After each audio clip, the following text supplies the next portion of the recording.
All right, hello everyone, and peace of the Lord to all of you. Shalom and peace, and no peace for the wicked man, the Lord said. Today, as you know, I was going to speak about different topic actually, but I saw this video, and I mean, this kid, not only he don't dare, as you know, I went to his channel, even though he's just a kid.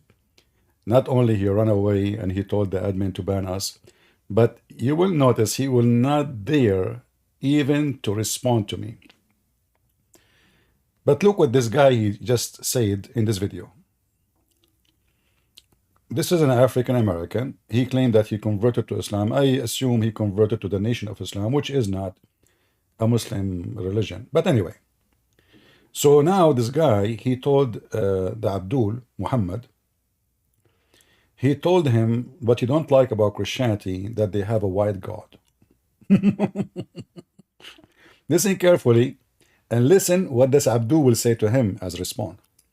That God being a white man, because you see that, as you said, if you read the history, you know that the religion was enforced on the African people, right? I'm not. Guys, it's interesting he said that God is a white man. If we ask the Muslims, where in the Bible it says that God is a white man, where we can find that? Is it mentioned anywhere in the Bible that God is white, or black, or blue, or red? So it's interesting you said, but let us check the facts and see who is his God is white and who is the one who worship white people. You can go right now and you will see that the gospel is so clear. We have tons of reference speaking about everybody is equal. It doesn't matter if you are black or white, and you will never see the Christians in any book mentioning how Jesus looked like. Now some fool will say to you, don't you see the pictures? Well, if you go and check the pictures, you will see that Jesus in African churches is black. In Filipinos, he's a Filipinos. In Europe, he's a white man. But all those pictures are imagination of an artist, have nothing to do with the Bible and how the Bible describes Jesus. And then you need to ask yourself, why, if the white color is so important, why the disciple of Jesus never mention the color of Jesus? I mean, if they are racist, shouldn't be the first thing to mention that his color is black, or let us say white, or he is Asian? But if you read the whole gospel, you will never see anywhere the Bible describing how Jesus even looked like, because it is not what Christianity is about. If Jesus is born between the Jews, so for sure he will look like, I mean, so imagine Jesus is born between the Jews, he look Indian. Or he is born in Finland, but he look African. Or he is born in Philippines, but he look German. I mean, people are so stupid and so silly. So he is born of a nation. So for, the normal thing is to resemble the nation. His mother is a Jew. The nation he is coming to, they are Jews. Whatever they look like, he look like them. But here, this Abdul, he got an opportunity to say that the God of the Christians is white, and the white people, they force the African to convert to Christianity. You said if you read the history, you know that the religion was enforced on the African people, right? I'm not African. If you read the history, but if we ask this scumbag, is it true that your prophet, he went to Ethiopia, the church of Ethiopia, and he begged for mercy and the protection from the king of Ethiopia? Was the Ethiopian conquered by the white man and he forced them to convert to Christianity? Do you see why I call them liars like their prophet? Do you see why I use the word scumbags? Do you see why I use the word filthy? Look how the white man, if you look at the history, he said, look at the history. So history for him is when the white man bring the black man to America. But he will not tell us who was selling the black man to the white man in Europe. The one who was capturing the black men in Africa, it was the North African Muslims. The white North African Muslims. Am I lying? Where the white man, he bought the slaves.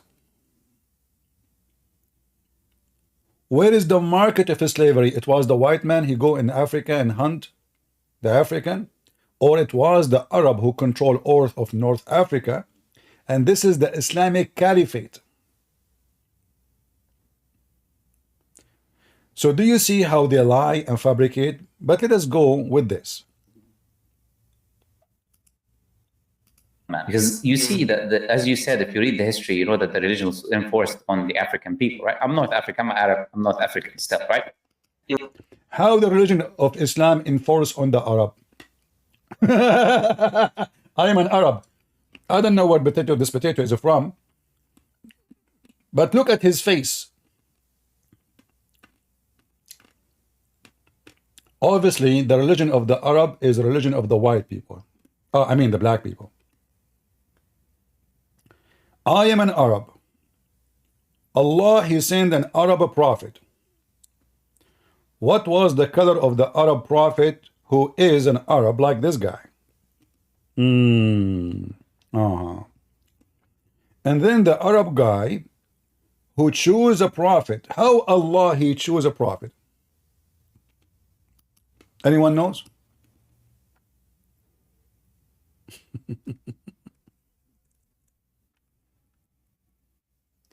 According to Muhammad, and I'm not joking, that a prophet, he have to have two things. He have a nice voice, and he is good looking as a white man.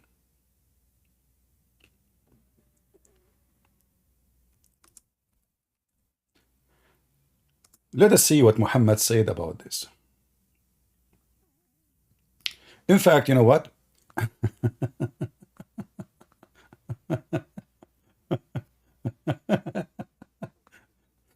If we go and play a video of the Muhammadan describing how Muhammad looked like, you will die laughing. But look what Muhammad he said. Let me find the hadith.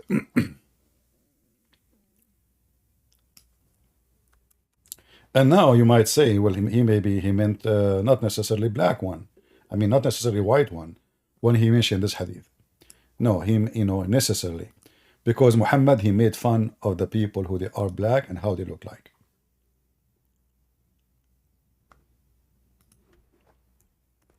Who is the prophet and how the prophet look like? I will not mention him for you.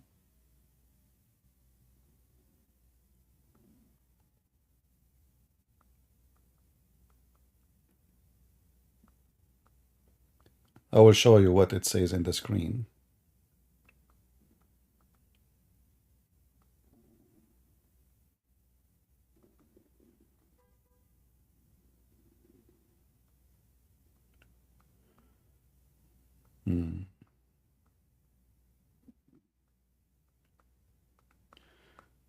I can show you the first one, but the first one it says da'if, and you know the Muslim, they will say to you is da'if, right? Give me a second, because this is in a Tirmidhi and this is Sahih. But look here, what this is not in the Tirmidhi, so I'm trying to find a Tirmidhi.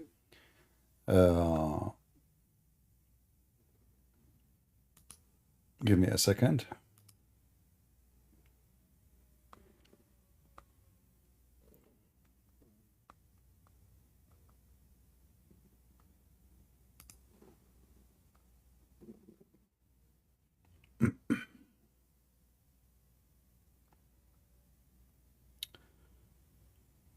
Yeah, anyway, I cannot find it in a Tirmidhi, but this is not a Tirmidhi anyway. But in a Tirmidhi, it says that Allah never sent a messenger unless he have a good-looking face and a nice voice. But who is the one who have good looking face according to Islam? Let us see.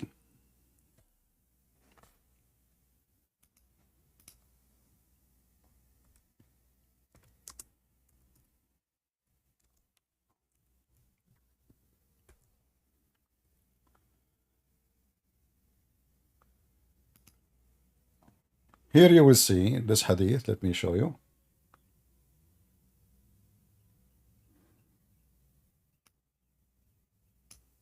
How Muhammad described shaitan. Sorry, commercial. How Allah he described shaitan. Aka Muhammad. According to Muhammad, the one who will destroy the Kaaba is a shaitan, and he's an African. Ah, well done.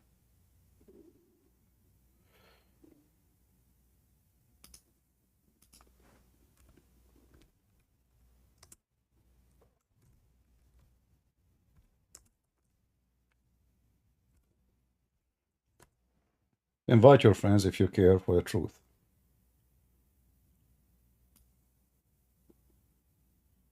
All right. Let us see this one.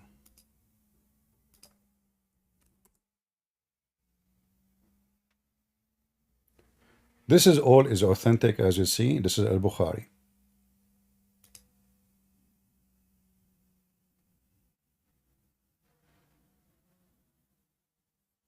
As if I were looking at him, a black person with thin legs blocking the stones of the Kaaba, one after another. So Allah, in Islam, all the angels are white. Muhammad is so white, and I will show you. The shaitan is black. And all African American, according to Muhammad, are Satan. And they are children of Satan.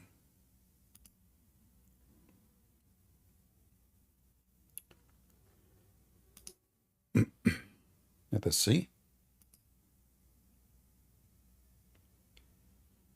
The most person Allah he hate is who? Is a black person. The most hateful among the creation of Allah is the one who is a black man. And then the Muslim, they add this is Khawarij. It's not there. The hadith doesn't say that. And in Muhammad, he described and he make fun of the look of this black man.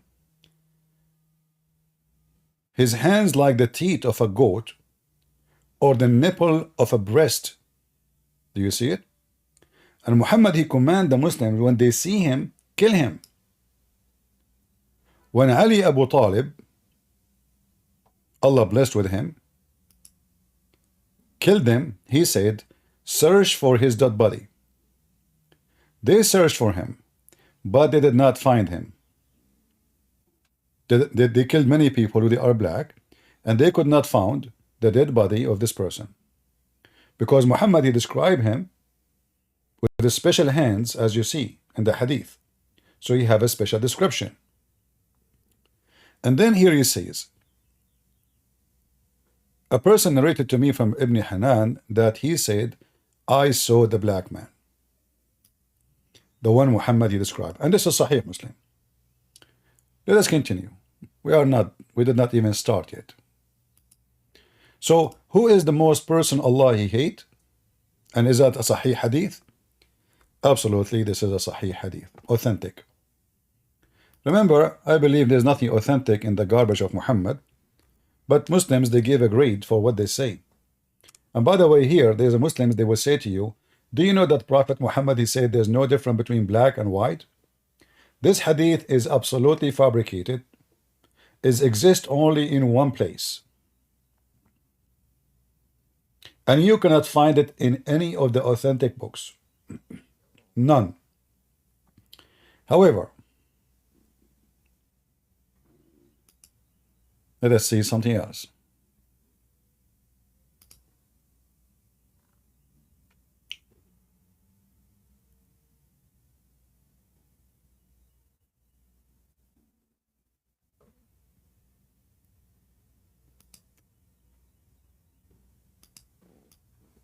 In different hadith, Muhammad, he said, the most evil person in the world is a black man. And he commanded the Muslims to kill anyone fit with the description. So when the Muslims, they see a black man, they get alarmed, for he might fit. He said, among them will be a black man with deformed arm, in which there are black hair. I mean, look at the description, how stupid, how silly. So he have a black hair? If he among them, you will have killed the worst of people. If he is not among them, you will have killed the best of the people.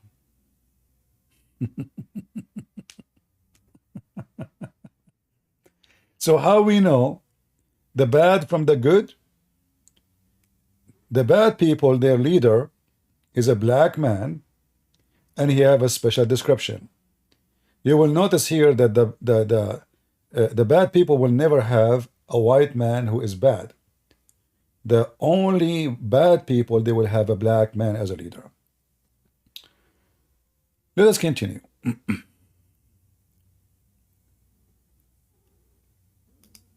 Muhammad in the hadith, he described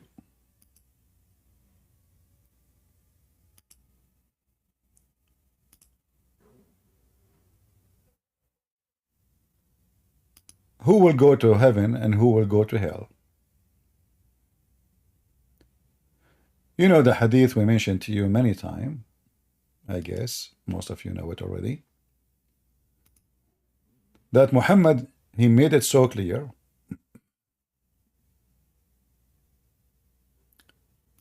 Here we go. I found the hadith which I told you. That one is the Muslim, they will say it is da'if. So let me show you this one.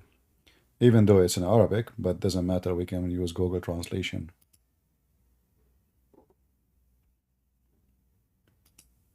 Allah will never send anyone as a prophet unless he is a white man, unless he have a beautiful face. And now you might say, who is the one have a beautiful face? Just we will see. And he have a beautiful voice. So in order to have the qualification to be a prophet of God, you have to have two things: beautiful face and a nice voice. Then how Muhammad looked like? So the one who looked like a prophet, or the one who fit with the description to be a prophet, is going to be taken from how Muhammad looked like.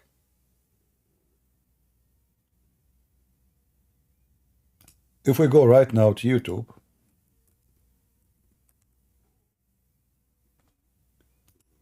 and search the description of a Prophet Muhammad,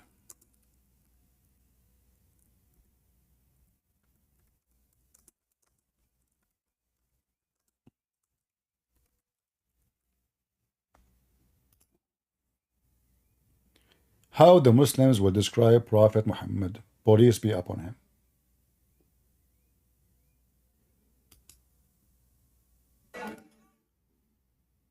You know, I will let you watch, and you will see they are praising who? Is it about a white man and how white he is? Isn't it all is about how white his face? Let us see. Maybe Christian Prince is lying. In its entirety. I'm not going to play the whole video, it's long. But the whole video is about how beautiful Prophet Muhammad is. وَإِنْ أَمَرَ تَبَادَرُوا إِلَىٰ أَمْرِهِ. When he commanded, they used to compete to fulfill the command. This is like what? If the Prophet, his eyes fall into a woman, her husband must divorce her so the Prophet, he can F her. So the Muslims, they rush to make it happen. So right away they give their wife to Muhammad to if her. Muhammad Rasulullah. This is Muhammad Rasulullah. Yeah. Anas ibn Malik says, he says, I came out one night, it was the full moon night. Remember, it was a full moon. It was what? A full moon night. What happened?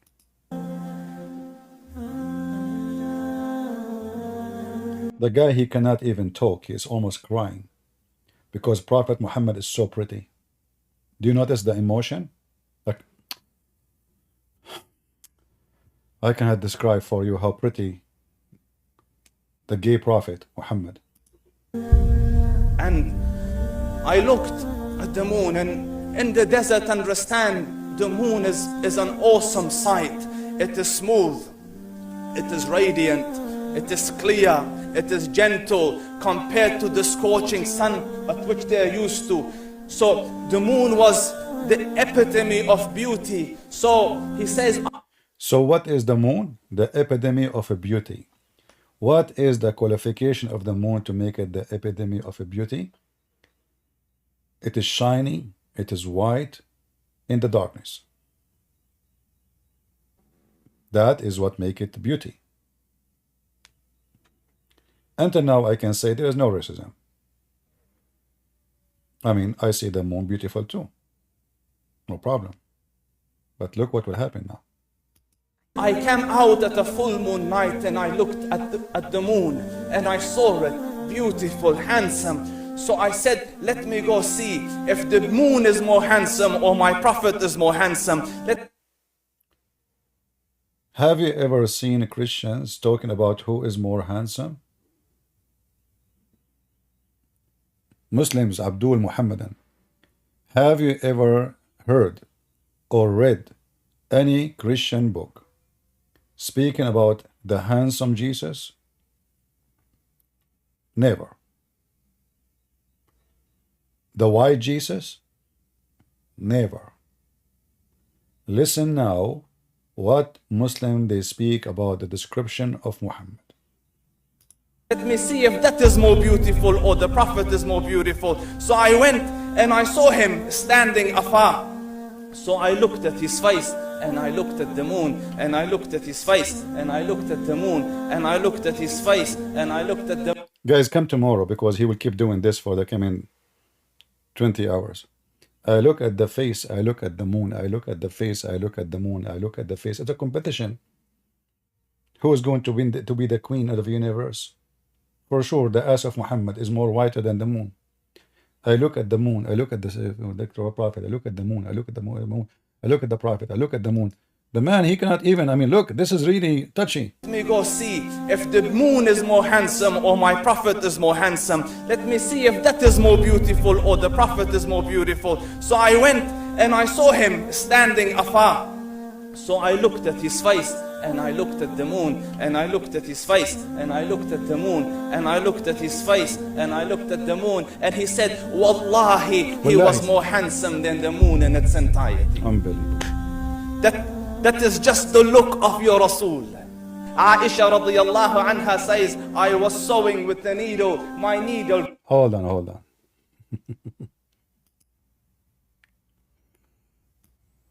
Let us go and find some hadith about Muhammad.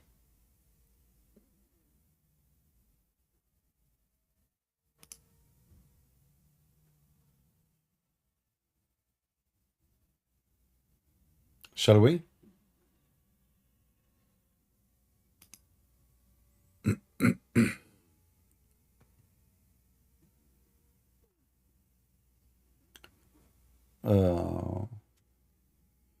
Let me see if I can find the hadith in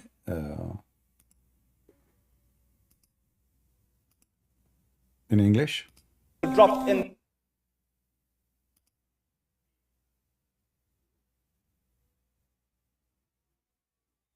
By the way, if any time you watch this video and you want those reference, it's very easy. Either you look at the hadith number shown you on the screen, or you can freeze the video and type exactly like unique words together, like here, thin, legs blocking the stones of the Kaaba. You type it, you will find the hadith immediately in Google. So even though if you missed like to see the number or where we can find it, always you can find it.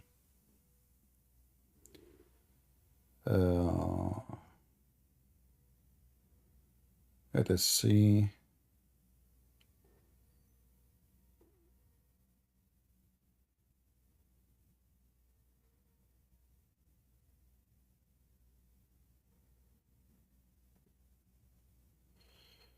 Okay. Read with me this hadith, and this is authentic. I saw Allah Messenger, and there is one among the people of the earth who are living between that bracket at that present time had seen him except me. I said to him, how did you find him? He said he had an elegant white color and he was an average height. The translation here, by the way, is not accurate. They are talking about what the elegant white color. كان أبيضا مليحا. He was white, handsome, and middle of the height. Maybe he is like 155 centimeter. And this is Sahih Muslim. So Muhammad is a white man. What else?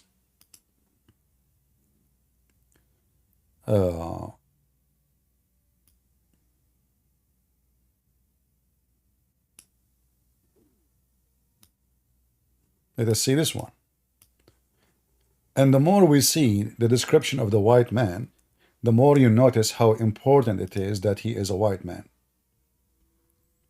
And the more you don't see anywhere about Jesus that he is white or any color, you will notice that in Christianity, nobody care for the color of Jesus. Look, we did not find this one, but let me find it in Arabic. If we could not find it in English. All right.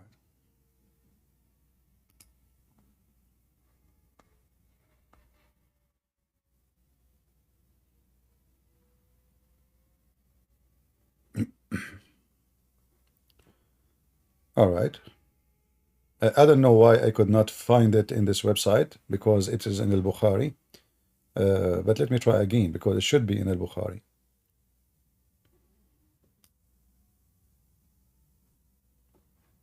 Let me try again.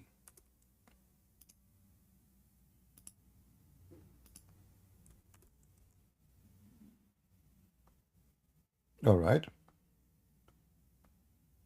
This is the same hadith. All of those are authentic. All of them, they are saying one thing, white man. So if I type white in the search, all those hadith, they are saying Muhammad is a white man.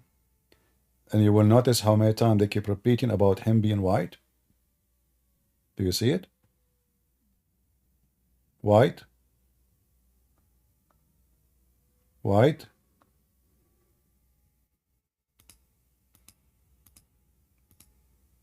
This way is better. Look how many times the word white repeated.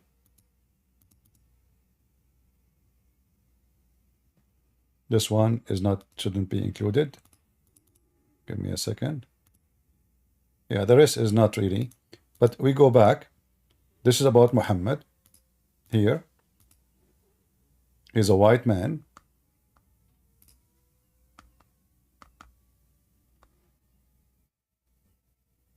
Who is amongst you is Muhammad? At that time the Prophet was sitting among us, his companion leaning on his arm. We replied, this white man reclining on his arm. Do you see it? Now here you notice that even when the Muslims they describe Muhammad, in the video we saw the guy talking about how handsome Muhammad is, right? And how it's obvious that Muhammad, he will win the competition with any handsome boy in the world. But this guy here, he did not see anyone to notice that he is special. This is why he's asking, who is Muhammad? Which one of you is Muhammad? They said to him, the only different, obviously, that he is a very white man. He's a very, because all of them, they are Arab, and supposedly all of them, they are white. So how he will know which one is the white man he's talking about? Obviously, he is whiter than them, according to the story. Otherwise, all of them, they are white. Let us continue. We are not done. And again, this hadith here is Sahih al-Bukhari, hadith number 63. 63. All right.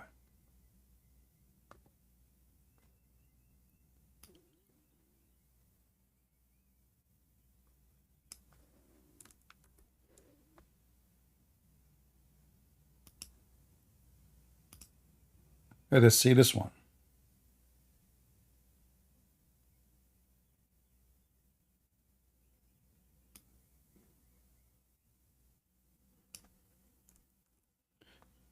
I can mention for you endless numbers of hadith about how white Muhammad is.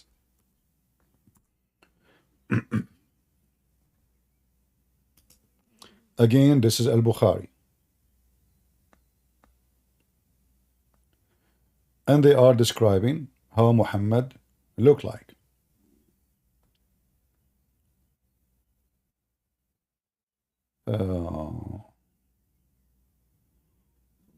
Here we go. And he is a white person. Let us see here in Arabic. Give me a second.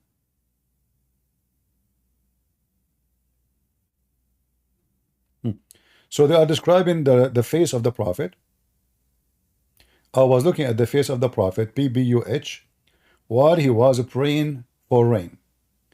He did not get down till the rain water flowed profusely, and from every roof, gutter. And a white man who is requested to pray for the rain, who take care of the orphan and the guardian and the widows. So Muhammad is a white man who take care of all those things, and now he did miracle. The white man who prayed to the rain come. The white man. Look what is special about him. The white man. And this is the hadith in Arabic for those who read Arabic. And this is the hadith number, al-Bukhari, hadith number 1008, 1009. Let us continue. We are not done yet.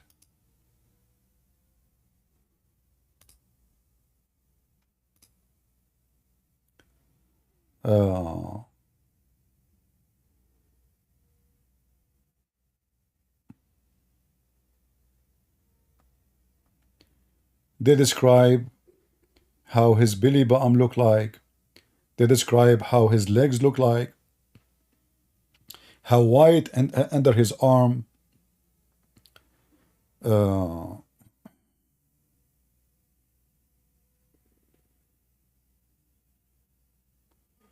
Let us see.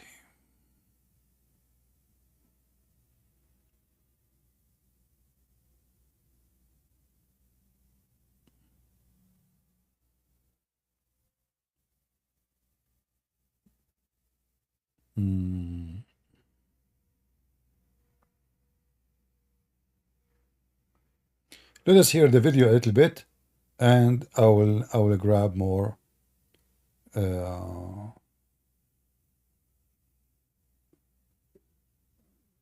is the? In the dark, I couldn't find it. I said, Ya Rasul, I can't find it. He moved his face close, and I swear, out of the radiance of his face, I found my needle. And the Prophet sallallahu alaihi wasallam was mind-bogglingly handsome. But his handsomeness was covered with waqar in jalal and hayba. The Sahaba say, when we used to sit at his feet, two feelings conflicting would come on the heart. The first one, you wanted to look at him. You wanted to behold the majesty of his face. And When you wanted to look up, shyness used to overtake you, so you used to look down. Amr ibn al-As says, I sat with him many times, but if you ask me to describe his face, I can't describe it. I can't describe it.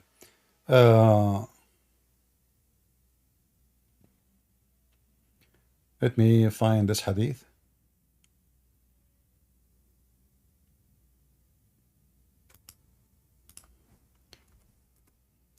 The reason I'm mentioning this to you, because when they say the Prophet of Allah must be handsome, we are trying to understand what handsome mean.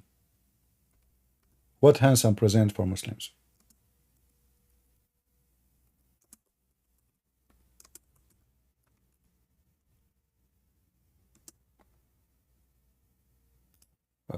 Here.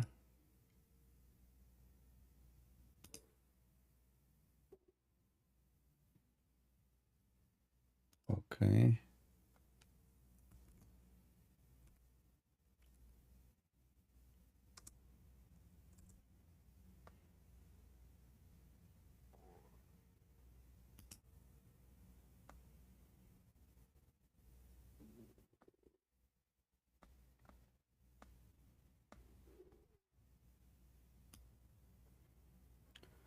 Let us see if we can find this one.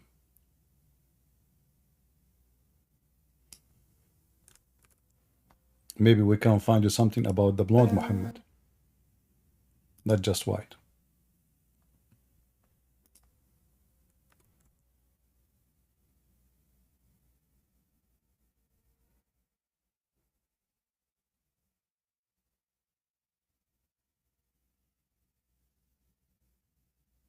All those hadith about Muhammad,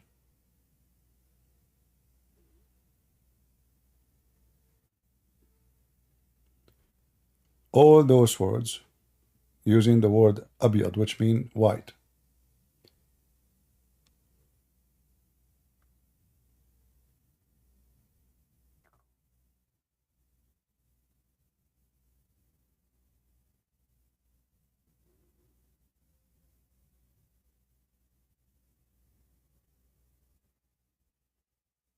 Let us go to the beginning and click at any of them. Let us see. See this one. The Messenger of Allah had a large head, big eyes, long eyelashes, reddish eyes, thick beard, and pinkish color. Is it me who said pinkish?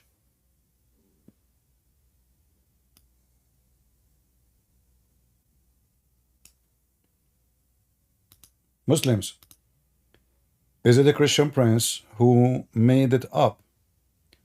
Your prophet is Mr. Pinkish. You see it? Is that my words?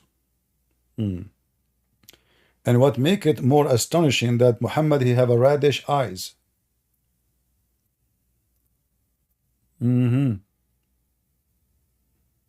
Hey Muslims, how somebody have reddish eyes?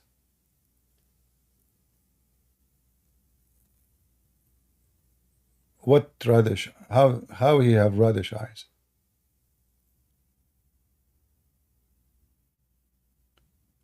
Your prophet he have reddish eyes? So he's pinkish, he have big head, and he have reddish eyes. And don't forget the long eyelashes.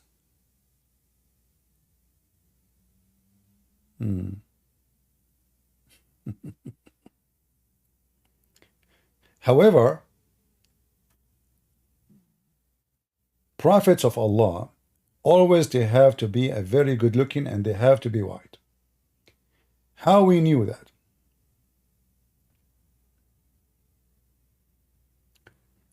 Let us do check more. I can give you more reference about Muhammad, about his belly button, about his I mean it's endless.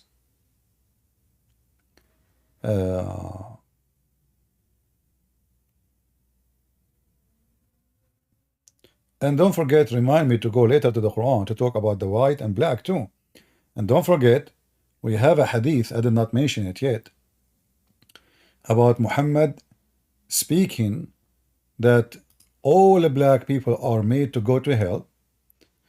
Anyone have the hadith? Anyone have the hadith? Post it.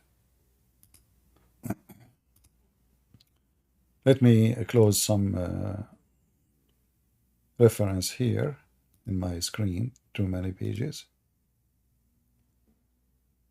All right.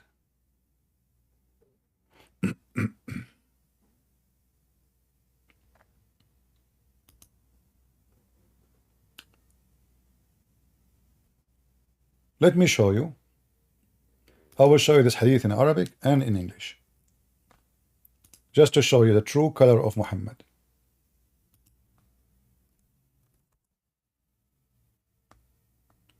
This is a very authentic hadith. Remember that carefully.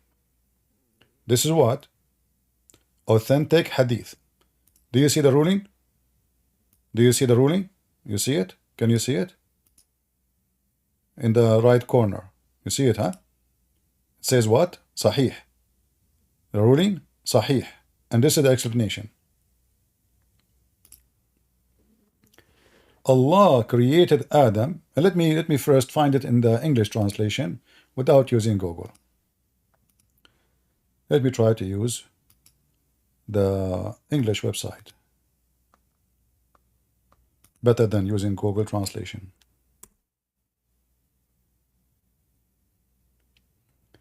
Here you notice, by the way, that this is a Sahih hadith. This is Sahih hadith.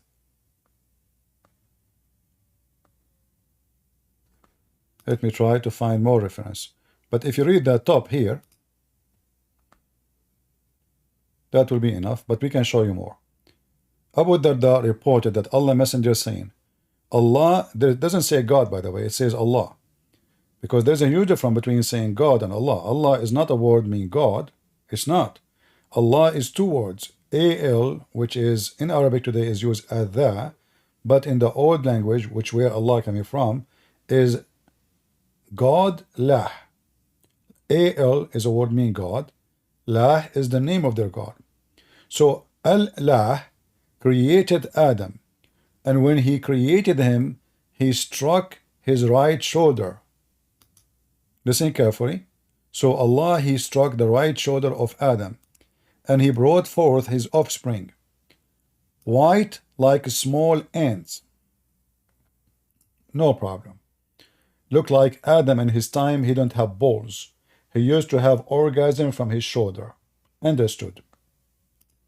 And Allah, he struck his left shoulder, and he brought forth offspring black, as though they were a circle. Then say it to the party from the right side, to paradise, and I don't care, and to the party from the left side, to hell, and I don't care. Here in English it says it's not Hassan. In fact, in Arabic it says Sahih.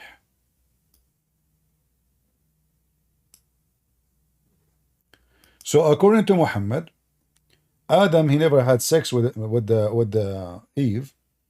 The guy, he used to use his hand. You know, maybe he put it all of it inside her vagina, excuse my language. And looked like there's no balls, there's no penis. Allah, he hit him in his shoulder, and that's it. White kids, they came from the right shoulder. And the reason Muhammad, he chose the right shoulder for the white people, because in Islam, the right shoulder is the right thing to do. The left is the wrong thing to do. This is why Muhammad, he forbid the Muslims from eating with the left hand. If you eat with the left hand, Shaitan will eat with you. Shaitan will eat with you. And I can show the reference.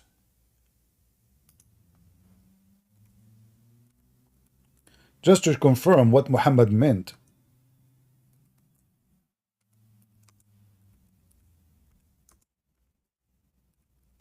The left hand for Muslim, they can use it only for cleaning their ass, but they cannot eat with it. Because according to Muhammad, the left hand is the hand of Shaitan.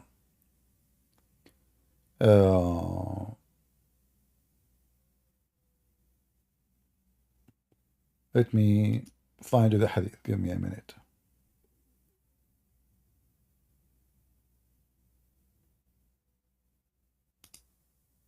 You can use your hand, the left hand, to grab things, no problem. But you cannot use it to eat. You cannot use your right hand to clean your anus, but you can use your left hand. I'm just trying to find the hadith. Give me a minute.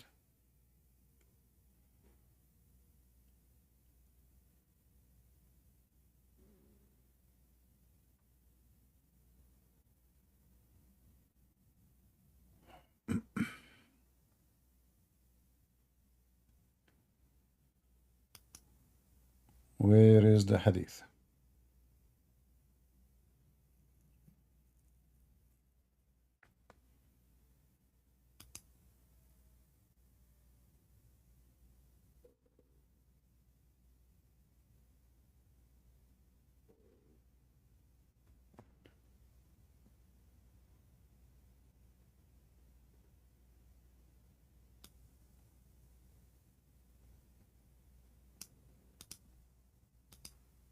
But anyway, this hadith in front of us here is so clear that the wrong ones are born, according to Muhammad, black.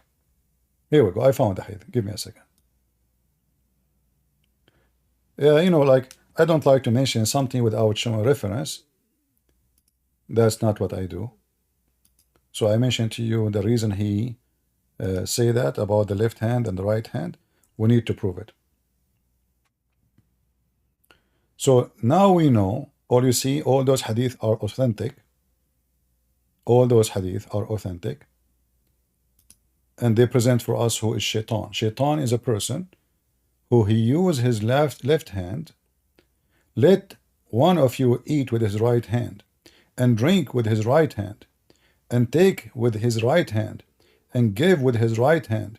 For Satan eats with his left hand, drink with his left hand, and give with his left hand, and take with his left hand. So now, do we understand why the scumbag Muhammad, he claimed that black people are created from the left arm of Adam? Are you with me?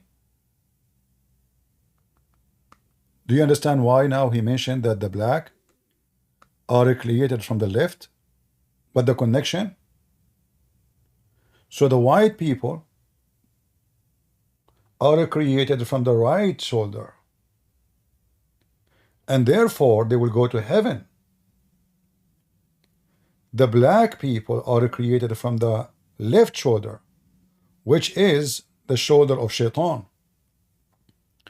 Shaitan, everything he do it with his left hand. A Muslim, if he takes something, he take it with the right hand. If he gives something, he have to give it in the right hand. If he eat, he have to eat with the right hand. And here you ask yourself how stupid this religion is. So why God created two hands for us? I mean, this is very silly and very stupid, you know. But this is what Islam is about. It's about stupidity. But here we made the connection between being right and being wrong. So being black, according to Muhammad, is being wrong. And now we have to mention, we cannot stop here. According to Muhammad,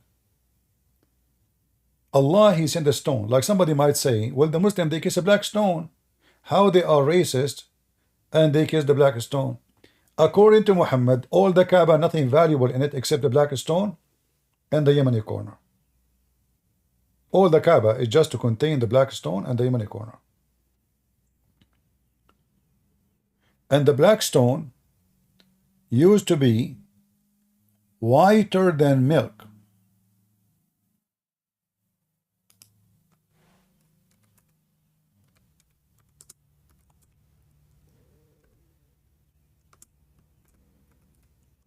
Let us show you the reference.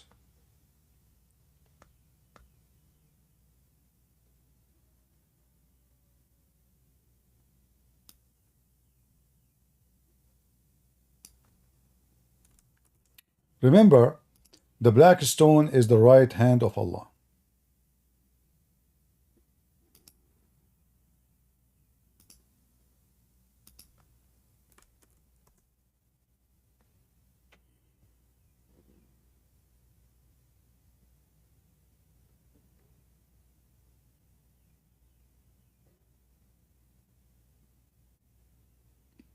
I'm trying to find the hadith.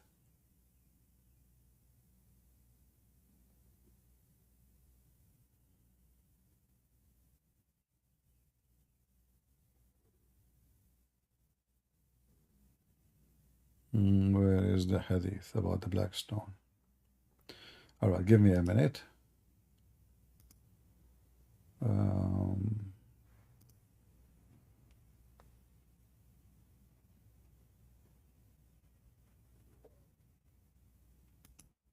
There's many hadith about how white the black stone was, but we want to know why the black stone become black. What the connection between white and black in Islam? What is white and what's black? So when Allah He sent the black stone, as you see in the screen, and this is Sahih, authentic.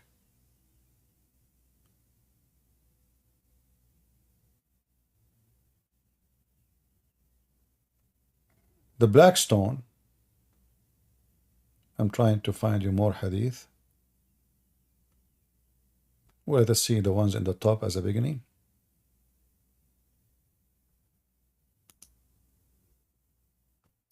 Allah Messenger said, the black stone descends from paradise, and it was more white than milk. Then it was blackened by the sin of the children of Adam. So what sin do? Any Muslim can tell me? Shall I open my Discord? Maybe we can get some Abdul, so we can have better scandal for Muhammad.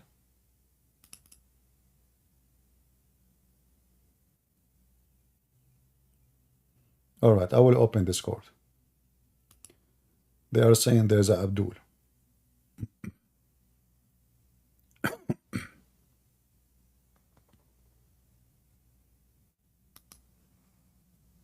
You guys are not doing good. I mean, what? We have only 700-800. Where is everybody? And Rumble the same.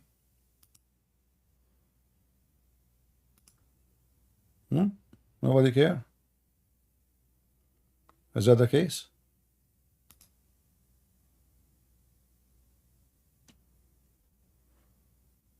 All right.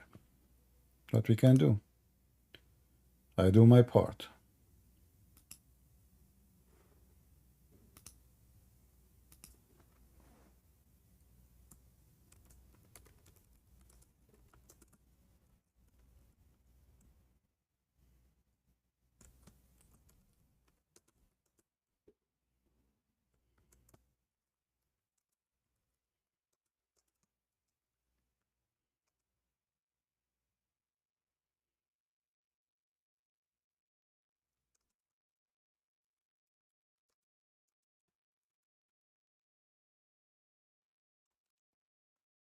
Right? Will I enter Discord?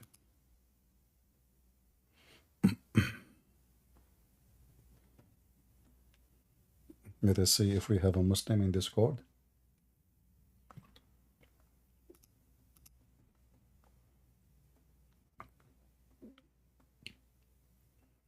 So here you notice, am I heard in Discord, guys? Do you hear me in Discord? Anybody hear me? All right, good. If there is any Muslim would like to join us, feel free, put your hand up and we will take you. So here you notice that Muhammad, he made it so clear that whatever come from heaven is white. Whatever come from heaven is white. And then we will show you that whatever goes to heaven have to be white too. Only Muslims, please. Only if you are a Muslim, put your hand up to join us. If you aren't a Muslim, don't ask to join.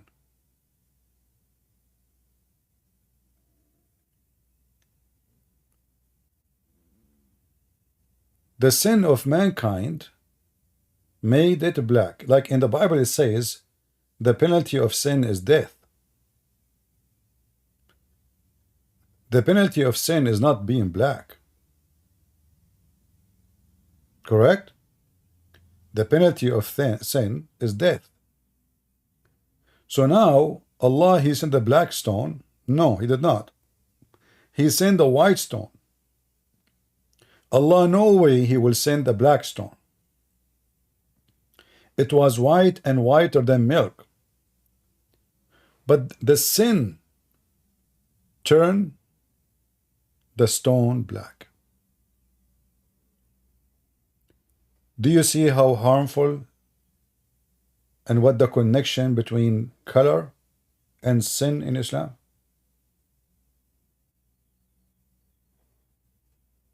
Do you see it? It's so obvious that Islam focuses on color, and if you are African, according to Muhammad, you are a shaitan. The most person Allah He hates is a black man. We show the reference. The one who will destroy the Kaaba is a black man. We showed you the reference. Even animals. Muhammad, he said, if you see a black animal, any black animal, you should kill that animal immediately.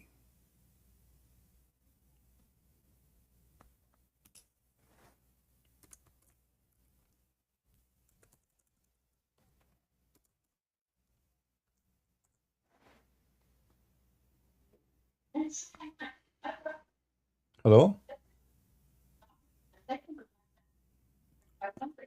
Your voice is cutting. I cannot hear you really.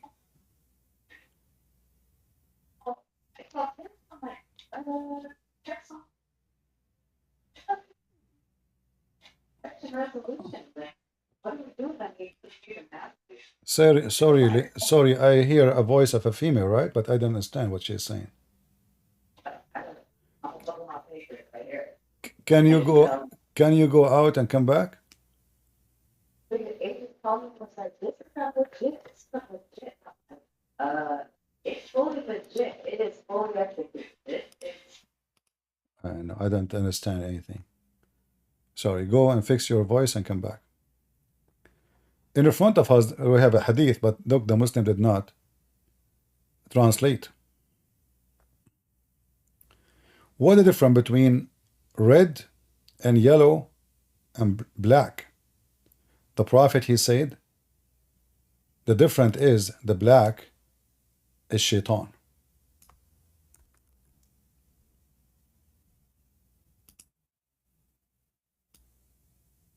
I will give you the link.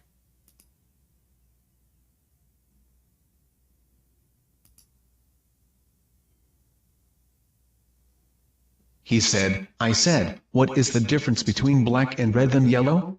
He said, I asked the messenger of God, may God bless him and grant him peace, as you asked me, and he said, black is something. Tan. The translation is really not accurate. The black is shaitan, not the black is something. That is a very stupid translation.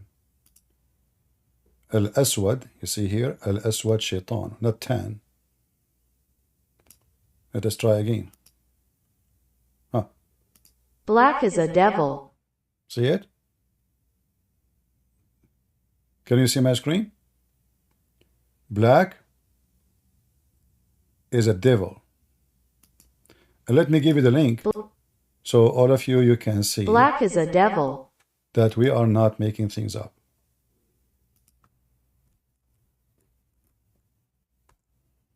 And there is no translation, and you ask yourself, the whole website translated except this hadith, why?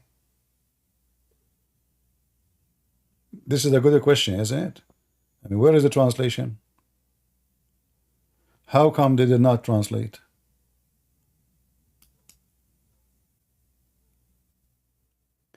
Let us continue.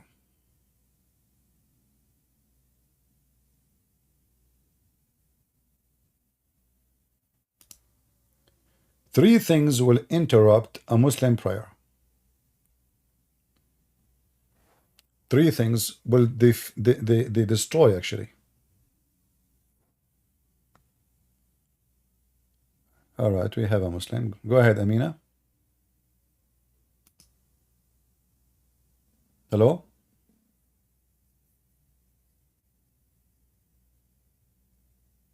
Are you there, Amina?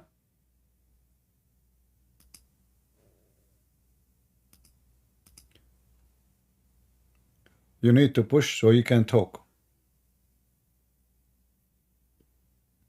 Anyway, until Amina figure out how to use the microphone, we continue. So three things will defile the Muslim prayer, which means his prayer will not be accepted no more. A black dog, a woman, and a donkey. And here you notice that Muhammadans, their mother is equal to donkey, and she is equal to a dog. This is how much Islam respects your mother. And this is how Islam respects you as a woman. So three things will defile the Muslim prayer: black dog, a woman, and a donkey. It was said, O Abu Dhar, what is the problem with the black dog, rather than the red or the white one? Like how Muhammad did not say the red dog. Why he did not say the white dog? He said, oh my nephew, I ask Allah Messenger just as you have asked me, which mean, what the difference between black dog, white dog, yellow dog? He said, the black dog is shaitan. Do you see it?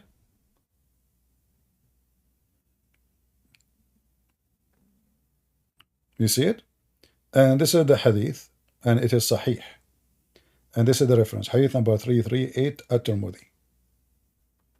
So Muhammad, even when it's come to animals, now we showed you human, we showed you the most enemy of Allah, we showed you the one who will destroy the Kaaba, we showed you that Muhammad, he command to kill the most evil person in the world. He's a black man according to him.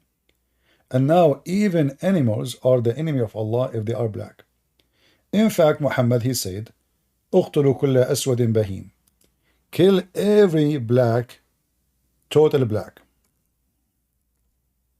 pure black, any.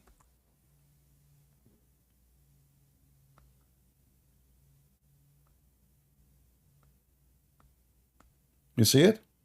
All of those.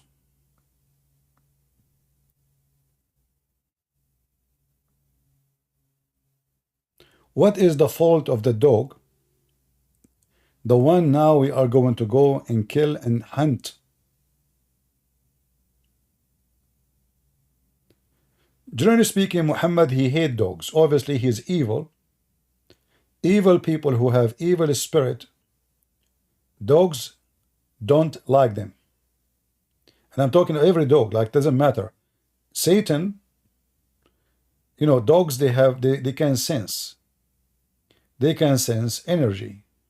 So a dog, he might get upset from you, or let us say in trigger, if you feel you have a fear, you are scared, he might start barking at you more. If he feel that you have something wrong, you know, toward him, they can feel things we cannot feel. They have different sense of energy, not only sense of smell. In fact, your smell will attribute to give him a lot of ideas about you.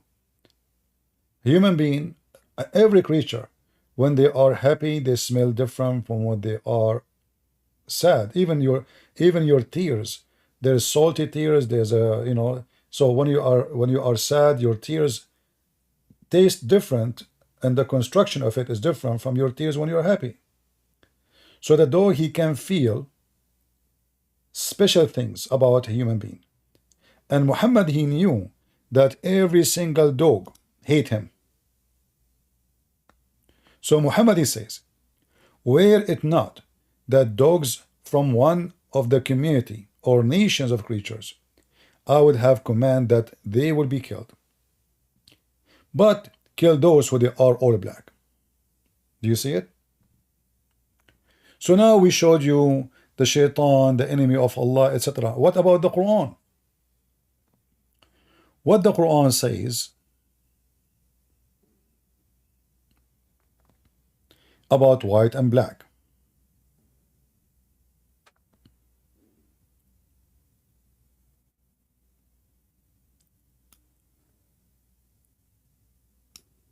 According to Islam, the most honorable people in the world is the tribe of Muhammad and the family of Abraham. And all of them, they are white.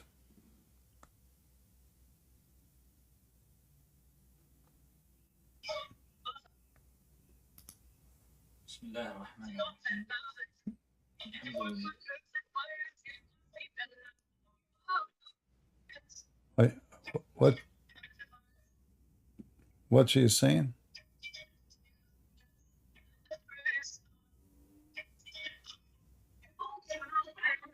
Is she playing a recording or something?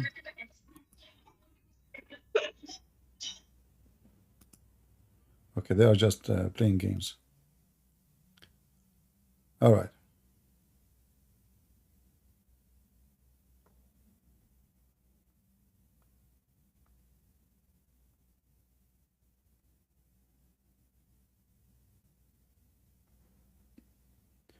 There is a verse in the Quran.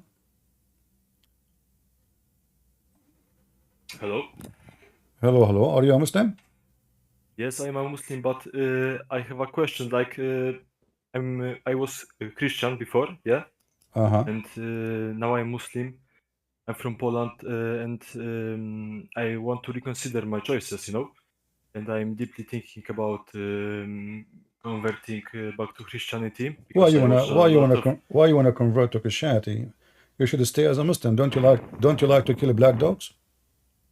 you know, this is I told I watched a lot of your videos lately, and during this Ramadan, the big doubts hit me. I don't know why, and you know, my whole family is Christian, and I want to like you know reconsider my choices, and I'm seeking for your advice about maybe some books about preservation. This is my only question about Christianity, because Preservation. about preservation of the Bible, you know. What do you mean preservation?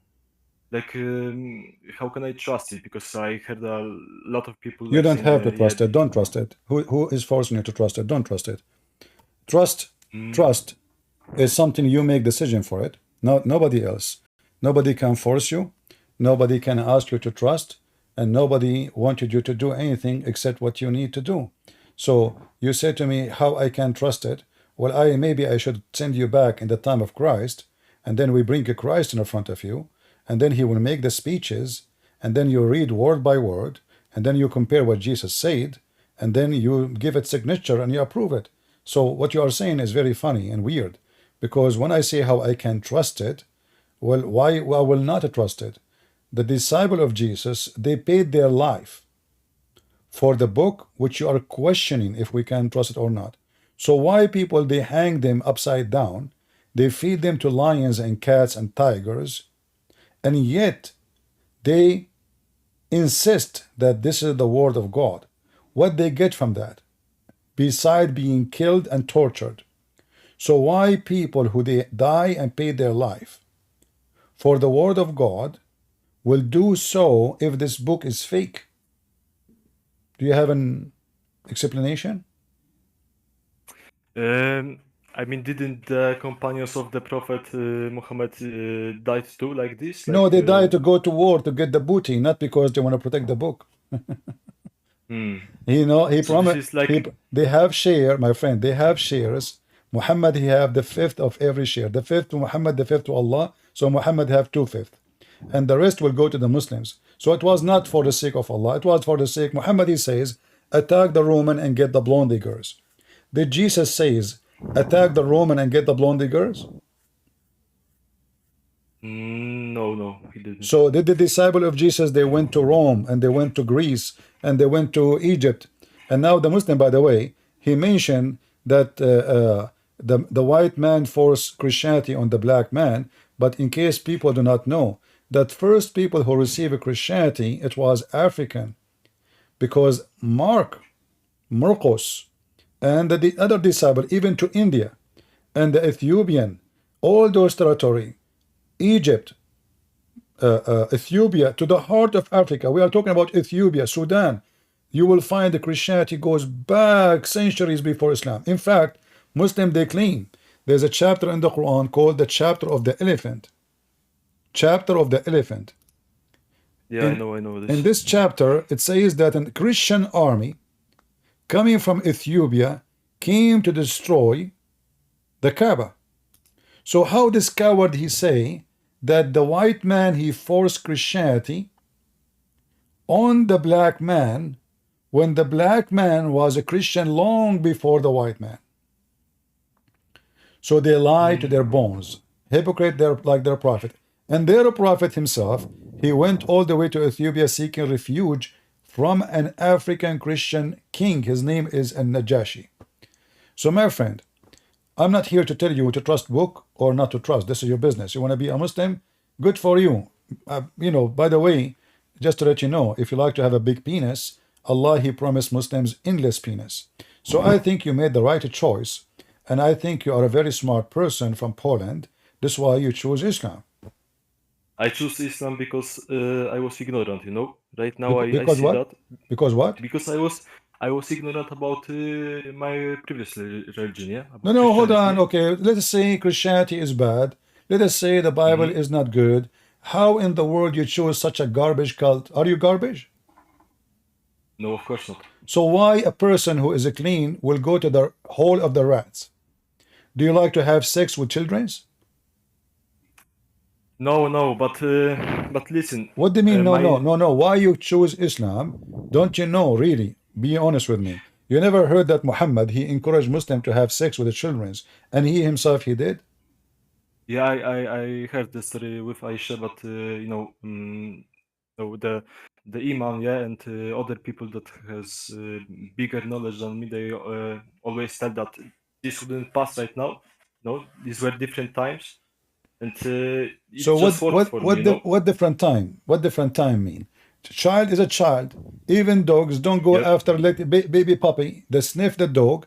The dogs, they sniff each other. They knew if the female dog is ready. So what the different time? Different time. At that time, 5 years old, she was a woman. 5 years old is a 5 years old. You know, I don't agree with that, of course, but they used to. I don't know about the history very well, but So what do you agree about Islam? What did you like about Islam? You said to me you converted to Islam because you have a problem with your Christianity. What you like about Yeah. Islam? You know, it's easy to understand the, you know, the How it that is the God easy? is No, one, no. and How easy it is to understand. I will help you to tell me how that easy. Why Muslim kiss a black stone? Go ahead, Mr. Easy. okay, sir. Why the that, Muslims kiss the black stone? As long Islam is easy, explain to me in the easiest you can why Muslim they kiss a stone. The Muslims believe that the black stone was like sent from God to Abraham as a gift, you know. And So is that something like that. convincing to you? But Allah He said so. Isn't it I everything didn't is say that. isn't it everything is made by Allah supposedly, including my my fingers, my toes, my penis, my balls. So should Muslim kiss them too? No, but this is not the point. You asked me first what was convincing. You for know, me, this is yeah? the point. You said it's easy, but this is not easy. This is stupid religion. This is easy teasy. So No, I I'm said asking you a very easy- simple. Okay, listen. what, Mr. Easy? Listen, what is easy Okay. to understand about who is Allah? First of all, is it easy to understand who's Allah? Yeah, he's like God, the ruler of the worlds, you know. No, The who's one who Allah? created Who's us. Allah? And Every religion they have God and they claim whatever they Yeah. claim. Who is Allah? yeah, like I said, in Muslim belief is God. I'm not But asking you let me- if I let mean, me my explain to you friend, something. Mr. Easy. Okay. We know that He is God for them, but who is Allah? You don't tell me my dad is doctor. I'm saying who is your dad? You don't tell me he's a doctor. I'm not asking you about his job. I'm asking who is Allah. Go ahead. how can I different explain that than that's So, what I but said? you said that to me he- Islam is easy, but you know nothing about this No, God. I said I didn't finish my sentence. I said easy is like the oneness of God and difference between Tawheed. I mean not Tawheed Let but us focus Trinity, you in know? oneness of God. If Yeah, Allah yeah. is 1 or 20, are you the one who tell God how he can be? Or like, are you designing God? Like you like God as 1, you don't like God as 4, as an example? Like, are you doing shopping? Is it you who decide what is better?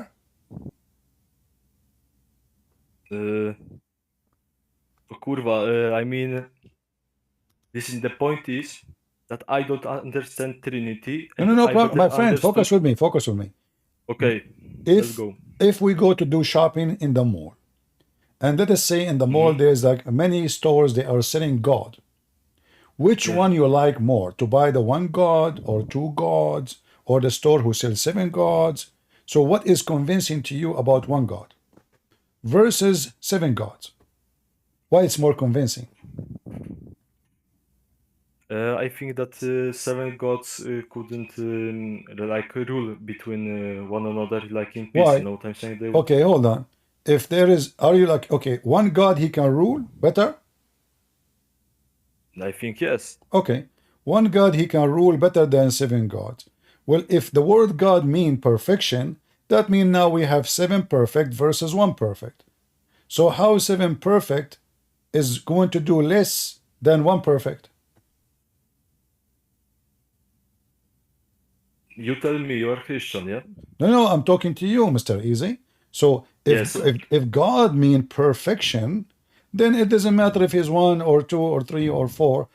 Perfection will do perfection. Correct?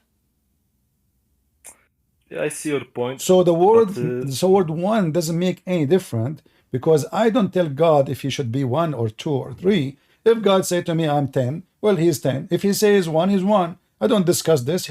Do I have a choice to say no, I like you to be 2? What if somebody like God to be 2? He don't like 1. Is God going to change now how he is? Because there is somebody. So when we say God is 1 or 2, Christianity, we believe in 1 God anyway. But this is not the reason to believe in God or not. Because anyone can claim his God. Well, the Hindus, they have 35 million gods. And at the end, they believe that there's only 1 God in the top. But we did not reject them because they have many gods, but because the ideology is so silly and stupid. Same for Islam. So now, you said you Christianity believe in the Trinity, correct? yeah. Islam believe in Tawheed. Do you know what Tawheed mean? Like oneness of God, yeah? No, This one. no. Tawheed mean unification of God. Unification. So how Allah is 1 and his religion of unification? Tawheed, if you type right now the word Tawheed in Arabic in Google, you will see Tawheed come as unification. Doesn't come as oneness. So if Allah is 1, you are going to unify whom? Plus, you said did you read the Quran? Yeah. All I right. read it. The God of the Quran keeps saying we. Correct? Yeah, it's I heard that it's about the old Arabic was like it's due to respect or something like to make him like higher about All right. no. So Allah is going to be higher if he is using we, correct? I guess in Arabic. But this is just contradict what you said to me when I said to you we go to the store to do shopping for 7 gods or 1 God. Which one is better for you? You said 1. But now Allah, he don't feel respected enough by being 1. But isn't that like a religious thing? Like in Arabic, Like- you know? like- So are you saying to me that Allah using Arabic to be respected in a false way? Because either he is 1 or he is many. So if I use fake we, well, obviously, I am not a God at all, because I just used we to make myself elevated. So Allah, he feel he is not respected enough unless he is using we. Correct? I guess you have a point here. Sure. But look what happened. Chapter 21, verse number 17. It says, had we intended to take a pastime, i.e. a wife or a son, etc., we could surely have taken it from us. So you said to me, the oneness of God, Islam is easy. Go ahead. Allah, if he want to intend to take a wife, he will take the wife from us. We is for respect. So Allah, he feel disrespected if he is one, which is funny. But Allah will take a partner from us. How many Allah there is? Yeah. I mean, you don't need to ask me about this question because my iman is really low. I don't even pray, so I'm just here for to seek help, from you. Because All right, I'm trying to help you. I'm trying to help Okay. you, so you can understand that what they taught you about Islam and the oneness of God is a joke. As you see, this God, he is so serious. Like imagine I keep saying to people, I am one, I'm one, I'm one. But then when I speak about myself, I say we. I mean, how stupid is that? Either you are one or we. If you are we, then tell us who you are as we. If you are using fake we, well, obviously you are a fake God. And if there is somebody he think by using we, he elevate himself, that is self-confidence issue. It is. Because if you are not believer in the Trinity, like if the God of the Christians says we, well, Christianity teach God the Father, the Son, the Holy Spirit. Wonderful. But the God of Islam, he used we for what? Is Allah three and one in the same time? No. So the we of Allah is a fake statement from a fake God. The Bible says the father of all lies is Satan. Allah, he just lied about who is he. So he is one, but he like to be called we. He is one, but he feel he is not enough elevated by using the word I. So he used the word we. So if God cannot be respected by being one, so how a silly language can make God respected?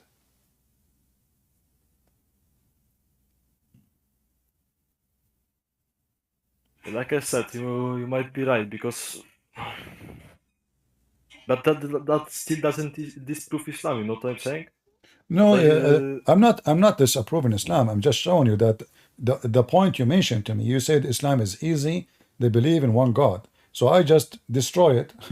I mean, how you believe in one God? Same time, the Muslims don't believe in one God. How the Muslim believe in one God? Yet the Muslims, they take the command from Muhammad versus Allah. So in the Quran, as an example, Allah, he said, do muta. In the hadith, Muslim they say Muhammad said don't do muta. Which one the Muslims they should follow? The command of Allah or the command of Muhammad? of course, command of Allah. Yeah. No, the command of Muhammad. You go right now and check, is the muta forbidden? They will say to you, yes. Who forbid the muta? Muhammad, not Allah. Chapter 4, verse 24 in the Quran says clearly that this is allowed. So the Muslim, they follow Muhammad versus following Allah. Muhammad, he win. How they believe in one God, yet they receive their command not from God, but from Muhammad. If the Muslim want to say to us that Allah told Muhammad to forbid the muta, okay, no problem. Show us the verse Allah he gave to Muhammad to forbid the muta. Did Muhammad receive a command from Allah? If he received it, show us. So Islam is not worshipping any God except Muhammad. Muhammad is their God. If you insult Allah, if you say the F word to Allah, you can repent. But if you say the F word or insult Muhammad, even if you repent, you must die. If a person, he said the Prophet was black, he must be killed immediately. Man qala anna Rasul aswad uqtuluh. Whoever says the Prophet is black, kill him. Why? Because you are just insulted their God and you made him equal to a black person. We are talking about racism, and I want to take your opinion in this verse in the Quran. Can you see my screen? Hold on. Yeah, I can see it. All right. Do you like it if we say white for white in the case of murder, black for a black, women for women? If I like again, can you repeat? What do you think if we make law in Poland says if a Yeah. white man killed a white man will be killed, if a white man killed a black man, he shall not be killed?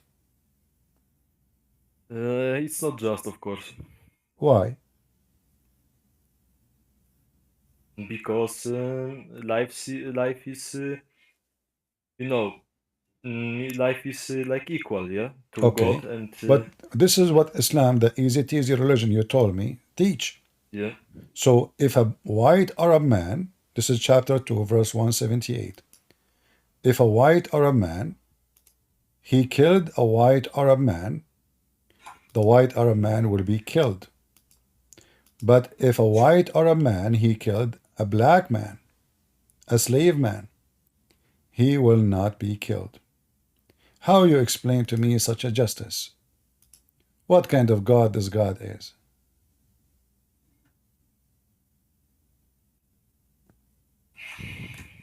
That's why I'm here, bro. Because I want to come back, but I'm not sure. I'm not sure what to believe. Be Hindu. No jokes, please. I'm not It's joking. about I my mean, soul, yeah. I'm talking to adult. You said to me, I'm not sure. So Yeah. why you are not sure? Why I'm not sure? Because, like I said, I don't Okay, let don't us know if let I us can. talk about Islam first. Are you convinced Islam from God still or not?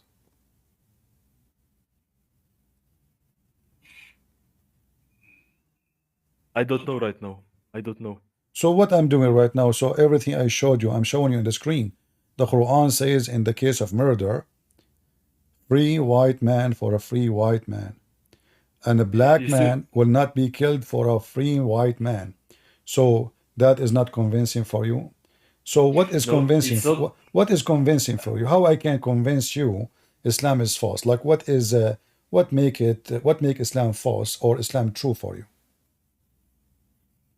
Like proving that Christianity is true. Of course. Proving what? Trinity? No. Christianity, like I No, said, no. What the that there's Christianity have to do with Islam first? What if Christianity does not exist? Forget about Christianity for now. So what make Islam true?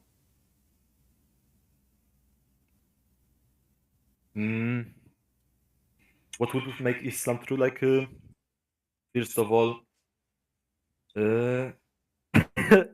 what would make Islam true? Yeah, no, like it's like I said, like for people without knowledge, yeah, without big knowledge, like that used to be me. That it's easy to understand for when you don't know about it, much. So that's why I have doubts right now because I know a little bit more. No, no. I'm asking you, Uh, what make Islam until now? You say, I ask you, do you like to leave Islam? You are not sure yet. So what is making you still think Islam is true? It's possible. What making you think this way? Maybe emotional, that is What not is emotional? You like to have emotional sex? for me. You like to have sex with the No, children? no, You no, said no. no. Let me explain because I felt like I was happier when I, believed in God. You know what I'm saying? Like, You was like, happy to believe in God. Which God? like me not in God because I wasn't practicing Christianity before Which God? Which God? at all. Which God do you feel happy when you believe in Him? It was when it was when my iman was strong. Yeah, it was Islam, of course. Yeah, but now I have doubts, and I was happy that I can praise someone. Like praise God. You can pray to Be Buddha. I mean, you can pray to Buddha. Buddha is he look nice. I mean, what this is? yeah, So is it about feeling? Is it about I feel happy? What you can take drugs. You can feel happier. What happy? like maybe this will sound stupid, but what convinced me at first that Islam was true, that like the prophecies, you know, Prophecies uh, like what? that like the tall buildings, you know, The tall right now. buildings? Ah, okay. Like for example, yeah, and like the Saudi Arabia will come green, like there's in Quran thing that Is Saudi Arabia now green? like it's the I heard that and I saw some videos, a lot of them actually, to make My sure. friend, what are you talking about? They keep doing prayer for, type right now in Google, Saudi praying for rain. I mean, they have the most ugly country in the world. And you are saying to me Saudi Arabia become a green because somebody made a project and they spend more money on water than they will make. So we can spend now $1 trillion to make an area green. And then when the money is over, the ground is desert again. That is not making Saudi Arabia green. Those are stupid people. In fact, they lost all the water which collected through thousands of years under the ground in less than 10 years. So who is the dummy he said to you Saudi Arabia become a green? If I go right now and type, if it's a green, there's no need for water and we have a lot of water and everything is good. So if I type right now in Google, Salatul Istisqa,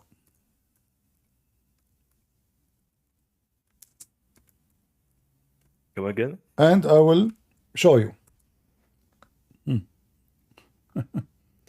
What is today? 26 All right. of April, yeah. All right. You see my screen again? Yeah, I see it. Oh, hold on. Give me a second.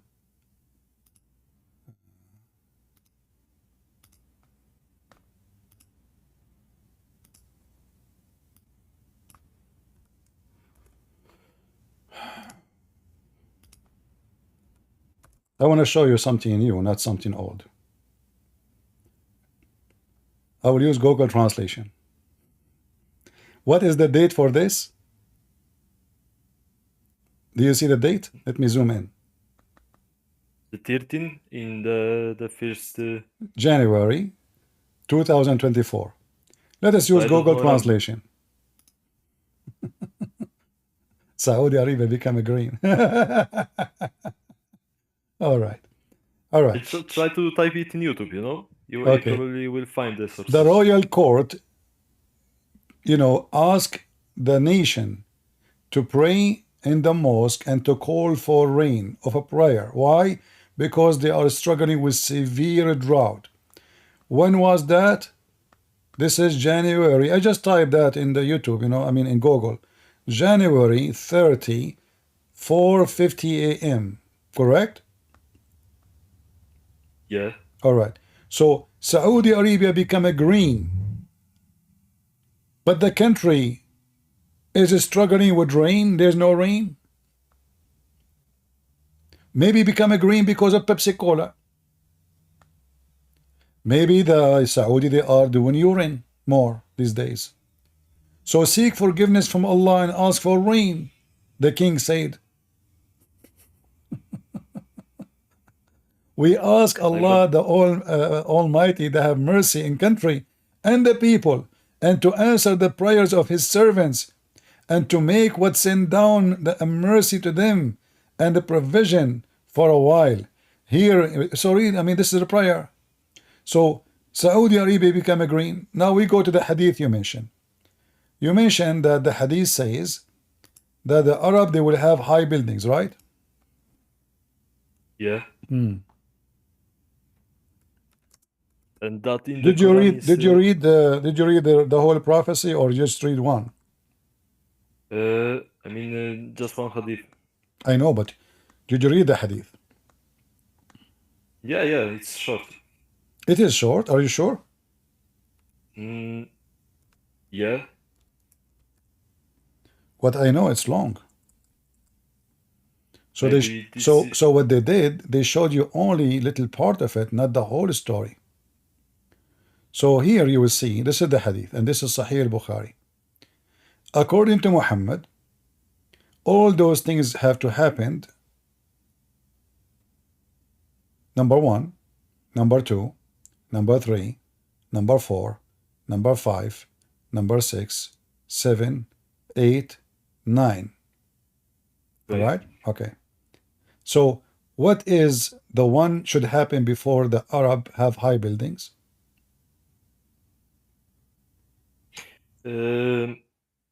I read. I didn't know was so much of it. I read only the one that was on the top. No, read, I read, thought, read, read. You see my screen? yeah. All right. It says, Fro- till the wealth will be abundance. So before the Arab have high buildings, if somebody, you ask somebody, you want money? They say, no, we don't want money. Everybody have money. Nobody want to take even donation or charity. Do you see it? Nobody Yeah, I need see it. nobody need money anymore. Is that what the case now in Dubai? Nobody need money? Is that the case now Oh, in the Middle shit. East? Is that the case now in the world? That people, nobody need money no more?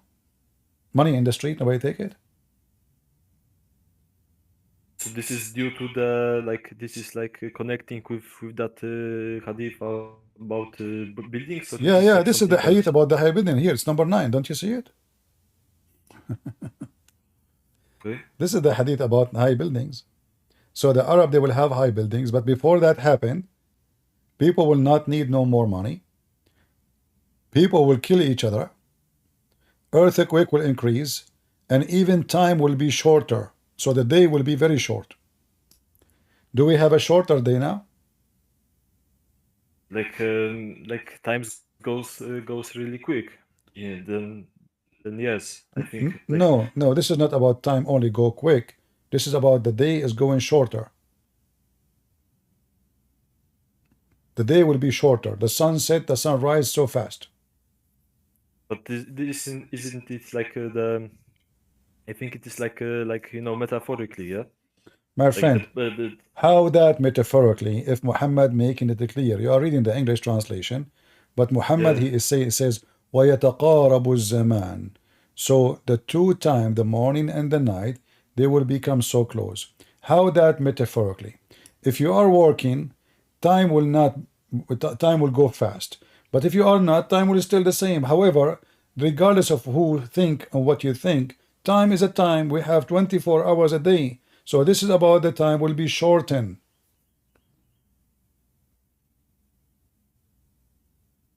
Number 3, the religious knowledge will be taken away. Do you believe that there is no Muslim no more have knowledge in Islam?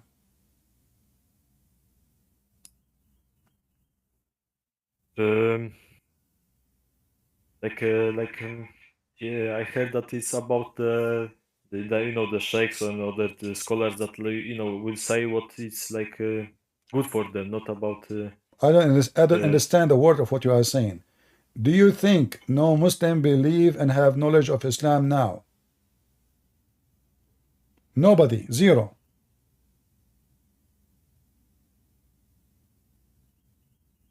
okay. What I okay, give you that. okay. So if this is what will happen, then before the have high building, all those things have to happen. No Muslim, that means no Islam left. Nobody have knowledge of Islam, have to go. Islam have to demolished. No scholars, nobody. And then earthquake will increase. And then the time will be shorter. And then people will kill each other. And then wealth will be abundance. And then there will be high building. But none of those things happen. And the Arab already have high building. Not only that, the Arab have high building before Muhammad. Isn't it? Yemen is an Arab country according to Muslims. And Yemen, they have many floor buildings since thousands of years ago. What is the prophecy about that? Same time, if somebody says to you a prophecy, that's mean he is sent by God. What if I said now a lie and tomorrow become true? So Muhammad, he lied. His prophecy did not come true. According to Muhammad, the sun will rise from the west. So okay, so now people, they build high building, and then after that the sun will rise from the west.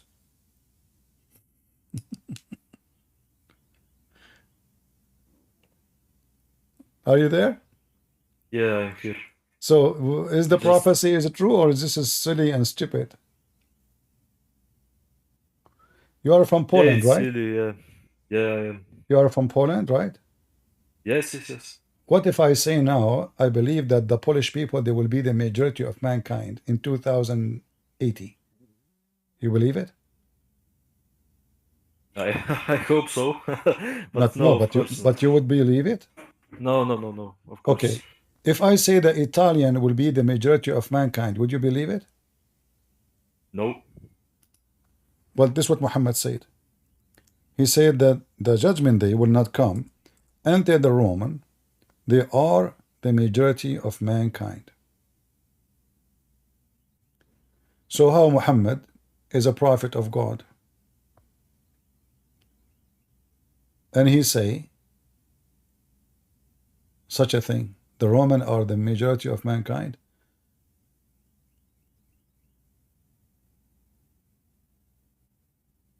Look at those prophecies.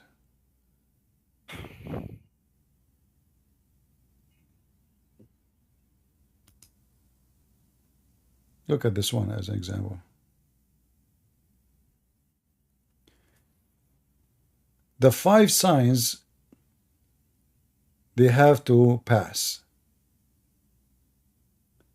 The involving of the smoke, inevitable punishment of the Meccan at Badr, the victory of the Roman, the sizing of Meccan and Badr. I mean, what is the split of the moon?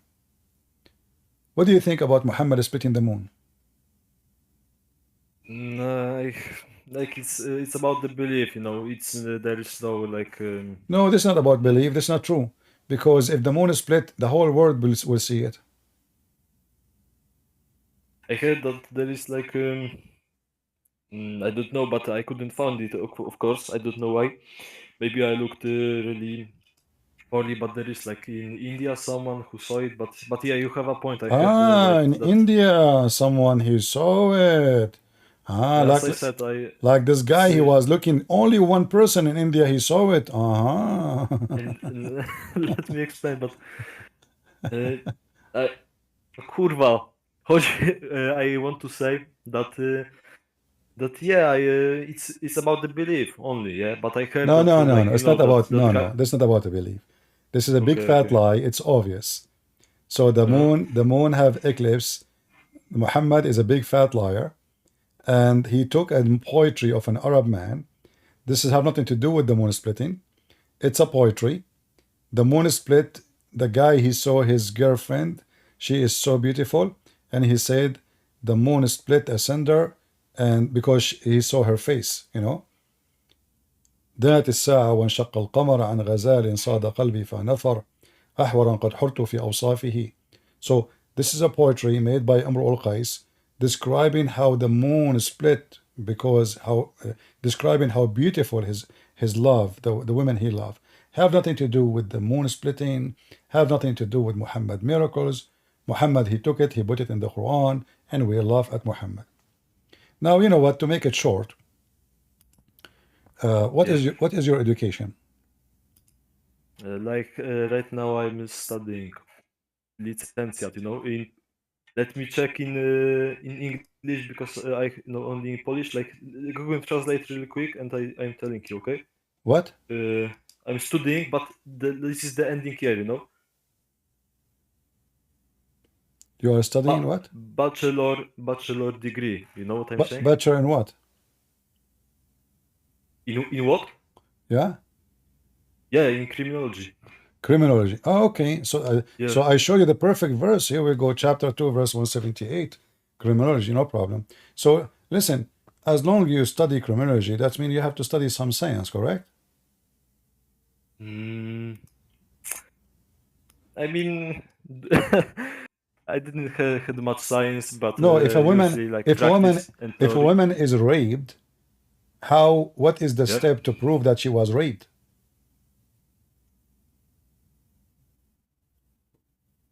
What is the proof? Yeah.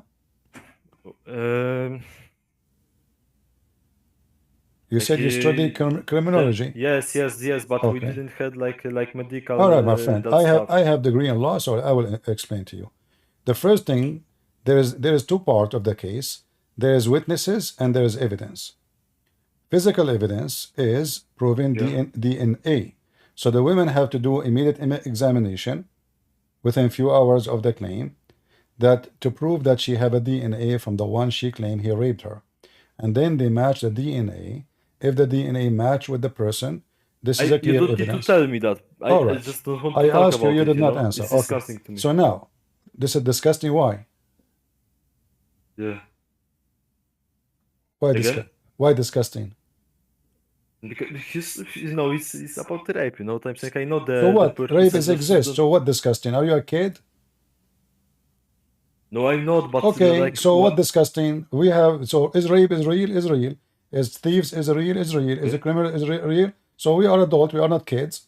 So don't tell me this is disgusting, Mr. Sensitive. So now, Like, but you want to go into Islam and about it, yeah? yes, no, we are talking about Islam. That's why I don't want to, because why? I already believe you with what you say. You don't need to give me any more proof. This is the point. All right. So according to Muhammad, the baby is created in a certain way. There is a sperm, and then the sperm became a dead blood. Did you study anywhere in Poland that sperm transform and become a dead blood, and that will become a baby? No, I didn't. Are you sure you did not find it anywhere? In science website or something? No, I didn't look for it. All right. So is that convincing to you that Muhammad is a true prophet because he discovered something nobody knows, that a sperm become dead blood and dead blood become a baby?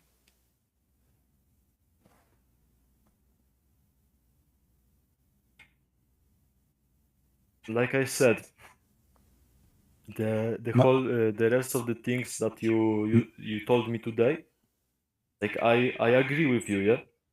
My Okay. iman is gone. You don't need to show me any more about rapes, any more All right. how So it works, what because do you want me to do now? You left Islam. Wonderful. What do you want? yeah, I think I did. All right. So what? I want to be certain, yeah, that Christianity is true, and I just seeking seeking for the guidance. You know what I'm saying? All right. Like I want to I want to read. Certainty about anything in life is a personal experience. So to be certain or not to be certain, that is your choice. When we talk about God, is not someone I can bring him to you and show you and say, this is God, and now you are certain. Because some people, they are the same as, the disciple of Jesus. They said to him, show us the Father, and that's it.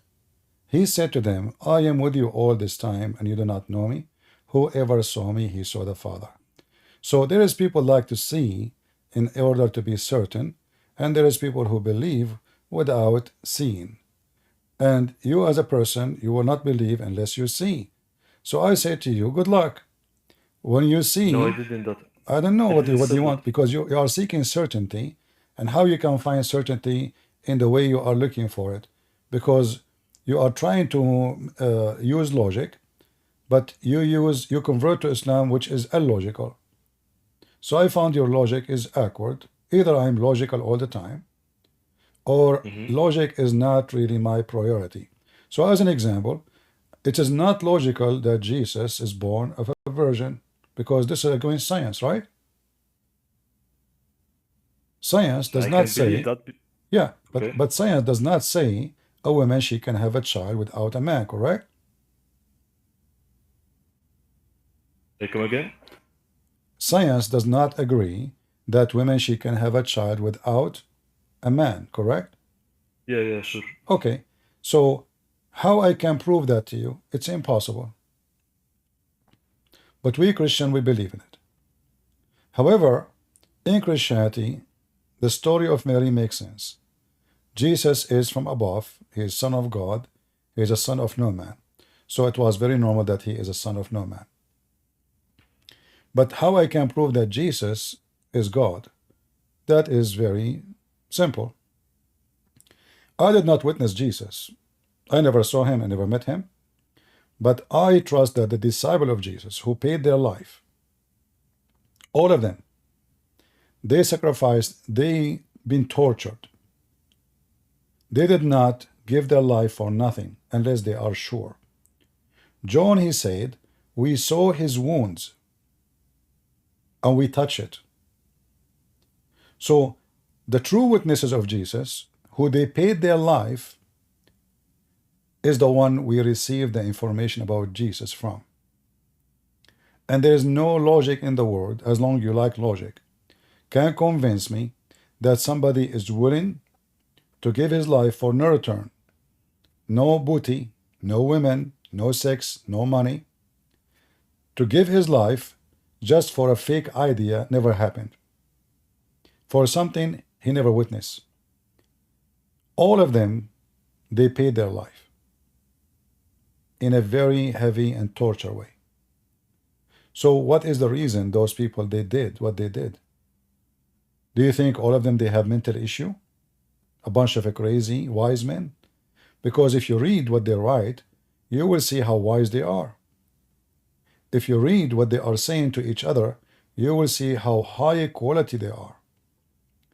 So why high quality wise men, noble, decent, are going to sacrifice their life for exchange of a false stories about Jesus? Story they fabricated. So for me, I say, if you believe in logic, well, logic says that those people, they did not believe in an idea which is false. Otherwise, they will not be willing to pay their life for it. And nobody would do so.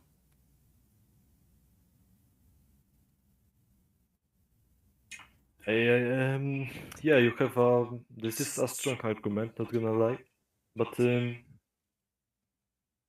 know, the Muslim, claim like a lot like that the Quran is well preserved and everything. I know there is like force and they have like differences, My friend, Also, my friend, who care Yeah. about preserve, not preserve? The shaitan can preserve his book too. I have my books in Amazon. I challenge anyone to change them. Does that mean I'm God?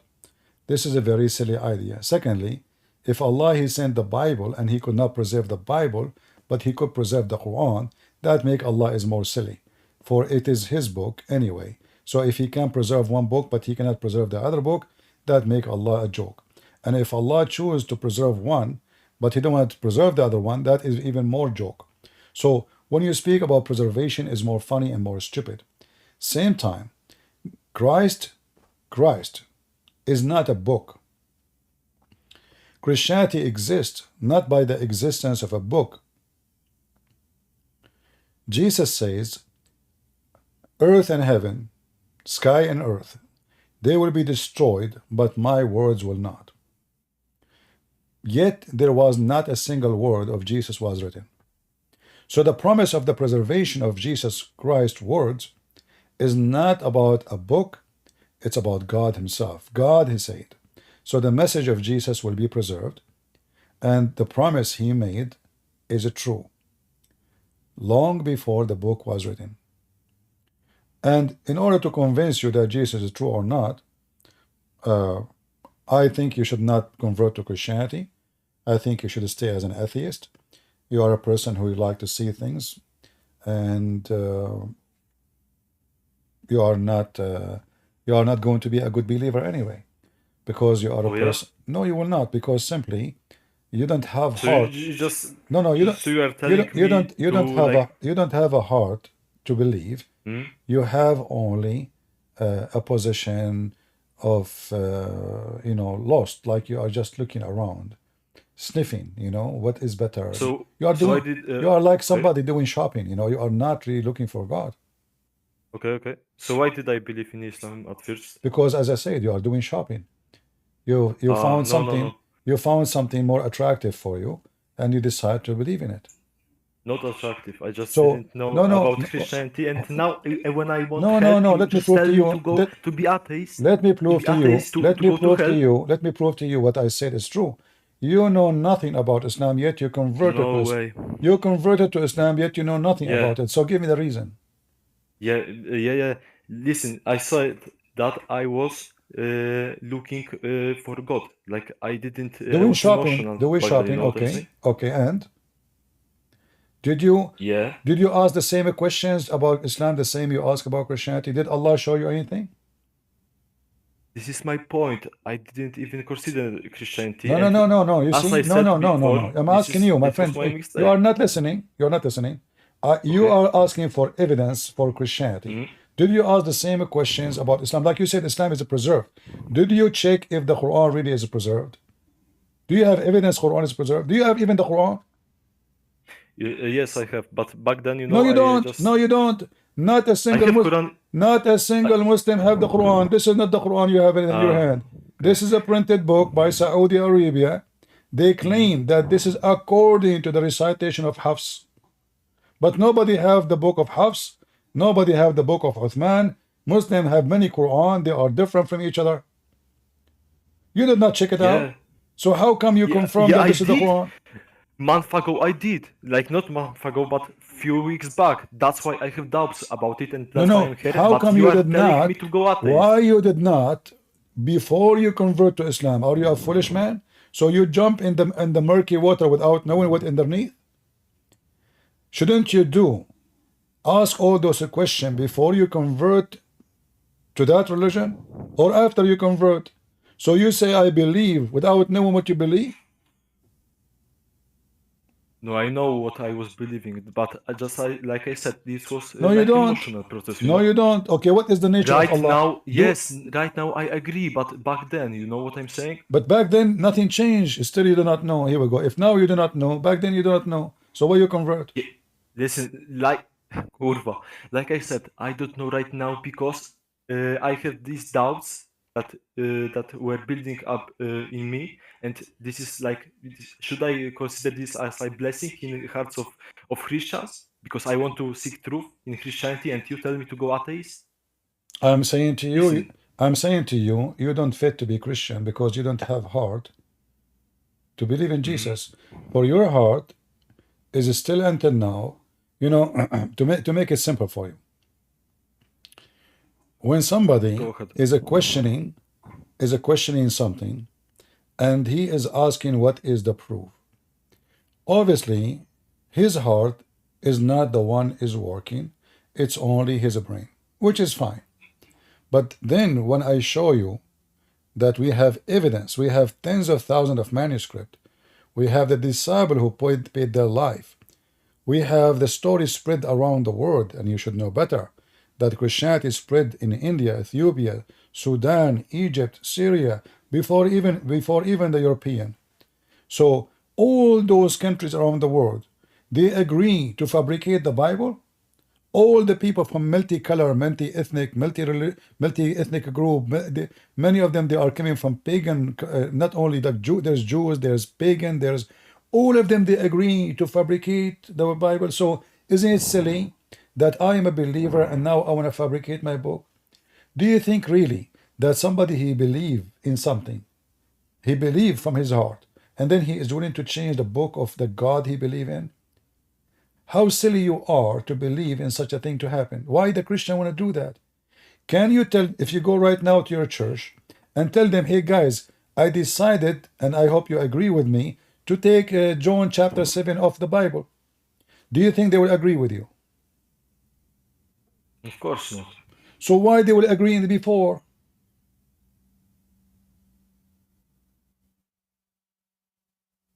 Like, Now people are more evil. Now people are more deceived. If people today will not do it, why they will do it then? Why those people who paid their life for Christ, they will do it? Christian today, they are, we cannot compare them to the Christians in the time of Jesus. They used to be hunted literally. In order to pray, they have to pray underground. If somebody says a Christian, they throw him to the tiger. So we cannot compare between Christianity then and Christianity now. Still, they did not leave Jesus. So you are sitting in your comfort, in the freedom of Poland, in Europe, who you have all the protection for your opinion and you believe, and you are questioning if Jesus is true or not. Well, ask the disciple of Jesus, they will laugh at you. Because you are a person who is sitting in his comfort zone, still you are wondering what they did, if it's true or not. For me, you see, this is I believe is true. And I am, because the wise God, he gave me little wisdom. And this wisdom is telling me that there is no way a human being will pay his life. And he got no return. Nothing. No booty, no sex, no money, no position, nothing. People spit at them.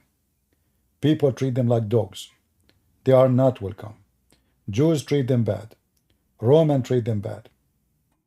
Arab treat them bad. Everybody treat them bad. Why in the world anyone wanna do this to get what? Nothing except death and torture. And this is the most clear evidence that the ones who witness Jesus, they witness to the true God, the Messiah, our Lord and Savior.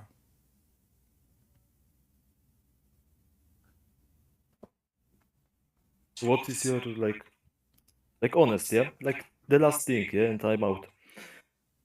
You still hold your position about going to atheism? This is your business. I don't care what you go. You see, man, not my business. But you are, if you But are, as a Christian, no, you as a see, Christian. no, you see, because you are seeking something called proofs, and what I will prove to you, send you to Mars. You are sending what? Are we going to go to the laboratory? So this is what atheists they think about. Atheists, they believe in things they can see, and things they cannot see. They don't believe in it. And for me, I believe that atheists are stupid because there's a lot of things they believe in they cannot see. As an example, do you see my voice? I I don't want to see Jesus. I No, just no. want Do to you see know. do you see my voice? No, I don't. Okay, how I can prove to you that my voice is voice? And this is not the point. Listen, No, because it's the point. It's the point. Because you no, I want just to want to prove. know What about. if you are what if you are deaf? How I can prove to you that I have a voice? Listen, I just want to know about the preservation of the Bible. That's it. About what? This is like this was documented for sure, yeah. You This was want documented somehow. you There want are to know books. about what in the Bible? The preservation that is not corrupted, yeah. That this is the word of God. That this is not the Well, my friend, something. if the word of God can be corrupted, that means God is not true God. As simple as that. Very simple. Because if God could not preserve his words, so who is he? I mean, this is easy. I can preserve my book. So if God cannot preserve his book, that means God is not God. Very simple. So for us, God book is not a book. God book is his teaching, is not the book which is written by ink. His words never was an ink. God, he gave Moses, as an example, the Ten Commandments written. But still, this is not the word of God as what it's meant in the, if you read the book of John, you will see in the beginning it was the Word, and the Word was with God, and the Word himself is God. So the Word of God is God. So in order to corrupt the Word of God, you have to corrupt God. You have to destroy God. You have to take God out of existence, then you can destroy his word. For God and his word is one. So Jesus is the word of God before there is any book is written about Jesus. His existence have nothing to do with books and inks or pen and pencils. His existence is the existence of God himself. You are thinking about word written in books. We are thinking about God as himself is a word. No book can contain him, and no book can describe him, and no language can explain him. For his almighty God, wonderful, amazing. Nobody can explain his glory, and nobody can have it, and nobody can describe it. So what book you are looking for? We did not believe in Jesus because there's a book, it's called the book of John, or the book of Mark. Even if those books never written, Jesus is true. The Messiah is our Savior. We did not believe in Jesus because there is a book speaking about him. What if nobody wrote a book about Jesus? When the people believe in Abraham, it was a long time before anyone have a book about Abraham. Still people believe in Abraham. When people they believe in about Adam, did Adam wrote a book about himself? I'm going to read the Bible with open mind, and Yeah, but if you want to God read, willing, if you want to yeah. read to know if Jesus is true or not, you need to read it from your heart, not only your eyes. And then, if the word of the Lord touch your heart, then you found what you are looking for. And this is why I say to you, you are doing shopping. You are not using your heart. You are just doing shopping. How you can prove to me? For me, when I read any chapter of Jesus, I will see God speaking, even though I never saw Jesus. Go and find me any person wrote a book. He's wise and beautiful and amazing in what he say as the word of God. Go ahead. Listen, So it really hurts me that you said that about that atheism, but I really looking for the truth, and I want to come back to Christ, and I believe there is a God, and I'm closer to Christianity than Islam. I will. And as That is your choice. You know, yeah, your salvation is in your hand. For me, it's very easy to find who is the Messiah. As I said, like when the Messiah says, "Love your enemy," that the extreme of wisdom which nobody can come with. How in the world I will love my enemy? So Jesus, when he taught us, he was fighting our illness. When a human being, he live in hate, his hate will kill him before he killed the enemy. In fact, he might never be able to kill the enemy. He live in hate. His hate will make him strive and suffer every day. He cannot even eat without thinking about his enemy. Like the Muslims today, they cannot even pray without cursing their enemy. They cannot even do anything. The enmity is about everything in their life. So their life already destroyed. So the wise Lord, when he said to us, love your enemy, he's not teaching us to love an enemy only. He is teaching us not to be stupid and not to let enmity destroy us and hatred. Live as God lived. God, he forgave. If God decide to be enemy to us, we will be destroyed in 2 seconds. God, he forgive us. We pray, we repent. Your sin is forgiven. If God, he hate us, God, he can destroy us, not like us. We cannot destroy God and we cannot destroy each other unless we have the capability of doing it.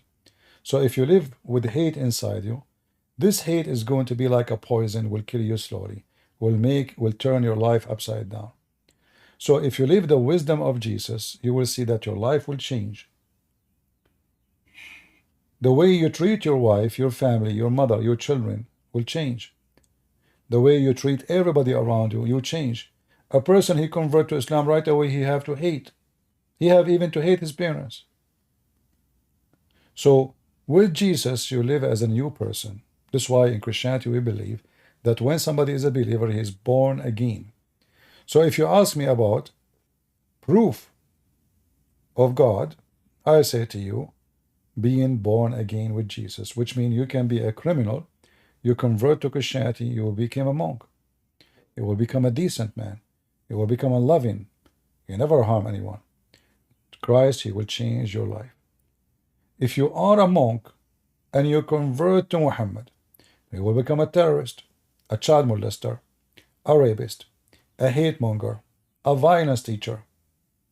So the proof of God is in the Bible. From their fruits you shall know them. How I know who is God and who is not? The fruit, which is good fruit, is the fruit of God. And I challenge anyone to show me one bad fruit of Jesus. And I challenge any Muslim to show me good fruit about Muhammad. From their fruits you shall know them. All right? yeah. Okay, you're going to read, I don't know, just the New Testament or start with the Old? What do you recommend for me? How to start it? The Do you have journey. a Bible next to you? I have it downstairs. But Well, go downstairs and you can come back and tell us in the chat. And I want you to be honest. I want you to open the Bible and tell me which page you open. Just tell me which page, which chapter you are. Just don't look. Hold the Bible in your hand and open it with your fingers. And okay, tell I'll me, be right back. and tell me what you get and read it. You do not need to come here to tell me. You can just post in the chat what chapter your fingers choosing for you. And let us see what the message God want to give you today. You want to do that?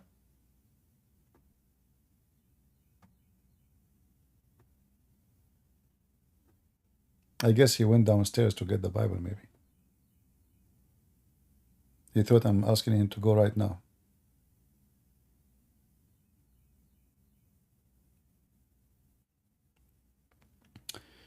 People interested in my race? I'm black, blonde, African American from Japan. Who care? And I am single. Go ahead. Okay. Did you get the Bible in your hand? Yeah. Okay. Did you open anything or not yet? Yeah. Right now it's Mark.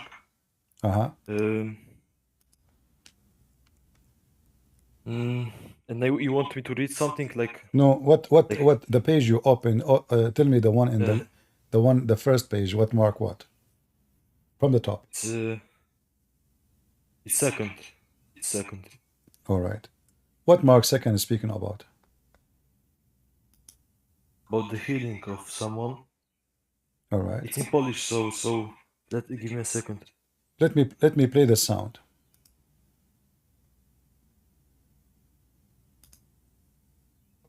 Mark 2. And again he entered into Capernaum after some days, and it was noised that he was in the house, and straightway many were gathered together, insomuch that there was no room to receive them, no, not so much as about the door. And he preached the word unto them. And they come unto him, bringing one sick of the palsy, which was born of 4. And when they could not come nigh unto him for the press, they uncovered the roof where he was, and when they had broken it up, they let down the bed wherein the sick of the palsy lay. When Jesus saw their faith, he said unto the sick of the palsy, Son, thy sins be forgiven thee. But there were certain of the scribes sitting there, and reasoning in their hearts, Why doth this man thus speak blasphemies? Who can forgive sins but God only? Immediately when Jesus perceived in his spirit that they so reasoned within themselves, he said unto them, Why reason ye these things in your hearts? Whether is it easier to say to the sick of the palsy, Thy sins be forgiven thee, or to say, Arise, and take up thy bed and walk? But that ye may know that the Son of Man hath power on earth to forgive sins, he saith to the sick of the palsy, I say unto thee, Arise, and take up thy bed, and go thy way into thine house. And immediately he arose, took up the bed, and went forth before them all, insomuch that they were all amazed. And all amazed. Are you with me? Yeah. It's so my friend, the Bible here is saying to you, and I chose nothing for you. I told you to open with your own choice without even looking.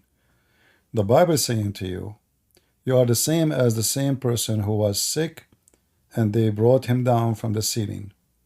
And Jesus says to him, Go, and your sin is forgiven.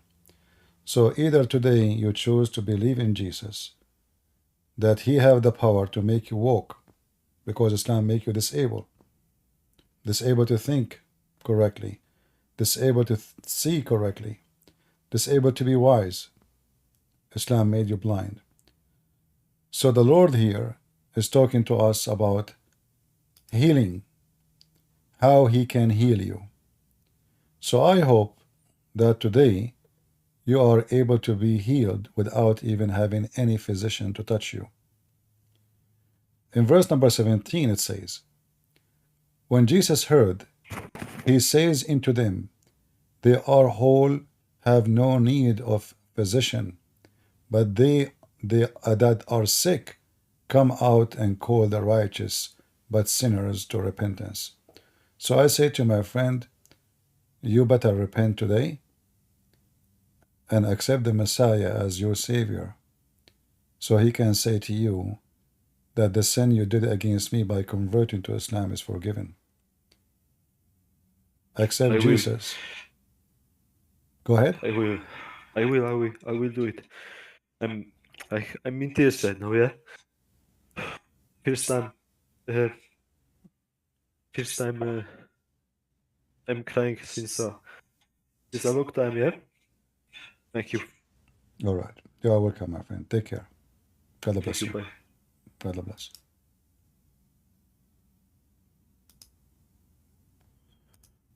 All right. Amina. Go ahead, Amina. I hope you fix your microphone. We are happy that he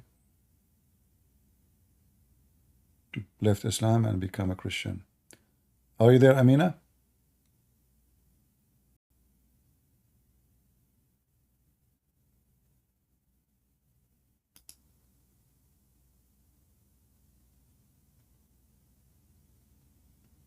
Do we have any Muslim would like to join us?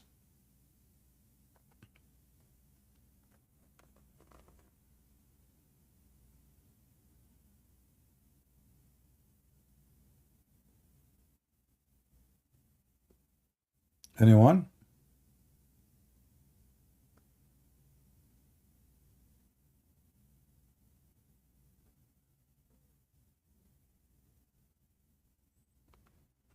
Are you there, Amina?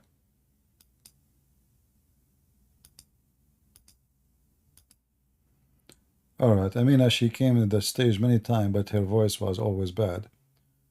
So let us see what's going on with them. Maybe they are just playing games.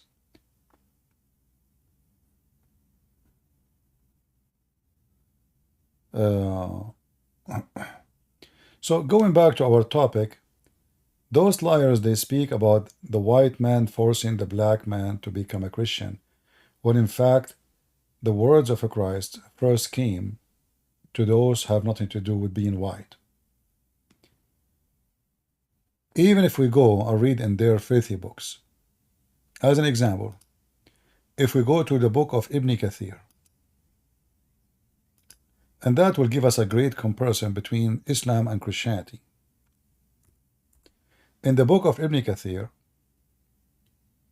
volume number 2, page number 119, I will use Google Translation to translate the page for you. Read carefully with me how we expose the Muhammadan when they say that the white man, he forced the black man to become a Christian.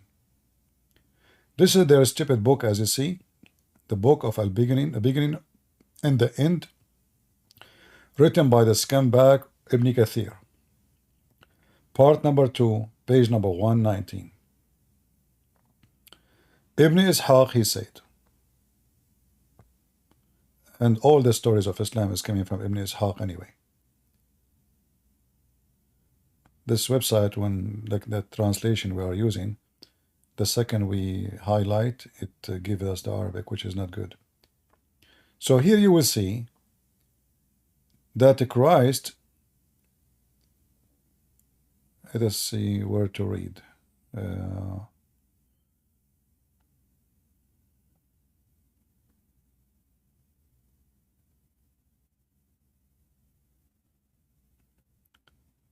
Where to read. You know what, let us do this. I will, because this stupid thing is just flipping the whole page. All right, it's translating right away now. Let us see if we can choose here.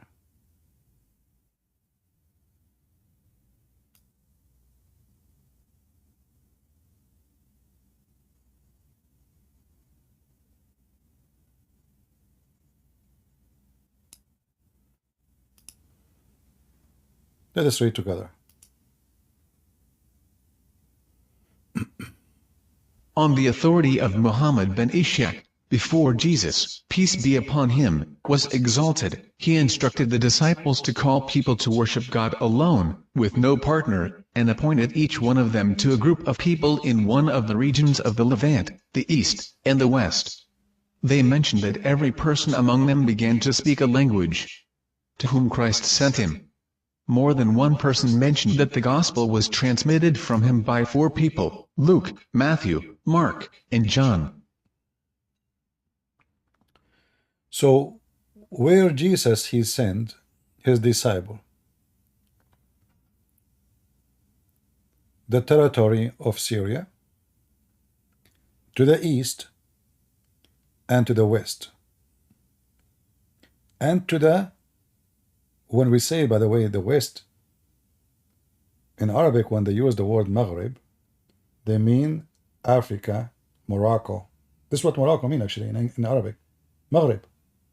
In case you do not know, in Arabic, when we say Maghrib, we mean Morocco. Maghrib means west. So, the Messiah disciples were sent to the east, that means the Asian, to the west, whoever in the west, including Africa, and to the territory of Syria. But here you will notice that the disciples of Jesus, they woke up in the morning and they found that each one of them speak different language. That is the power of Jesus. Allah, he sent his apostle to speak to you in Urdu. He cannot. Did Allah send Muhammad with ability to speak to you in any language except Arabic? He cannot.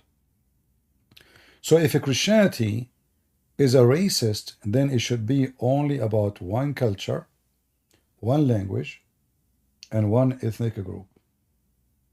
But this is their book, and this is Ibn Kathir. And let me send you the link so you can save it. So in the future, if you need it, you will not ask me for it. All right?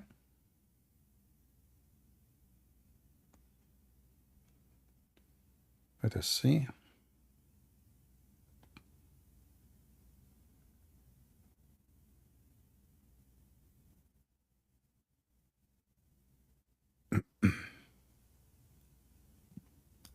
Well, we need to shorten this link, so I will post it in Discord, and I will ask the admins, and in Ramble, because YouTube don't accept to post a link like this, and in Ramble too. And you guys, you shorten it and give it to people in YouTube, please.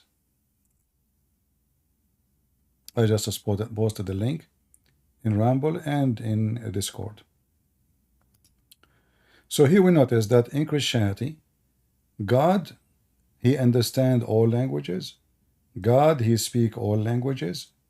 God don't discriminate between languages. God, he made his disciples speak all languages. Can Allah do that? E.g., are you a Muslim, my friend? E. I don't know what's your name.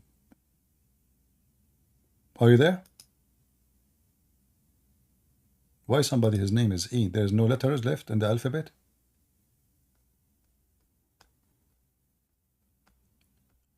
Are you there, E? Do they charge in Discord, like, you know, when you make your name, like they charge you by letter?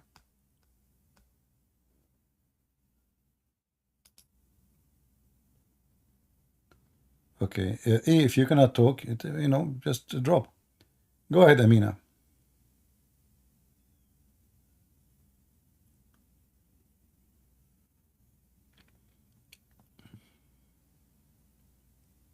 What's wrong with the Muslims? Each one I call him to say something, he don't, you know. They just come to the stage, they say nothing. Are you protesting Free Palestine?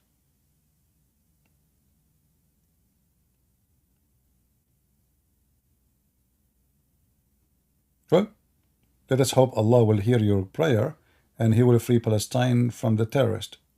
So we will have only Israeli.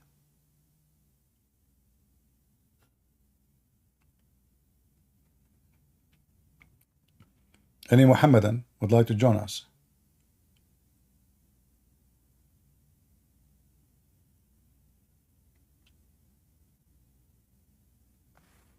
Any brave Muhammadan?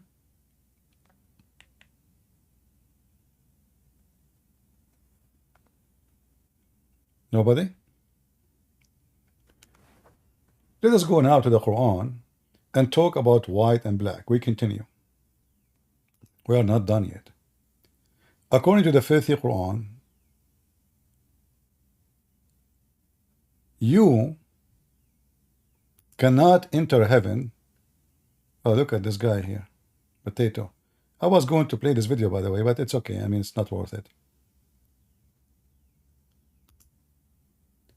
According to the stupid Quran, all believers must be white before they can enter heaven. Who is a Muslim want to prove me to be a liar? And he want to get me busted and say this is not true.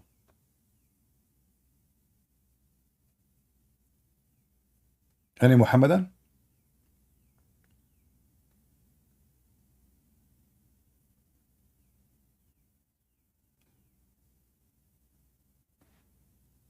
If there is any Muhammadan would like to prove me wrong and false, I say the Quran say that only white people they can enter heaven. And this time we are saying Quran, we are not saying Hadith.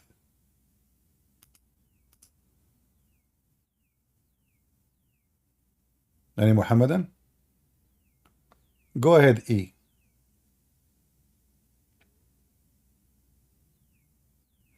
Do you think, guys, there is something wrong with Discord, or those guys are playing games just to waste our time?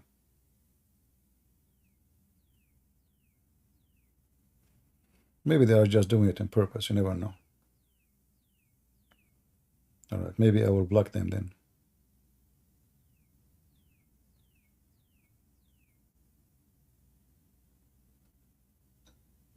Hi, Christian Prince. Can you hear me?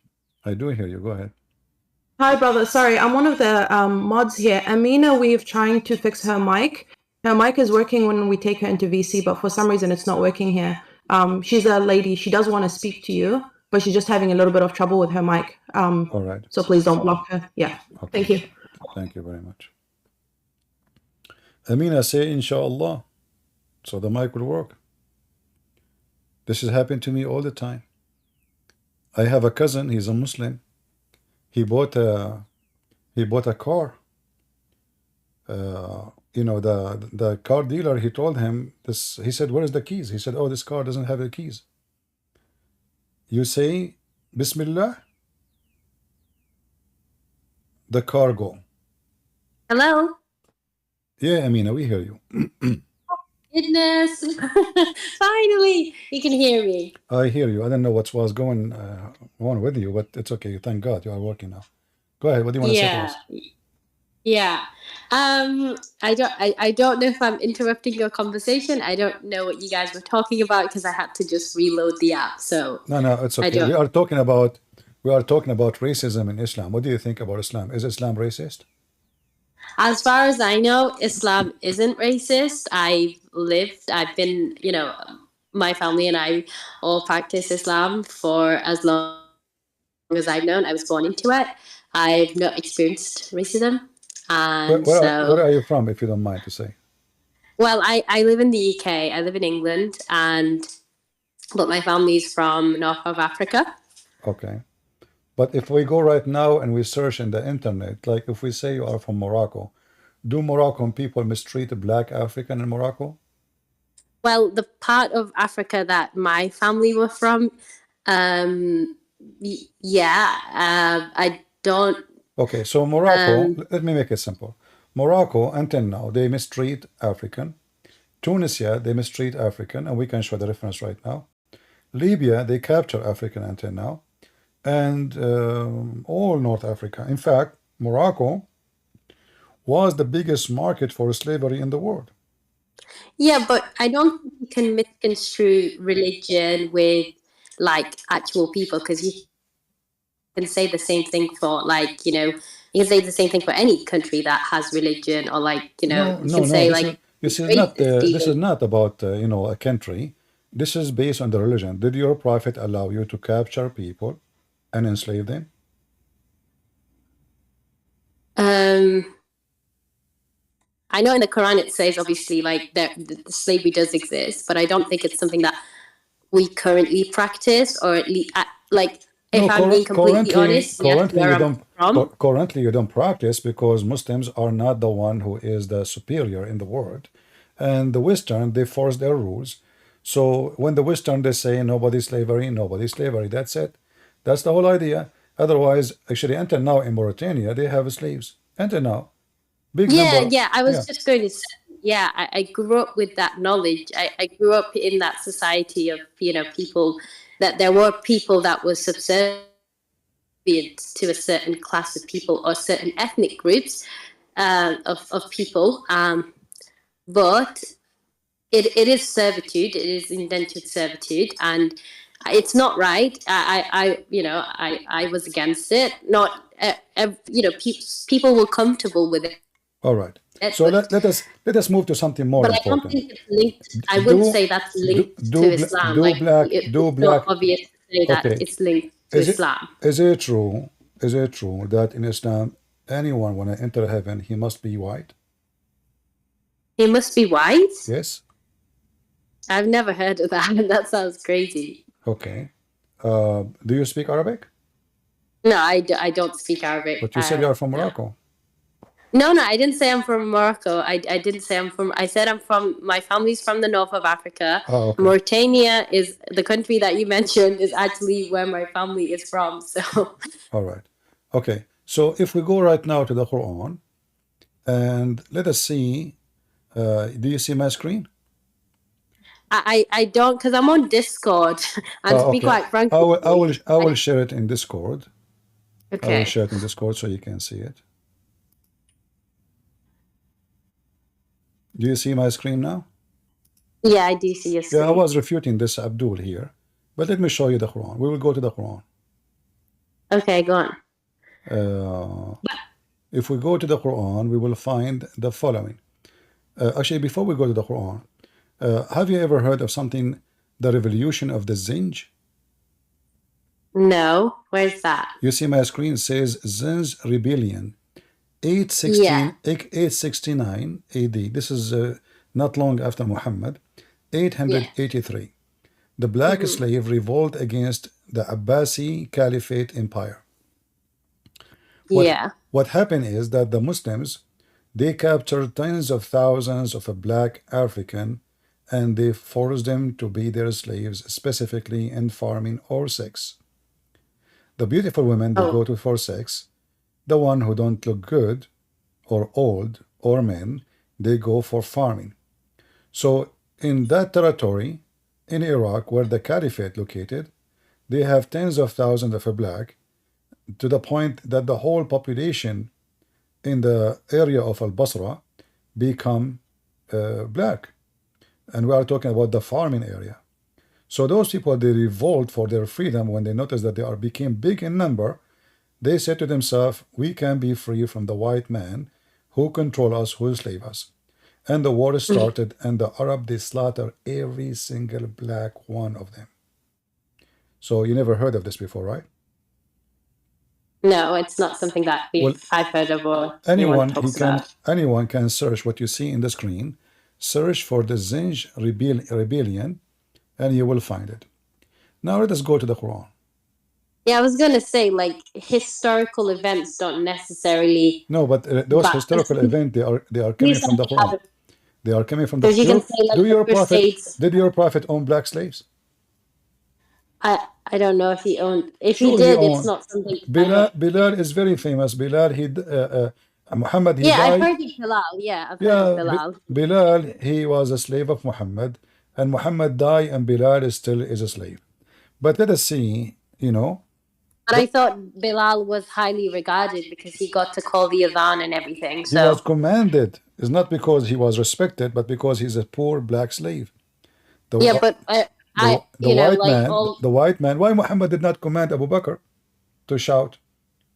He commanded the black, the slave. The white people don't maybe he wake up. does.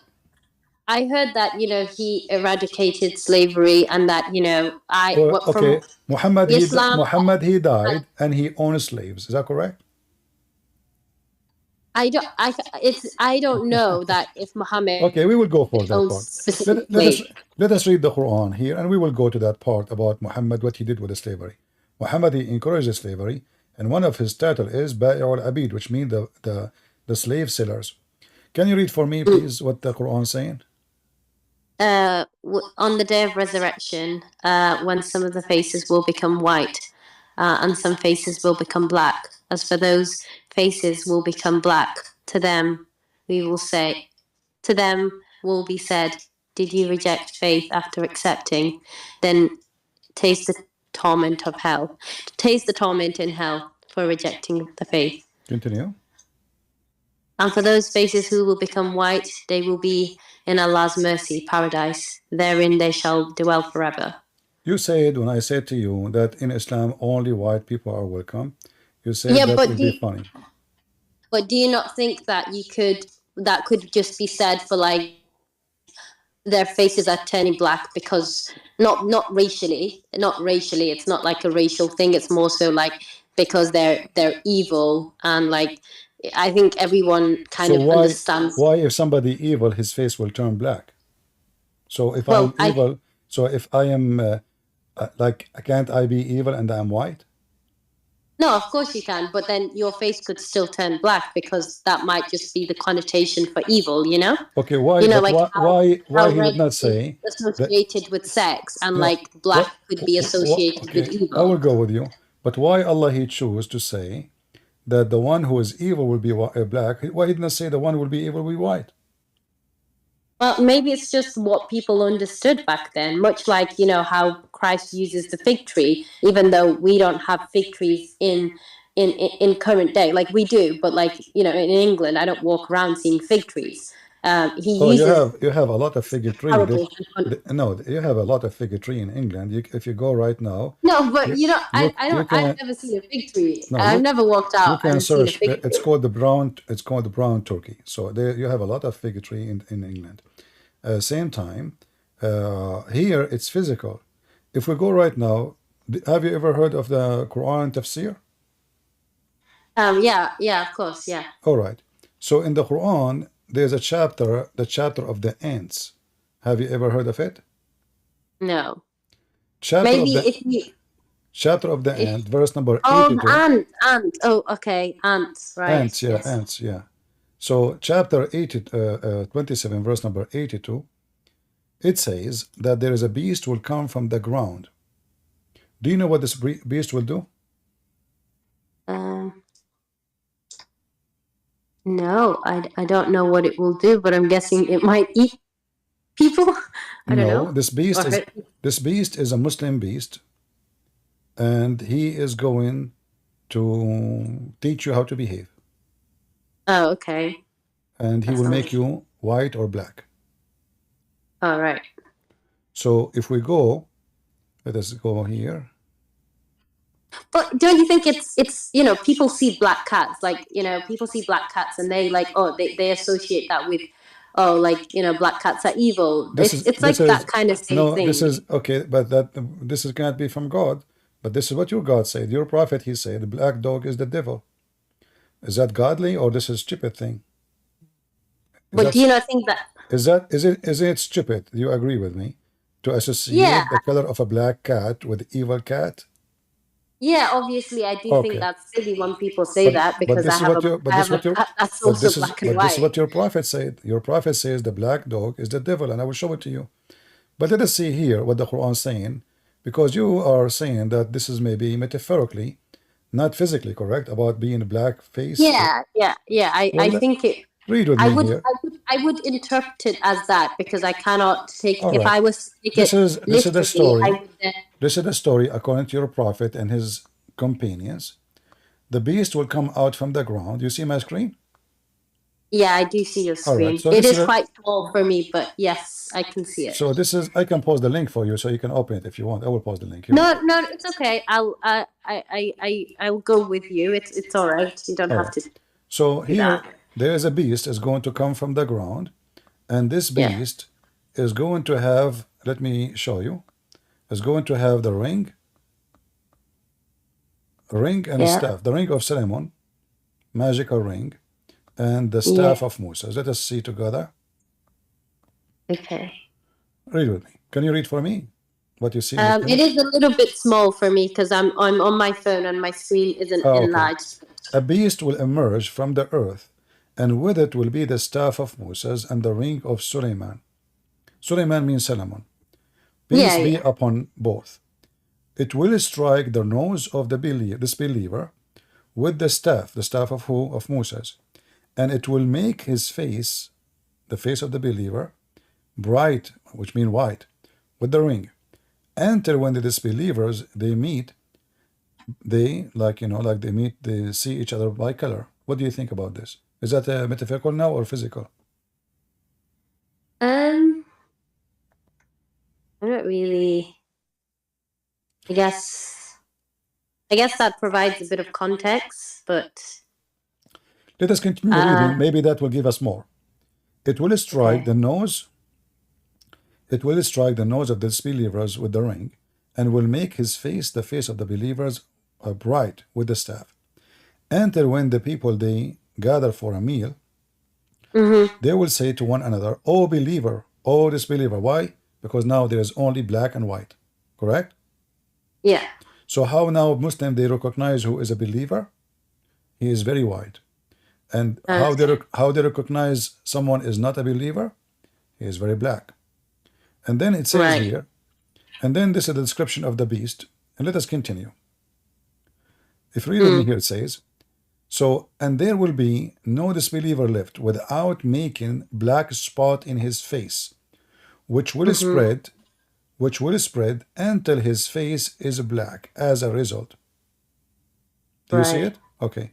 And then before it says, we skip that by mistake, there will be no believer left without making a white spot in his face, which will spread until his face shining white as a result. Is that metaphorical now, or this is physical? Well, yeah, that's obviously like literal. That's a bit more. All right. That's So all non-believers, the penalty for them is being black. All the believers are going to be white. So if Islam is not racist, what is behind this? I'm not really sure, but like I'm not really sure. I don't know, but I cannot believe that God would be racist. Yeah, I don't believe that that our Creator is racist. I believe the explanation that I was told for us being different is so that we can learn to accept one another. So I cannot believe how I was made. It was rape comes from racism, because that just cannot be true. Like I can accept that, I can read that, and I can hear it, and I'll be like, okay, cool. But I've learned that it's not racist, so I can see and hear that. I just don't. I think we are, as human beings, are flawed, and maybe that's why we have racism. Yeah, but this is God that's talking now. This is not a human being. This is not me and you. This is God. This is Quran. Yeah. So how? Okay, when Allah He created the white people and the black people, did He create the black people to go to hell from the beginning? Well, obviously not. Obviously not. Why? No, I don't think so. How come? Because He created us all equally. It's not about the color of our skin. It's about what's in our heart. It's about what we follow. It's about the way we treat each other when we're alive. Can you read for me? Can you read for me what is in the screen? Sure, go on. Um. Okay. Is it Abu? Is it? I don't know how to. I don't know how to pronounce the Don't first worry name. about the name. Who cares? Okay. Reported God's messenger as saying God created Adam when he created him and struck his right shoulder and brought forth his offspring white like small ants, and struck his left shoulder and brought forth his offspring black as though they were charcoal. Then he said to the party on his right side, to paradise, and I do not care. And he said to the party on his left shoulder, to hell, and I do not care. So who is Yeah. the one going to go to heaven and who is the one who is going to go to hell? Based on your prophet's statement. Well, from this, like reading it, obviously says the white offspring, white ants, and then the black ants are going to hell. So the black people will go to hell, the white people will go to heaven, correct? Yeah. Well, the ants, but yeah, I'm guessing they are human. They're like meant to be metaphors for human. Is that what it is? Yeah, no, he is describing them how, because there is in the desert, there's white ants and there is black ants, you know? So he's describing them as the color, like how black, how white they are.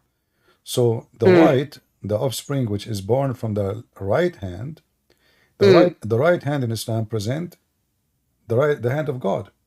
Because God have two hands, your God have two hands, and both of them they are in the right side of Allah, correct? Yeah. So the reason Allah he chose the white to be born of the white right hand, for those are the righteous people. The white people are righteous. And the reason that Allah he chose in the left hand to make the black offspring coming from, because Islam teach that black people are not righteous. This is not metaphorical no more. This is a clear evidence that from the beginning Islam believe that all black are evil, all white are good. Okay. So what do you think? I mean that's pretty damning. But race for me, like race isn't all. Like I can't just be like, okay, yeah, obviously if God's racist, that's a problem. But like, I don't know what to do with that. Yeah, it's pretty bad, but I don't know what to do with that. Well, if I am you, I will leave Islam, my friend. I mean, it's not about you do what not to do. Either we accept such an idea. For me, I met people who they are white, they are very evil. And I met black people who they are very good.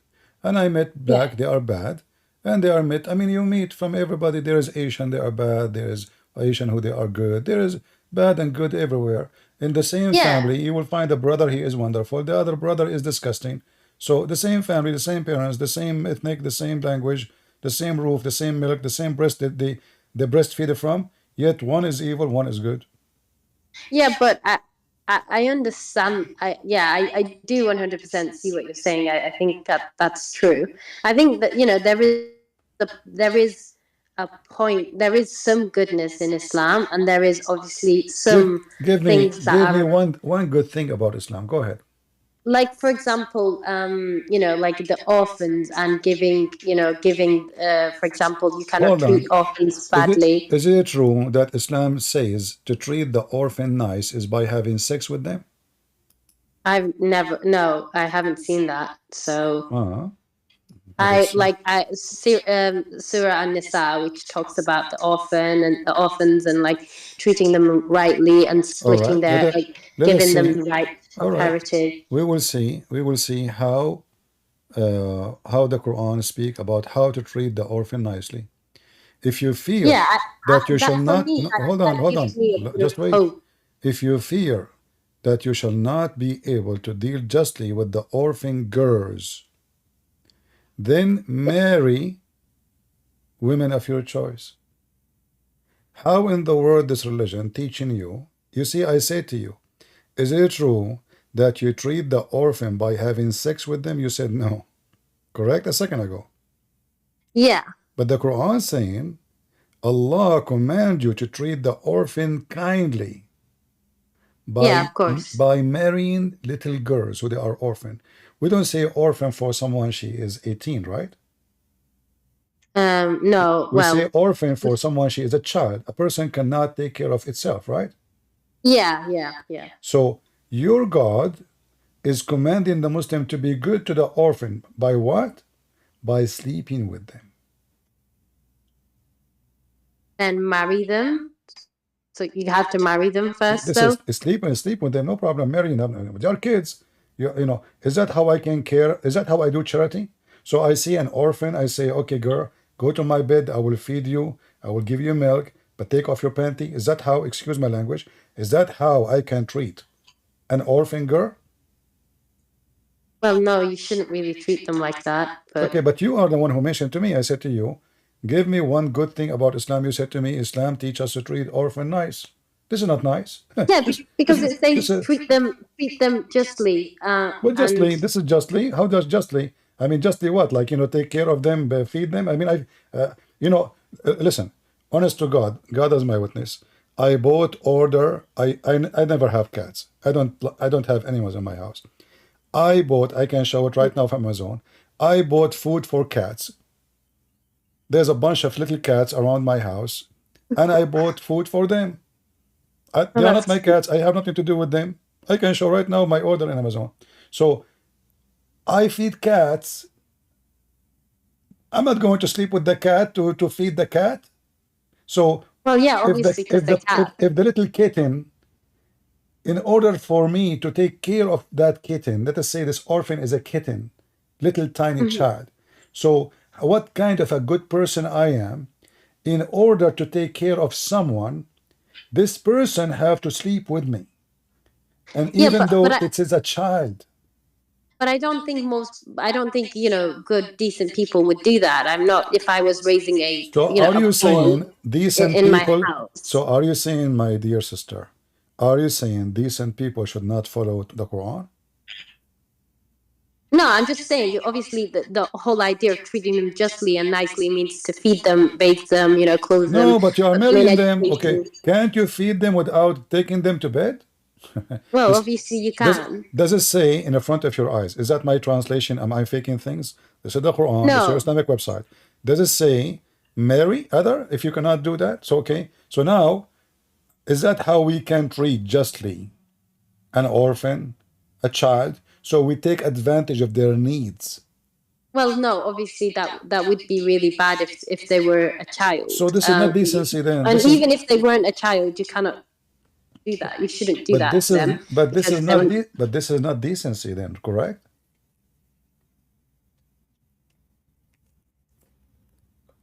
I guess in that context, it wouldn't be very nice to do that. But is it I decency? mean, like, It's not about nice. You see, this is not about nice. I want you to focus with me and be, I'm assuming that Amina, she is an honest person. She will give me an honest answer. Is that decency? If you heard that I saw an orphan who need food, and I say to her, listen, baby, I will marry you. I will feed you. Come to my home. Come here. I have candy for you. sounds so disturbing. Don't say So, that. what do you think about what I just did? Is that disgusting? Yeah. Or this Yeah, is well, good? obviously, I think it would be kind of under child grooming, and you would probably be Exactly. like, And this is what That's- Islam is about. So, what is good about Islam?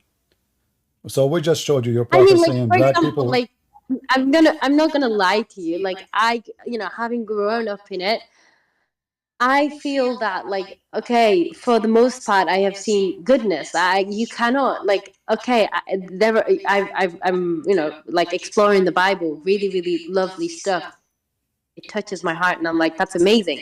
But then I look at the way I grew up and the way that the people and the culture and the society that I was a part of, and I just think this cannot be, these people are Muslim. We're all Muslim. We live our normal lives, and we do good things, and because we want to please Allah. I don't know. You fail So, to give like- me anything good you do.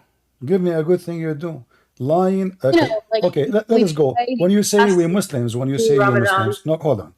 So what Ramadan? I mean, you eat more in Ramadan. People get more fat in Ramadan. You don't lose Yeah, weight. that is okay. I mean, yeah, that's, there is some evidence to So, suggest so that it's your kind of. fasting is not a true fasting. You just switch the day to night and the night to day, and that's all. And you eat more, and actually, food got And more we do give expensive. zakat, you give charity, Okay, you even know, your send zakat, money. you don't give it because you're a good person. You give it because you promised. If you give, Allah will forgive you. So you bribe God, you give money. So, oh, forgive me, Allah. It's not because you are a good person. You see, if I do something for the sake of some return, that means I am not a good person because I will get the So, return anyway. can I ask you a If question, I believe in CP? God, I'm not seeking return, then I'm a believer. But Can if I I ask am you a just seeking return, then I am not a believer. Can I ask you a question? What do you think of all the Muslims that are living their, kind of ordinary lives, do their best to follow the Quran and just, do that? Like, and we can, you can't say they are bad people. Like, You we see, live our I am ordinary lives. Amina. We I'm not we do. here. I'm not here to talk about bad people, because I am sure your Yeah, parents but are.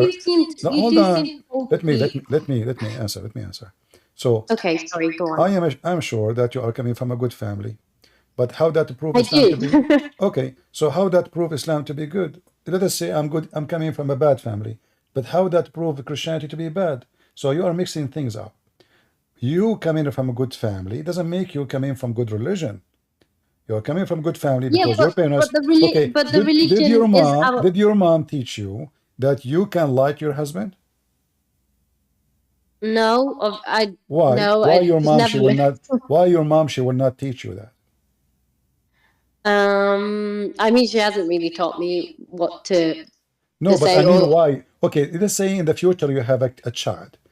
Do you yeah, encourage your child, your daughter? Let's say you have a daughter, God is yeah. willing, and you told your daughter, "Hey, daughter, you should like your husband." Is that a good teaching? Well, obviously not. That's morally corrupting But your isn't soul because every lie exactly? that But isn't this what your prophet said? The man he can lie I to his husband. The man can lie to his yeah. wife, and the wife can lie to her husband. But I don't know that many. I don't know that many people take that seriously. Like I So don't are you think. saying to me that the good Muslim is the one who don't take Islam seriously? Because if you take Islam seriously, you follow it, you become corrupt. I think okay, no. Well, Amina, for Amina, example, you just said you are corrupting your kid. You said that to me when I yeah, asked you about. obviously Okay, so lying. you agreed that Muhammad is corrupting your kids. Well, yeah, obviously. Well, I'm not saying Muhammad is correcting our No, kids. no, I'm you just said saying the that. No, whole you said principle that. of I lying. said to you, listen, Amina, listen. You are you are really funny. I'm not No, making I'm fun of not. you, by I'm the just way, trying to but you tell are the you. one who used the word corrupt, and I'm listening Yeah. carefully. I listen to the heart of people and to their words and voice. So Okay. you said, and everybody heard you, if I do that, I am obviously corrupting my kid. Yes, that's So morally corrupting your if you child. listen to the teaching of Muhammad, you will end with what? Corrupting your kid. But yeah, yeah. I mean, if I teach my child to lie, then I am teaching them to corrupt their souls, and I don't want to do that. So why you don't follow Muhammad Um, then? Obviously you don't like Muhammad teaching. but I do think Muhammad has other teachings that are maybe better. Okay, I don't hold the view that Muhammad was this perfect human being that didn't make any mistakes because obviously his Is marriage. that about Muhammad being perfect, or is about God teaching? So are you saying to me Muhammad was giving false teaching, not from his God? I think some of his teachings surely cannot. I don't know. I just think some of his teachings are questionable. As a person that is living in this world right now, I cannot encourage my child to lie.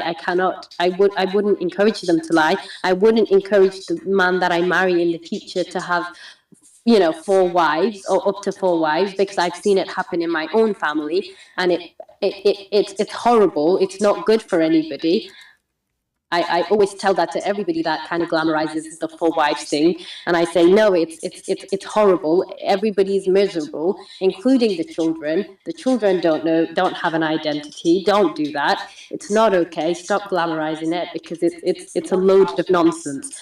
But I can understand that the Quran says that. I can see that the Quran says that, but I don't know that everything that when you do something in practice and it doesn't work, but that doesn't mean to say that Question.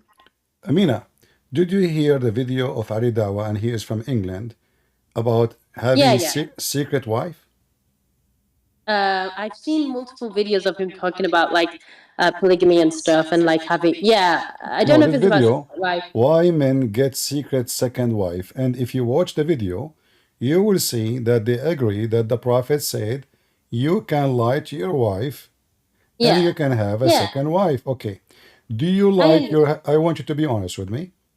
Do you agree with the teaching of Islam that your husband, he marry you, he said to you in the morning, I love you, and afternoon he said that to other secret wife, and by night he said to the third secret wife, and by the other morning he said to the fourth secret wife? What kind of religion, this religion we are talking about? Go ahead.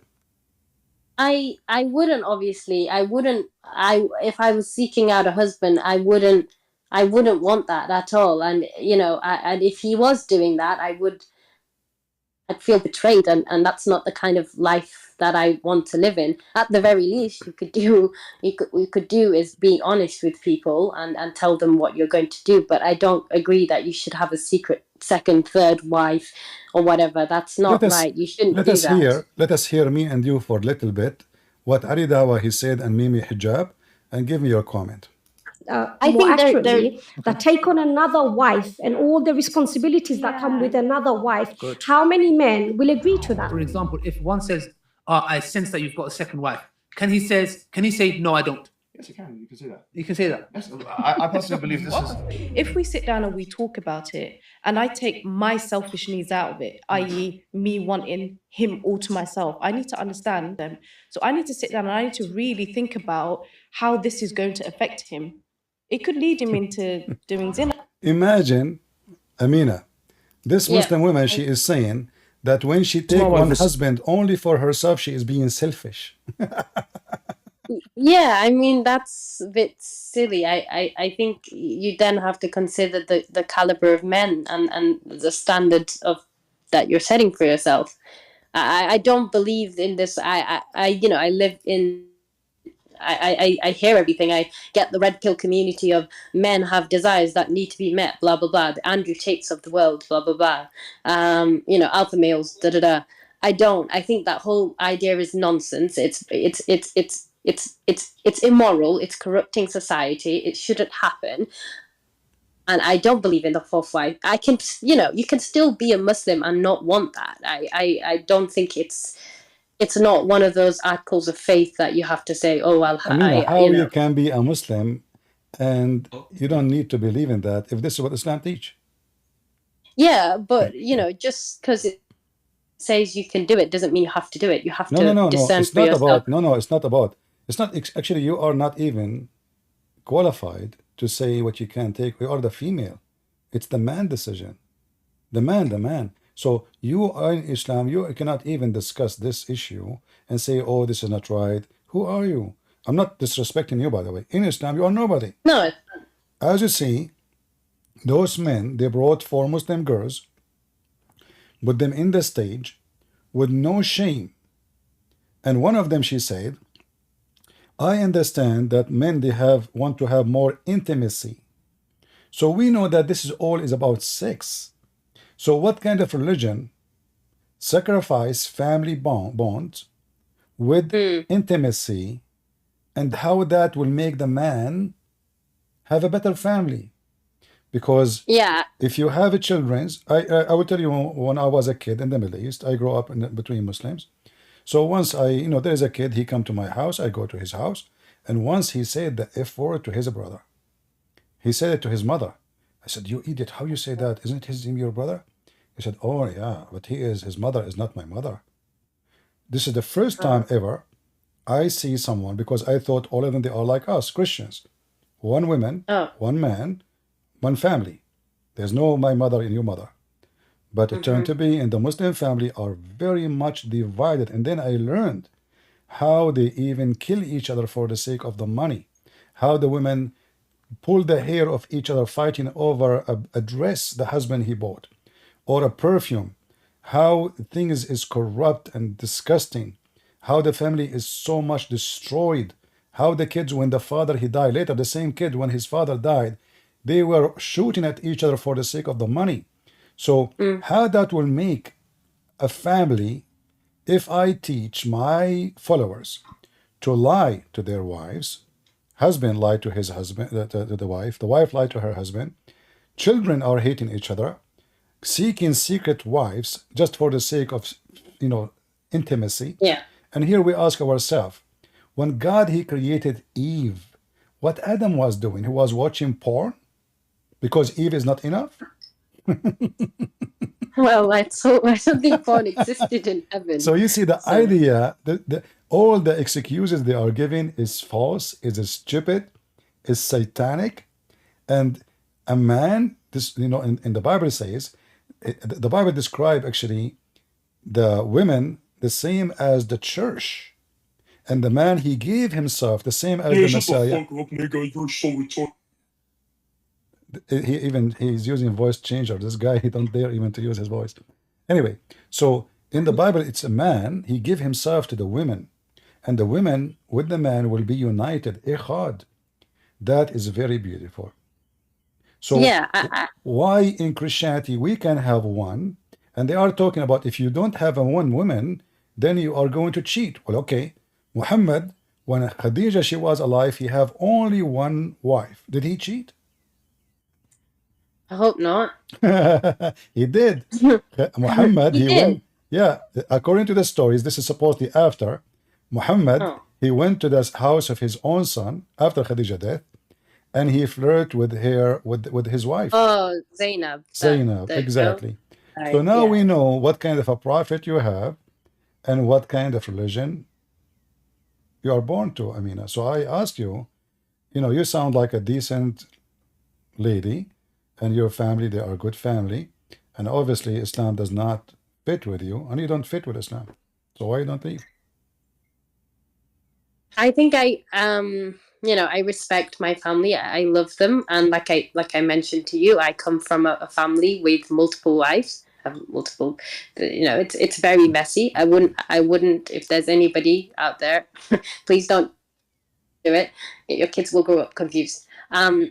And so that's the only thing I have to say. But I think the reason why I don't is because I hold to the idea that, obviously my family is, my whole lineage, my tribe spread Islam, across what helped spread Islam.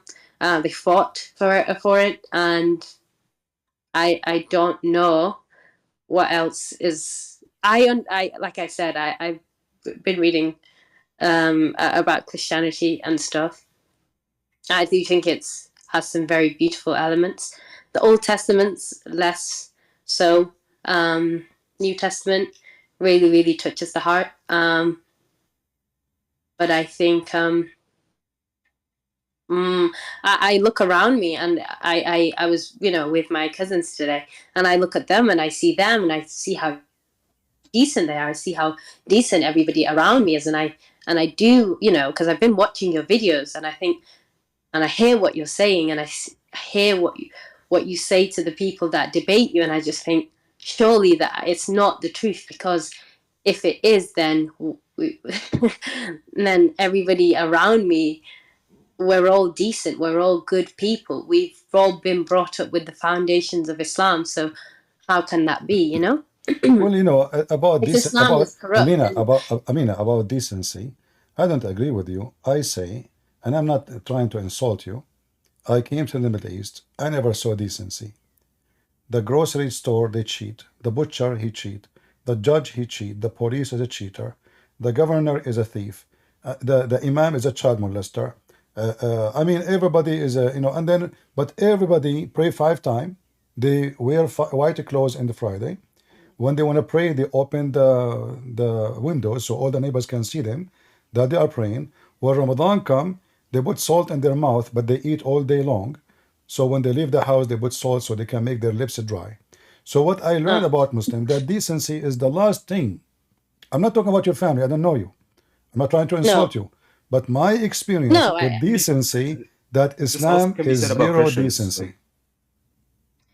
Yeah, I have a few questions to ask because nobody has ever answered me this question right, and I'm going to mention it. I hope that nobody gets offended. But have you ever heard about, this is not to derail the topic, it's just a question that I have to help me understand, because if it is, then I don't know what to do. Have you heard about FGM, female genital mutilation? Like, yeah, the Muslim they practice that, and this is one of the reasons. But is it because no, like I've asked people around me, and I've said, is it in the Quran? Is it Sunnah? Is it? And they say no, because most other Muslim countries, it seems to be rife in North Africa and parts of West Africa, but other people who are also Muslim, in the East and stuff, don't do it, and so it must not be Islamic. So I'm just wondering, from your knowledge and from your but I haven't. Okay, but I want to ask you, It's not in the Quran. if this is not Islamic, so where the Muslim get this from?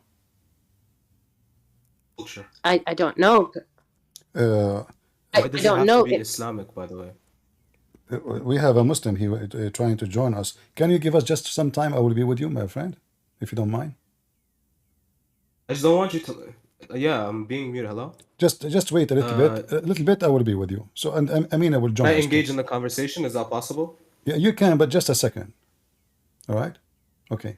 Yeah. Just one thing. I'll just say two things. And Amina, I don't know why you're asking a Christian a Muslim question. I don't know why. I'm asking because I'm asking because I have asked. Are you willing to let me respond? I've asked people in my community, and they've said no, it's not.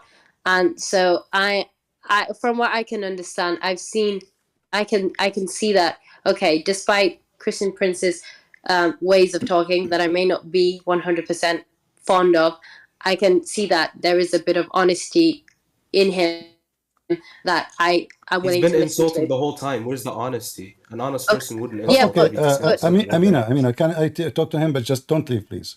So, Mr. Rhythm, your name? Rhythm. Okay. You said that this is coming from the culture, correct?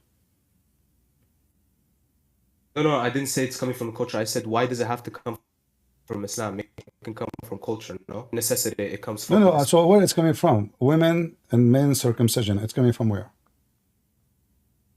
What's woman's circumcision? And show me where it is in Islam. No, I'm asking you. She just mentioned it. Are you saying she's lying? Yeah, I said show me where it is in Islam. I didn't say she didn't So I'm mention asking you, why Muslim they do it if it's not in Islam? Yeah, we don't know. It's most likely culture. Why it's not Islam? Because I've never heard of something like that in Islam. And I'm asking you to provide evidence of such female circumcision. Okay, all right. Let us go and see. Hold on. Hold on. So you said this is culture. This is not your religion teaching, correct? I would be honored if it's not. That would be amazing. But like I said, I'm asking somebody that... I mean, I'd say this is a question to ask an imam.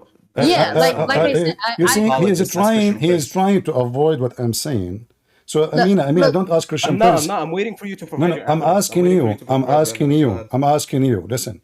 So, is it from Islam teaching women they should do circumcision, or it is not? What is women's circumcision exactly? I don't understand. Cutting her clitoris.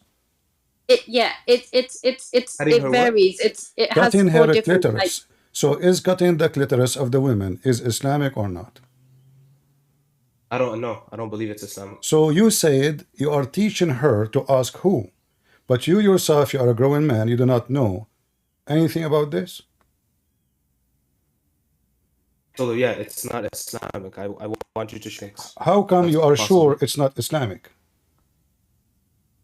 Is that because it's ugly and Because I evil? don't believe I've heard of any of this. I've discussed many of these moral So topics. is that is that I've never heard let of. me ask, so let me ask you, is that disgusting to hear that there is some people they do circumcision for women?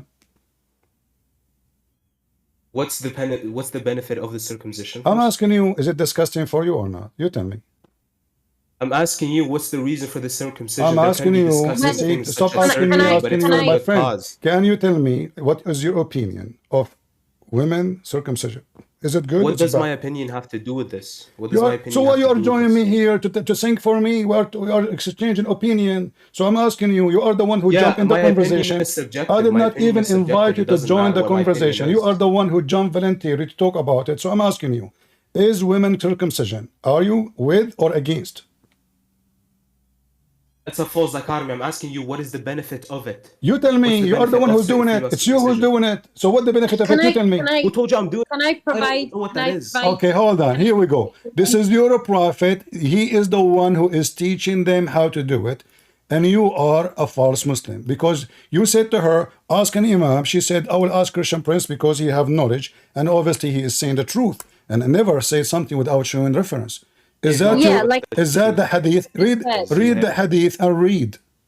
Don't tell me Wait, this is can not you go down? Islamic. Can you go down? So I need to apologize. see. I need to So see. I need to see. apologize I for need to saying see this if is not the hadith- Islamic. I will I show need you. to see if the hadith The hadith is sahih or not. the hadith is da'if. I need to see. Da'if. So it's da'if. So why it's not accepted? Well, I It's changed my unreliable. mind. It's Hassan. It's da'if. Sorry, it's authentic. Here we go. You're a potato. So see, it's da'if. It's da'if. Allahu Akbar is da'if. It is sahih. I was joking with you because I know that you are a fraud. So listen. So now it's circumcision. Answer the women. The lady she asked, why in the world you want to do circumcision for the women? And you are the one who said, you are the one. It's weak right there. Read it. Read it. What? Read what? Read it. Read what? Read. Abu Dawood said Muhammad bin Hassan is obscure. Read it. What? Read what Abu Dawood says. What he said. Go ahead. Go down. I know you're bad at English. Okay. I know you don't know English. Okay. Read these two words. Read. But doesn't matter. The end, the grade is sahih. The grade is sahih. The grade. Get out of here. You see, I don't have time for kids. Just get out of here. I don't have time for kids. Whether it's da'if or not, whether it's sahih, it is still sahih. active. Look what he is doing. Look at the hypocrisy. This is the grade is authentic. He's talking about different hadith. This is not even Abu Dawood. This is here. He's talking about that this is a comment. This is not even the hadith. So he's a hypocrite. He challenged me. He said this is not Islamic, correct? Yeah. Okay. Did I prove it to him in a second that this is Islamic and Muhammad is teaching them how to do it? Yeah. And whether it's, I would just like to say to him whether he believes it's a weak hadith or not, it's still practiced and it still affects. But this is mean, Amina. This is not culture.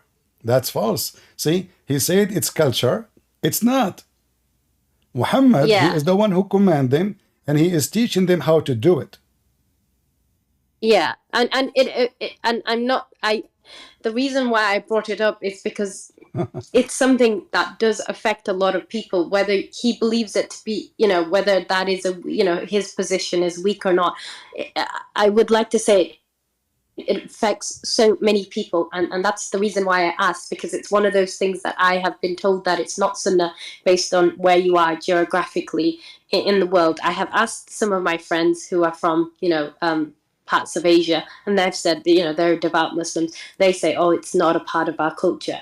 But, past some of my friends from the same regions where I'm from, yes, it affects them. So I just want to know what it was, and if it was true or not, whether it was, an Islamic thing or not, because I'd like to know, because I've been told that it's cultural from certain people, but I also don't. Look what the Muslim they do.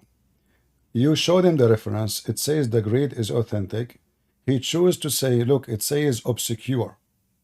But this is your book. And Christian Prince, you lied. You say this is culture. This is number one. This is not culture. This is the teaching of Muhammad. And for a hadith to be written, translated, published in many Islamic books, and you say to me it's obscure, then you Muslims are a bunch of corrupt people who accept false stories about your prophet. And then not only that, at the end they say it is authentic. So when I said to him it is da'if, he jumped, he was happy. I said it is authentic. No, look, it says it's secure. But we know that this is a practice that never come from nowhere, you know? And I can show you tons of website fatwas explaining why it's good, why it is nice, why it is like, I mean, if I read for you in Arabic what Muslim website they say, you will feel so disgusted how they treat the women. So the reason they don't want women to have their clitoris, because they don't want women to have a desire, only the man. The woman, she is there to serve the man. This is why Muhammad himself, when a woman, she came to him, and obviously she is not circumcised yet, she said that she saw a dream, and she obviously was masturbating, excuse me, and she said, the wife of Muhammad, she and the women, she have this charge. So the wife of Muhammad, and this is his wife, she said, and do women have this charge? Do women get this charge? The wife of Muhammad, she never had orgasm. Never. Have you ever heard of a woman, she is a growing woman, and she is telling her husband, Mr. Muhammad, hey, what are you talking about? Do women really have this charge? So why she never heard of it? Because simply they do circumcision for those women.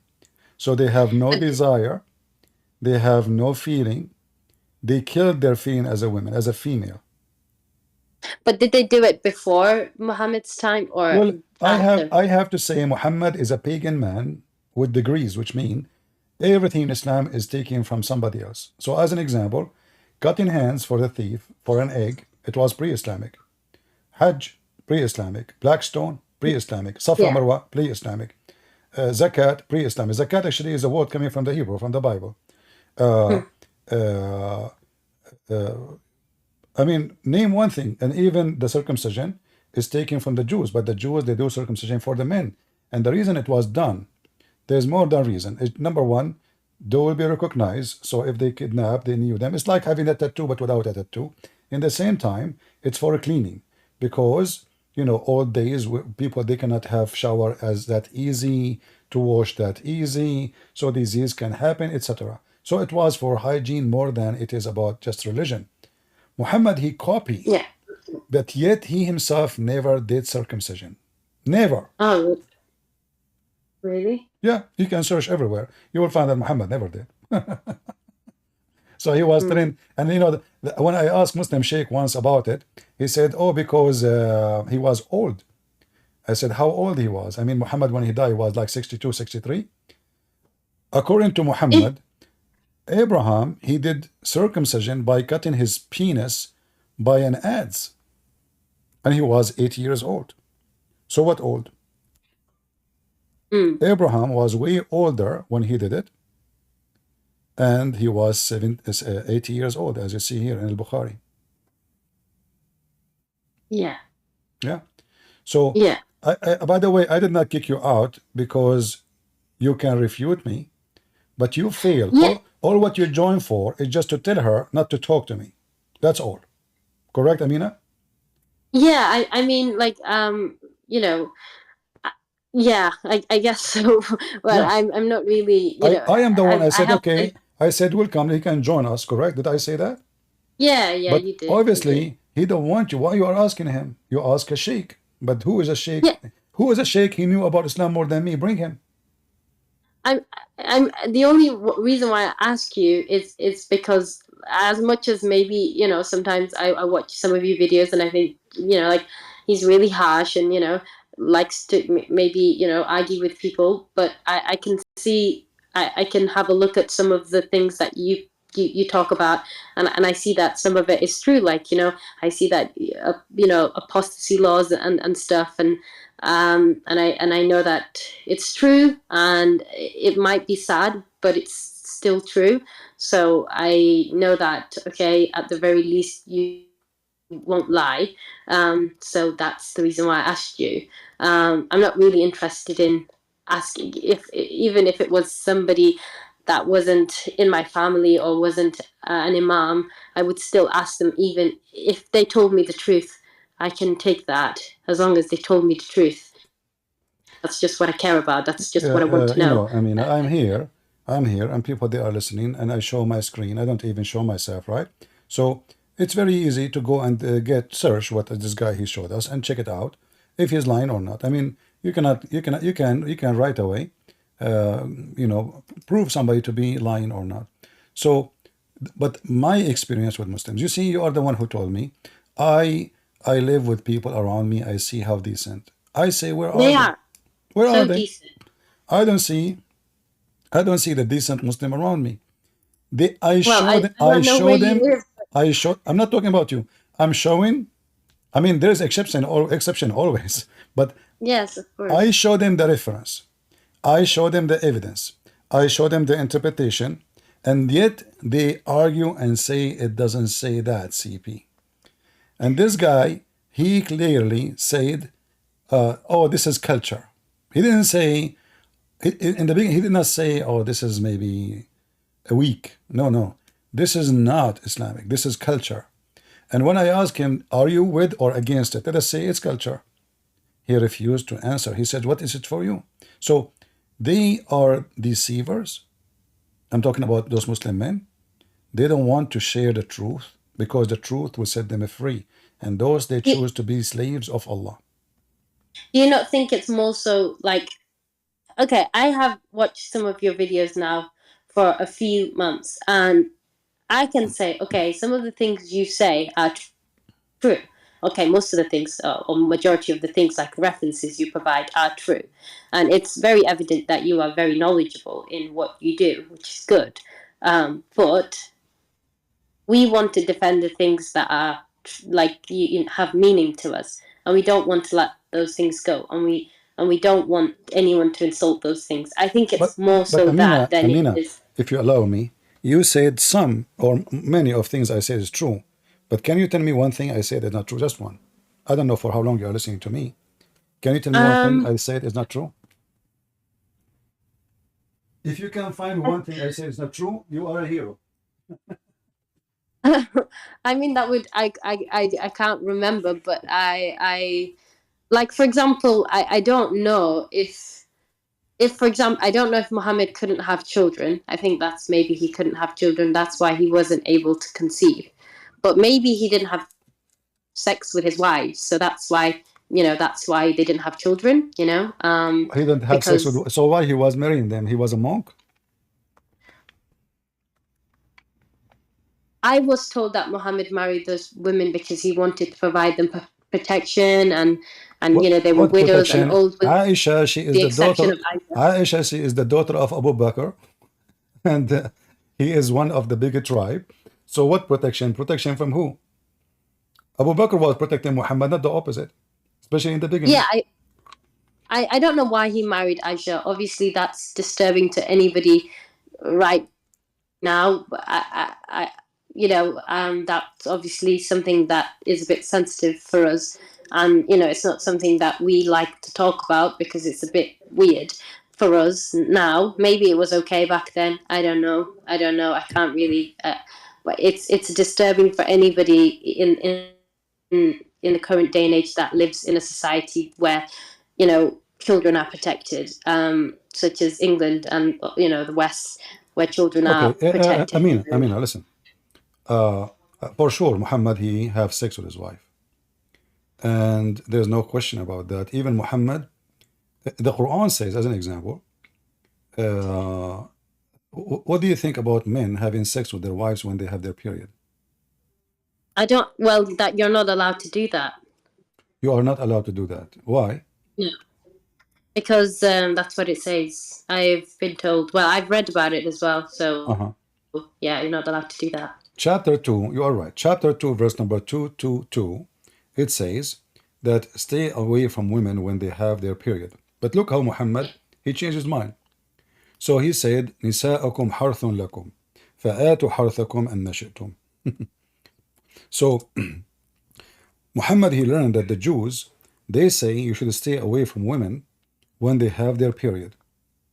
Yeah. In the same chapter, the same verses, look at this. Muhammad, he changed his mind. The man who says to you, stay away from women, a day after he said, your wives are tilth for you, so dig your tilth as you wish. Now, did Muhammad have sex with his wives when they have their period? I wouldn't have thought so, because obviously it says you can't, so... What if he did? Well, if he did, then maybe he must have had a revelation that said he can, or maybe he changed his mind. But I thought it's bad. I thought it's bad. You know, I mean, what's wrong with this God? So is it bad? Is it good? I mean, what is this? So if Allah, he says, stay away from them, it's bad. It's a hurt. So oh yeah, why he will do it? Let us see if Muhammad did it or not.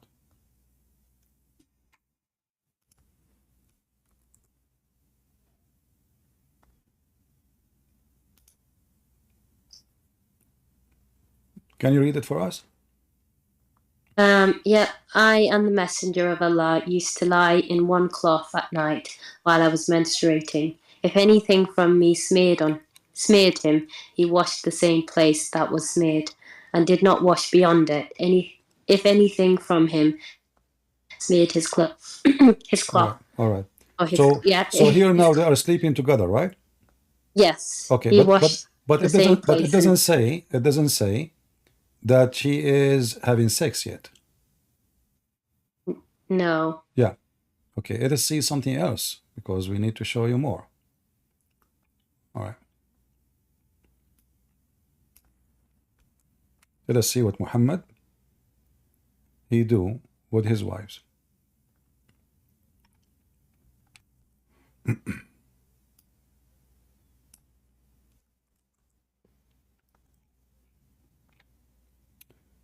Let's read this one. It didn't come up yet, but yeah, I think it's... All right.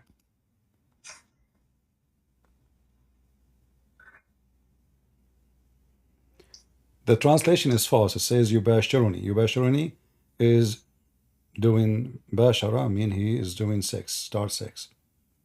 So okay. So he used to yubashiruni during my menstruation. Right. All right. And let us see another one. Oh wow, okay. Muhammad, he ordered his wife to put a sheet between her legs so he can fondle her. Let us see this one.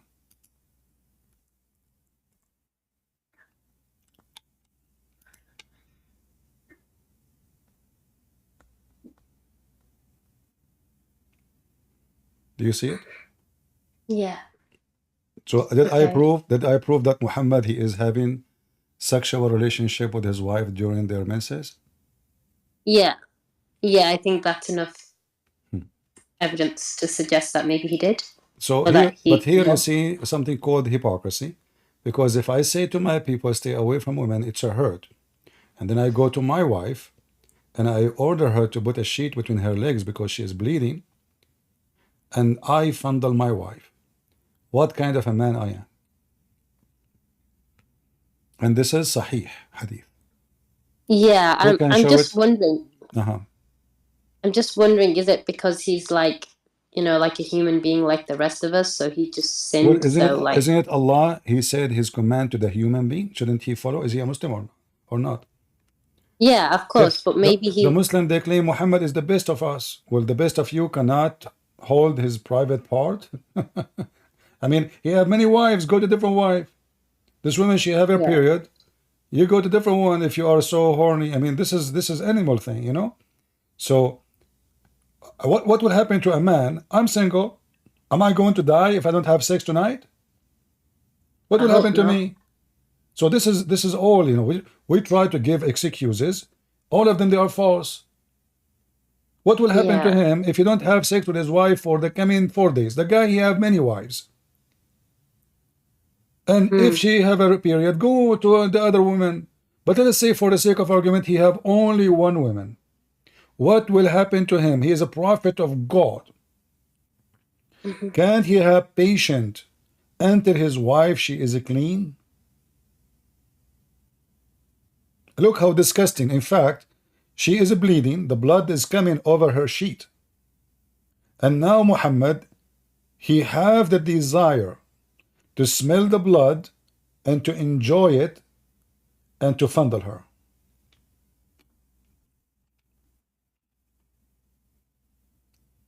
How that is godly man.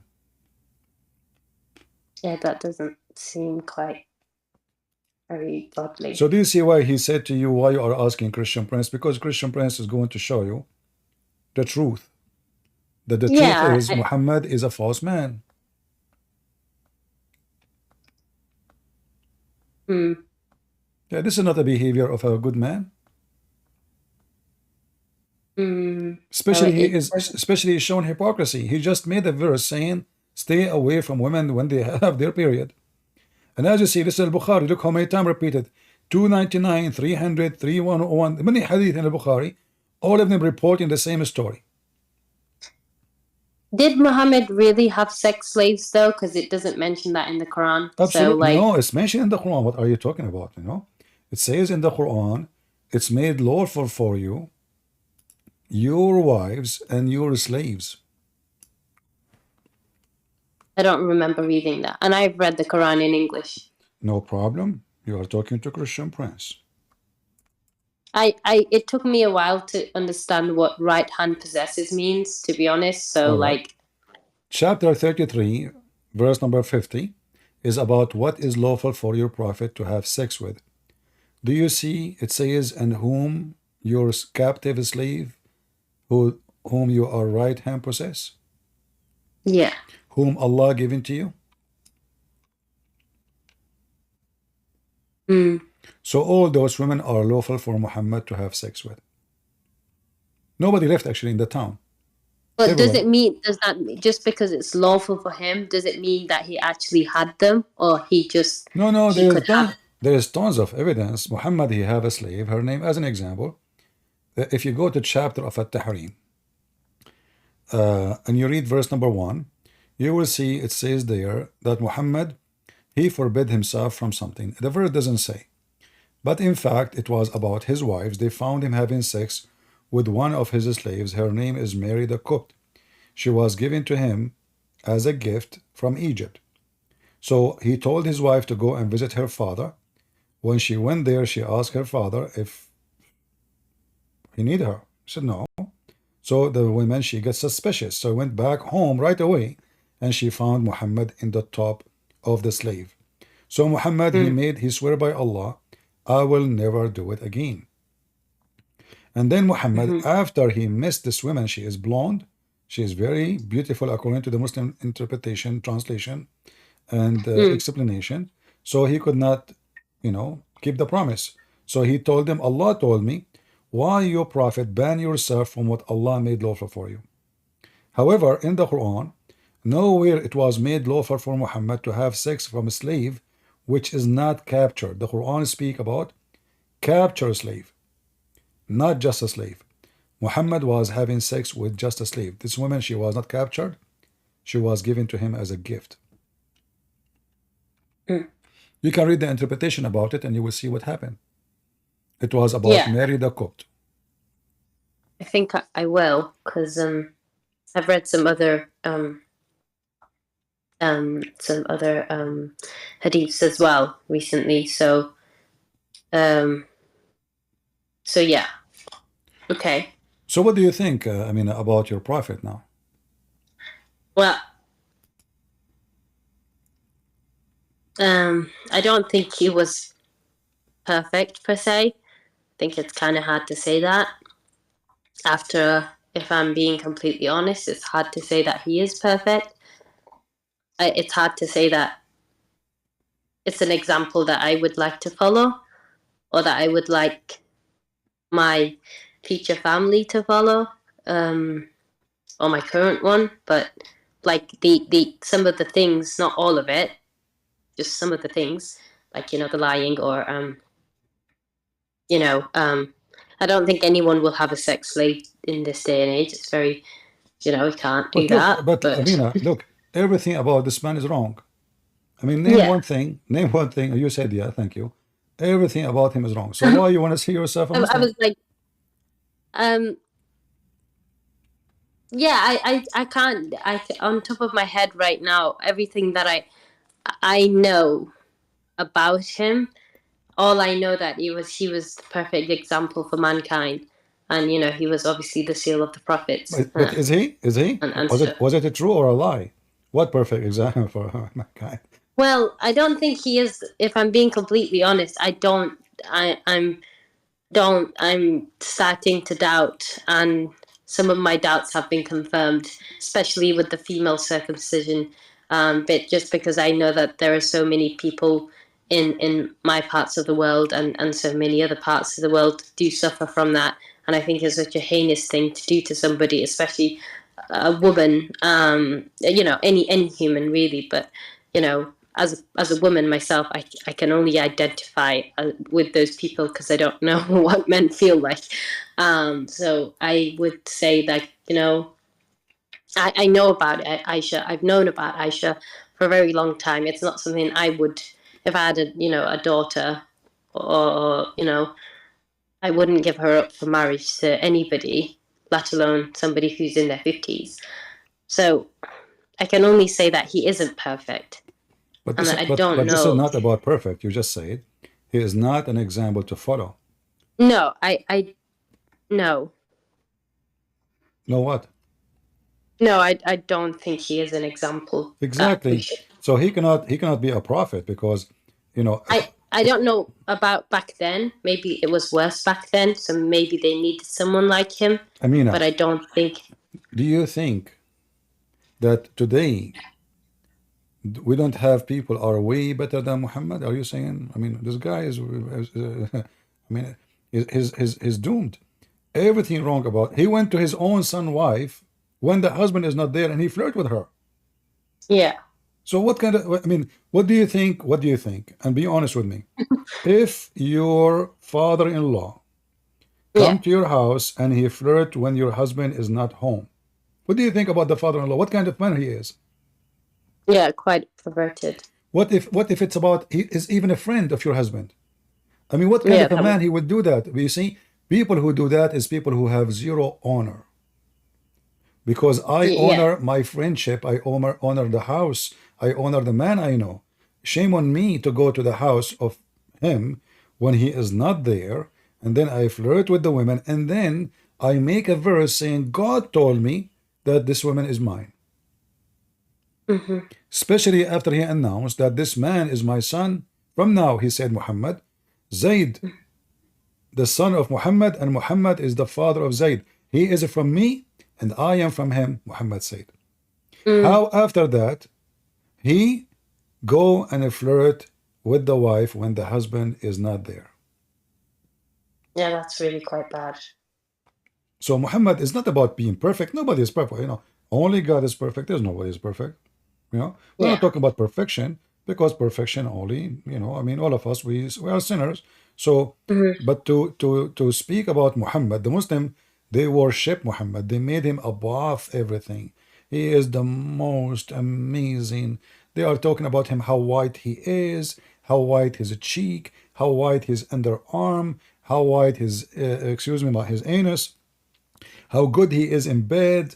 I mean, but the qualification of the Prophet in Islam is very weird. Yeah, yeah. That, I mean, those things that you just said do sound quite like interestingly odd, and it's not really necessarily the things that I think we need in a person to follow. Like, I don't care about Which one is whiteness more or. important, sex or prayer? Well, I would think prayer is more important. Which one? Prayer, obviously. Well, isn't it your prophet? He says intercourse with a wife is better than 70 prayer. Did he really say that? Yeah. Well, sounds like I don't know. I don't know. Let us I mean, see. I've had my doubt. I've been having my doubts. Let me show you how Islamic website. I see when I was a kid, we don't have internet, at that time. There's no internet. So I read and I learn and I go to the library. I spend my day. It took me actually some time. Like there's a big library. There's many library, but there's one of them was the biggest, and you have all the books you can imagine. So I used to almost walk like 45 minutes, and I was a kid in the heat in the sun, because I cannot even tell my parents I want to go there because, I mean, nobody will take me that far, and nobody will drop me there. And so I go walk all the way, and then I enter the library and I walk with someone as an adult, because this adult section doesn't mean it's porn. It's just for people who they are old.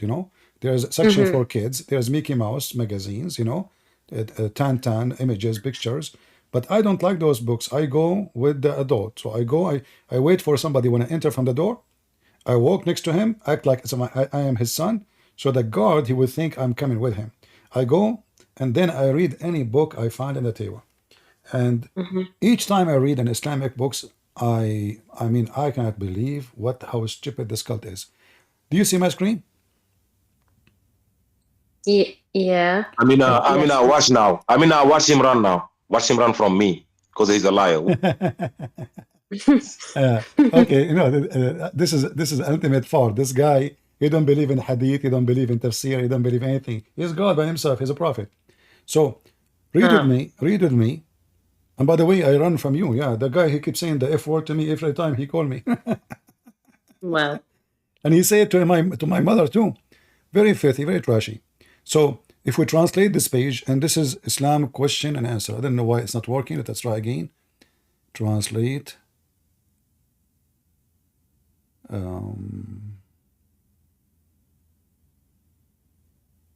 know why it's not working. Let's see again.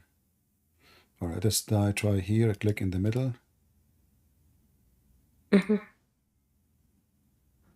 It's not working. Let me highlight. I will highlight and do. Look, I will highlight and do translation like step by step. Can you see on the screen? It says. Yes. Is intercourse with one's wife equivalent to 70 voluntary prayers? What? Is intercourse with one's wife equivalent to 70 voluntary prayers? The answer, yes.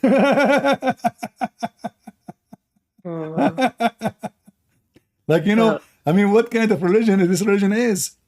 If you have sex with your wife, it's better than 70 voluntarily prayer. Why? Maybe they're just trying to highlight how important sex is, with your wife, that it's good to have intimacy. I mean, do I need to highlight? I mean, the man already is horny. He have 4 wives. So why I need to how I made the prayer equal one intercourse with the women. Allah is saying one more 70. Yeah, I mean, what kind of religion this religion is? So I mean, this is a prophet of God. This is a sex maniac. So well, is that a authentic document though? Look, it says here. Let me read for you. You can see it here. Look what it says. According to Sahih Muslim, the man and his wife will be rewarded for intercourse. Is it true that the reward is equivalent to the reward for 70 voluntary prayers? Oh, okay, yeah, I've heard about this one actually. I'm just reading, there. So, and then they explain that if a man, he have sex with his wife, he is rewarded by Allah. I mean, how? I mean, okay, well, man will have sex anyway. That's why he married the women.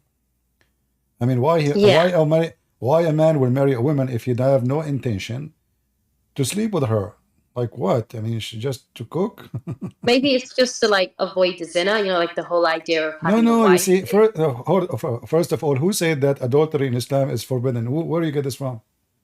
Well, I've been told that it's, you know, obviously All right. not allowed. And All right. also I read a hadith the other day that was saying that if a married man and a woman, married woman have sex and are caught, they have to be stoned to death. So obviously Well, it's this is not cannot be found in the Quran, but let me show you that in Islam, fornication is allowed. But what Islam did, changed the name of the fornication. We just showed you, like it says you can have sex with your slave, right? But not only that, even if they are married, but not only that, in Islam, it's forbidden for you to have sex with your daughter and your wife. I hope so. Okay. However, if you go and read the interpretation, it says in chapter 25, verse number 52, that if the daughter or the sister or the mother, a daughter from adultery, she is not forbidden for you. Really? Let us see. Let me show you a reference so nobody will say I'm making things up. حرمت عليكم أمهاتكم.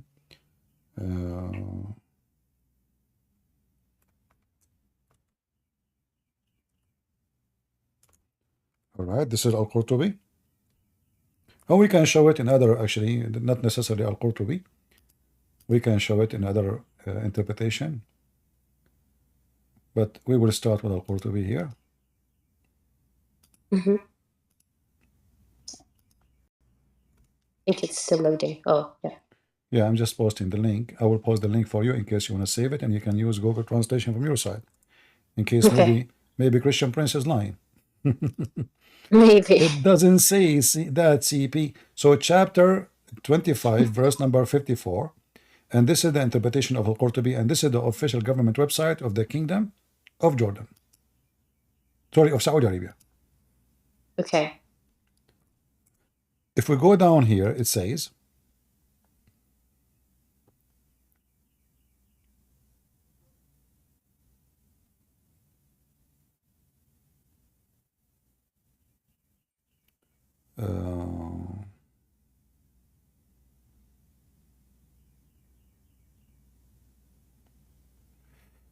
okay.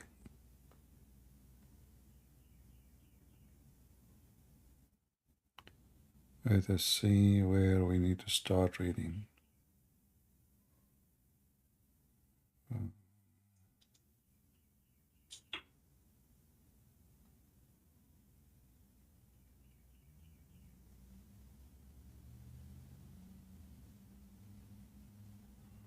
Let me be sure this is the exact link we want. Give me a second.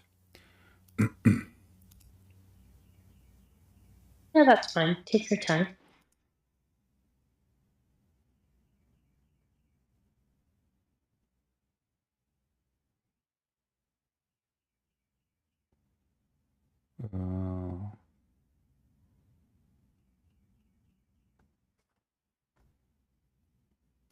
All right.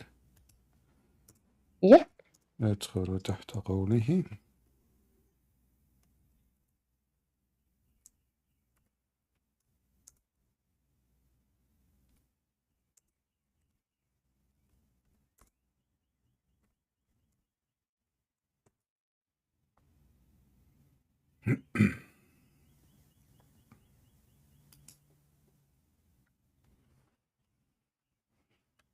I'm just trying to find the part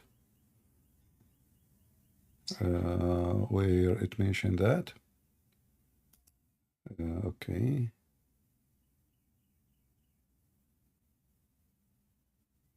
Have you ever seen anybody be executed in Islam for in your where you were from in the Middle East for leaving Islam? Have you ever seen that? Because I know that. I did not witness by eye, but I know many people who get killed. I have one of my admins was killed from Saudi Arabia. For leaving Islam? Yeah, he was an admin in my chat room, and then later they found out his name, his address, and he was executed. He used to be called Like as in lawfully, like the government killed him or his family? Yes, no, the government. Yeah, his name, you can search his name, Saudi Christian. This is the name he used. It's quite disturbing. Yeah, actually, they brought him to the chat room. They opened a big chat room, and they brought him to condemn everything he said. And you can tell, I mean, God knows what they did to him. And then he was executed. Because you cannot repent for insulting Muhammad, but he can repent for insulting Allah. And he insulted Muhammad a lot of time. Here, let us see. This is, let me post the link here for you. This is the correct link. And I will use Google Translation. You remind me of this good man.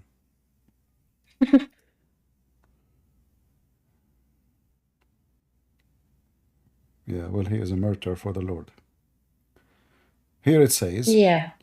وَجَعَلْنَاهُ نَسَبًا وَصَهْرًا. And this is the verse, and this is the interpretation. And I will use the translator. Google Translation.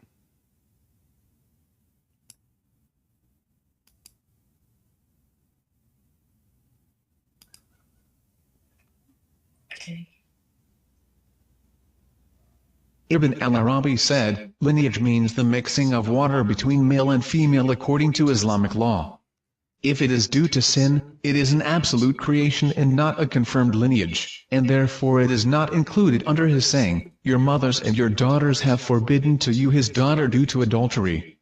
Because she is not his daughter, according to the more correct of the two opinions according to our scholars and the more correct of the two opinions in religion. If there is no lineage according to Islamic law, then there is no marriage according to Islamic law. Then adultery is not forbidden between a mother's daughter or a mother's daughter, and what is forbidden from what is permissible is not forbidden from what is forbidden.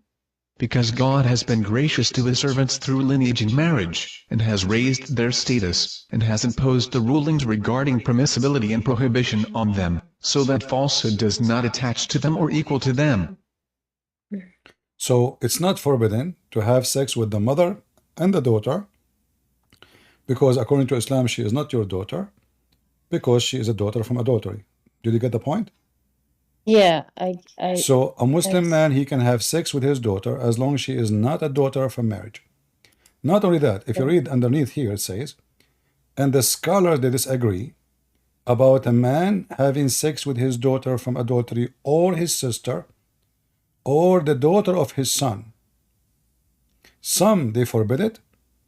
And this is the statement of Abu Hanifa and his friends. And some, they allow it. And this is the statement of Abdul Malik ibn al-Mashun. And this is the statement of Ash-Shafi'i, etc.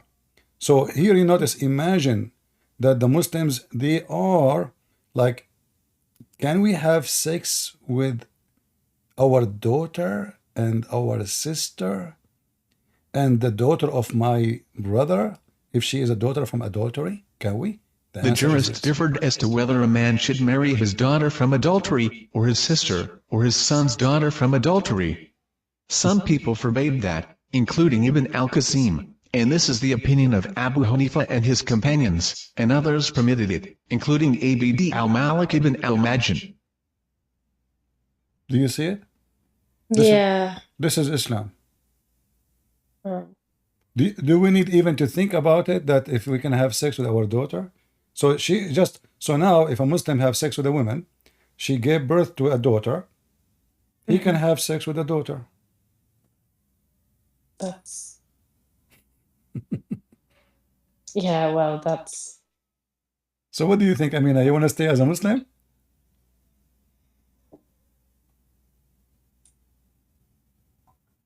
I don't, if being a Muslim means I condone or support some of the things we discussed today, then that's not the Islam that I want to follow. That's not the Islam that I think is good for society. Exactly. So you are out of Islam.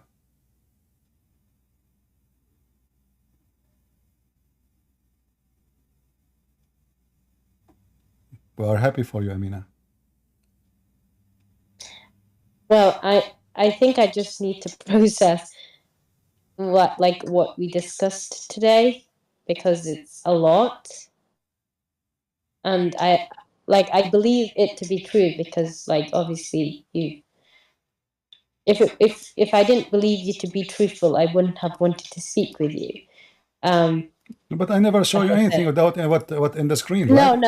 no. I you haven't, and that's why I said I wanted to speak with you, because I don't believe you've ever shown us anything that is false, because we can verify it ourselves. But it's just, I want to know the truth. I don't really care about certain things. I just want to know the truth. As long as I know the truth, then I am I'm okay. I don't care what the truth is. I just want to know. Okay, I can see Muhammad married a 6-year-old girl,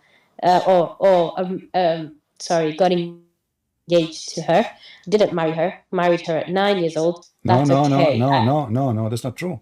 He married her at the age of 5, actually, not 6. 6 in the Islamic calendar is 5 in our calendar. This is number one. Number two, she was sent to his house when she was 6, not when she was 9. In fact, the mother of Aisha, she had to force Aisha to eat a cucumber and date so she can get fatter, so she can be sent to Muhammad, because she is so small. If we go in the hadith here, you will see the following. Let me find you the hadith. Here we go. And this is Sahih. Can you read it? Yeah. You want me to read it out loud? Yeah. My mother was trying to fatten me up when she wanted to send me to the Messenger of Allah. When she got married, but nothing worked until I ate cucumbers with dates. Then I grew plum, like the beast kind of plum. Oh, the best kind of plum. Sorry, I've got my contacts, not my glasses on today. The best kind of plum. The best kind of plum. So, is she, I mean, are we talking about a chicken? Are we talking about a sheep to be sent to the butcher? So what was the problem? To send her to Muhammad. Her body is so small, correct? I don't know how you can have sex with a small child. Well, no, there is, but you never heard of pedophiles? There's pedophile everywhere, even in we as a Christian, we witness there's some priests, they are like Muhammad, and they will go to jail, and mostly they will be killed there. So there is pervert people, pervert. They use religion to take advantage of people, and Muhammad is one of them. But if he was a pedophile, it would have meant that he would have married other children too, but he didn't. He only married one child. What we know is what Muslim they wrote for us, and what we know that Muhammad obviously is a pedophile, isn't it? Him, he says to Fatima, if she grow up, when she grow up, I will marry her. Grow up what? She will become 5. What about the story? What the story of Jabir? Jabir, he got married from a woman, and Muhammad, he told him, "Hey Jabir, why you are in rush to go home?" He said, "Well, I am newly married," and obviously the guy is happy. He is not complaining. He did not say anything. So Muhammad, he said to him, "Why you marry a widow? Why you do that?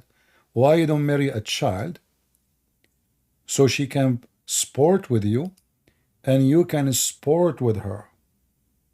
So I've heard about this one, but it was presented to us in a positive light. I believe it was Sheikh Suleiman that was talking about it, but he had a positive spin on it, and he said the Prophet said it's okay to marry a widow, but it's better for you to marry somebody who's young so you can grow up and play together. That's what it was been Okay, hold on. The guy, first of all, is already married. He's not complaining. Muhammad saying to him, why you don't marry a child so she can play with you? What is the reason? To play. You play with her and she play with you. You see, the man here, he is not complaining. He did not say, Muhammad, I marry a woman, she is. No. So Abdullah died and he left behind him 9 or 7 daughters. I married a woman whom had previously married. Allah Messenger said to me, Jabir, have you married? I said, yes. He said, a virgin or a previously married? He said, previously married. Whereupon he says, why you don't marry a child, not a young girl? So that you could sport with her and she could sport with you. So what is the reason for this advice? Sport. And you could amuse with her and she could amuse with you. Pedophile. This is what the pedophile think about. Pedophile, they are amused with the children's. And because it's easy to amuse the children, you give them candies, they like it. They cry, they stop crying. Give them some cake, candy, Barbie, you know. I said to him, and now he's saying to him why he did not marry a child. He said, Abdullah, he fell murder in Uhud, and he left 9 or 7 daughters behind him. Therefore, I did not approve the idea that I should bring a girl like them. Do you see it? Yeah. But I preferred a woman who should look after them. So what Muhammad is asking the man to do? To marry a girl like them. Who are they, those them? The orphans. But the man is more wise than Muhammad. He is not pervert. So he said, I prefer to bring a woman to look after them. Can I ask you something, CP? Go ahead. If I believe, okay, I'm not doubting what we've discussed today. It's just a lot to process. But if this is all true, and then why there's so many Muslims, you know? Like, because most of Muslims are ignorant. Just, most of Muslims are ignorant. They don't know what we're talking about. I mean, the guy, he was here. You heard him? He said, you know, why you are asking this culture? You know, they don't know. You know, they don't know their head from their feet. So this guy, he is so upset because you are talking to me. He hate me, but he don't want to listen and see if I'm saying the truth or not. And you know, the other thing is, anything you show Muslim right away, they say da'if. So Islam is da'if. That is other reason to believe Islam is false. They keep saying to us, Islam preserved. Islam preserved, the word of Allah preserved, but the word of Allah is the word of Muhammad too. Because Muslims, they receive the word of Muhammad, by that they receive the word of Allah, not the opposite. Allah never spoke to them. So if Islam is full of da'if, what so-called corrupt hadith, then how they keep lying to everybody saying Islam is a preserved, Quran is a preserved? You are not, because Quran itself is a hadith. What I notice about Muslims, that the majority of them didn't know, and the one who knew, he got scared to say I know.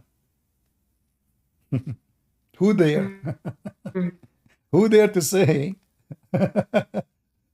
I know that Muhammad is a pimp, I know that Muhammad is a fraud, I know that Muhammad is a child molester?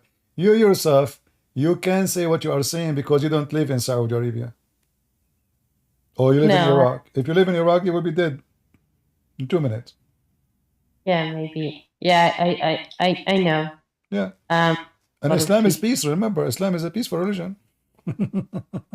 Well, yeah, that's what we say. You know, Islam is peace. Although I do understand that it does mean submission. And I didn't grow up with the idea that Islam was peace until I came to the UK. So, I don't know. So I don't know. Thanks for helping and answering some of the questions. Well, I'm happy that you agree with me that Muhammad obviously is a fraud. And I invite you in front of everybody to accept the Lord, the Messiah. When we speak about perfection, you look at the Messiah, not at me, not at someone Yeah, like Muhammad. I've been reading a lot about Christianity, and my doubts, and my questions arose from the fact that this is maybe presumptuous to say, and maybe a bit too forward to say, but I had a dream, and that's what sparked my questioning. Aside from that, I don't think I would have ever moved from the position where I was. I think I would have lived my entire life not questioning anything. So like, it sparked me to read, but then I've been conflicted. So like personally, it's easier for me to stay as a Muslim because my whole community is Muslim, and so like I won't have to change anything. I won't, you know. Um, so for me, that's. But I have read, like the Old Testament and parts of the New Testament, and from what I see, it's lovely is an understatement. Profound is probably the closest thing that I could say. It's certainly different to the Quran in terms of the way it reads. It's certainly the messagings are aside from the Old Testament, the New Testament is very, very beautiful, if I can use that word, to say like, it has some really lovely messagings, and that I think, oh wow, I don't know who this guy is. I don't know who wrote this, but there's some truth in it. There's some harsh truths too. But I've accepted the Quran for so long, and that I've chosen to live my life like that for so long. It's hard for me to make a detour and declare something that is other than what I was brought up into. And I get the message of Christ. I get it. It hits me quite deeply. Maybe that's why I feel the need to ask questions from people outside of my faith and outside of my community, because I need to hear a different voice.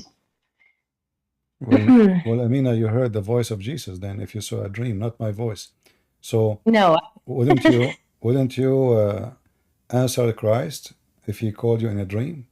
What are you waiting for? I mean, now you know Muhammad is false. Now you are convinced he is not the one to follow. Now we have all the proofs we needed to know. And you agree that the Messiah is amazing. And even the Old Testament, by the way, you see, the Old Testament is a book of history, not only a book of God. And because you are reading about history, and history of man is ugly, it's not the history of God is ugly, the history of the man is ugly. So the Old Testament is a book of history of the man with God. And history always ugly. But it's not the Old Testament, it's ugly. It is the man. The man who did all kind of sin, all kind of filth. So God never changed. God is always beautiful. Man is always bad. And if we are not bad and we need the good God to save us, then why even the Messiah will come to us? That's why we call him the Savior. Because we need to be saved, not because we are saved. If we are saved, he will not come. There's no need. And God will not send a prophet. He will not send books. We will not teach. We will not do anything. We are saved. But this is not the scenario. We are people who commit sin, and we should not follow a bad person like Muhammad, for that will make us more deep in sin. Muhammad justified killing just for his agenda. Muhammad justified rape, child molestation, pedophile, lying, fornication. He gave a different name. So now fornication become muta, prostitution become muta. But we know that you pay a woman money to have sex with her, cannot be called marriage. So Muhammad is satanic. He just gave different name for the same crime Satan he wanted us to do, in order to manipulate the truth and make the evil look good and the good look evil. When Muhammad complained, they said to him, shall we do what the same as the Christian do? They don't get married like the monk. He said, no, my religion is the religion of ifing. This is what Muhammad is, sunnatin nikah. The Muslim, I don't know if you heard the Muslim arguing that Christian prince is lying, because a Christian prince, he said the word nikah mean to if. Do you think I'm lying when I say that? I am skeptical about that because I've heard you say it, but I find that hard to believe more than I don't believe you. I think it's just not that I'm saying you're lying, and it's not because I'm afraid of insulting you. It's just more so I find that hard to believe that that's what nikah means, because it's meant to be so beautiful. When your friend gets her nikah done, it's like, oh, that's so amazing, my best friend. Or my sister, if you use a male name, go to chat room and say, hey guys, I want to do nikah, they will bounce you right away. If the word nikah, once I have a guy, he argued with me. He said, you are lying. He don't speak Arabic. So I said, okay, go to the Arabic section in Paltalk. Type in the chat, Assalamu alaikum, I'm here to do nikah. If the word nikah means marriage, they should not be angry. Correct? Yeah. I want to get married. Nobody should get angry. So what? You want to get married? He didn't say anything wrong.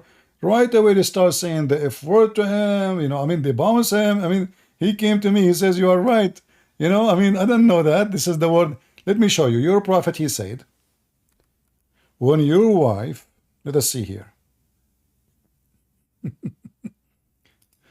Do you know how the word nikah written in Arabic? No, I don't know how to write Arabic, but I do know Well, how this to is the write word. This is the word nikah. Here we go. I will highlight it for you on the screen. You see it? Yeah. All right. Okay. All right. Here it says, this is the Muslim translation. The Jews used not to eat with women during her menstruation period. The Jews, they stay away from their women when they have menstruation, so they will not bother them.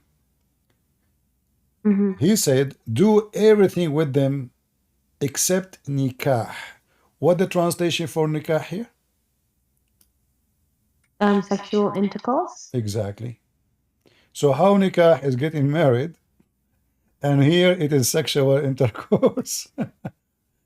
You see? Here it says if'alu, huh?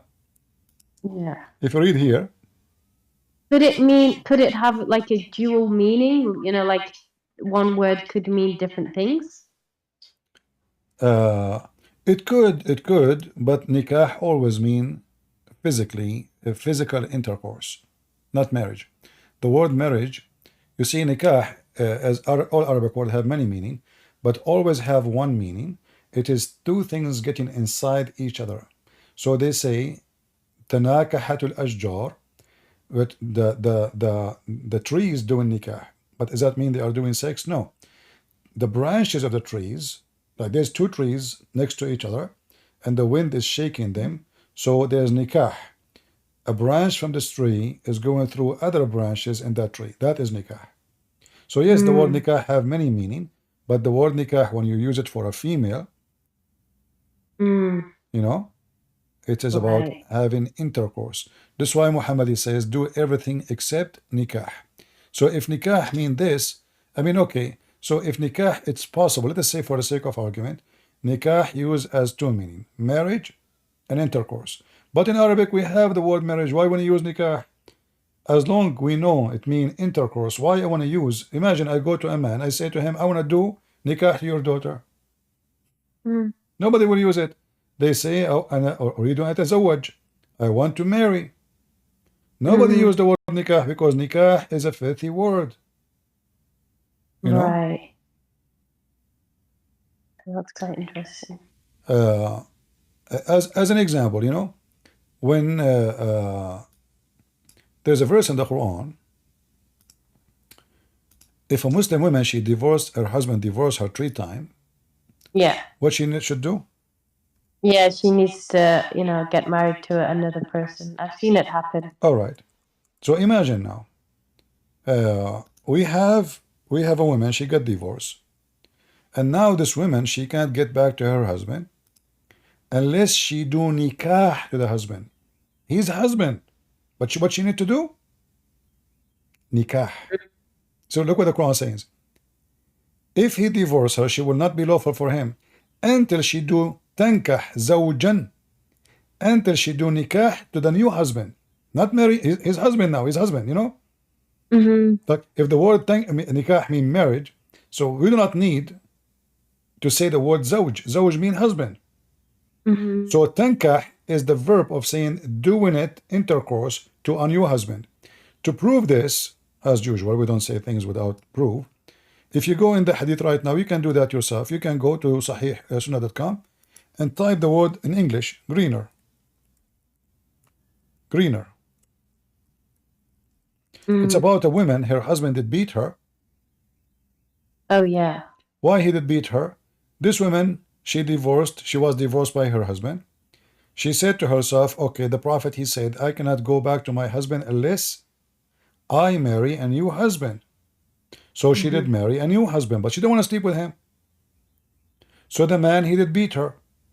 What Muhammad, he said to her, you should know that you cannot go back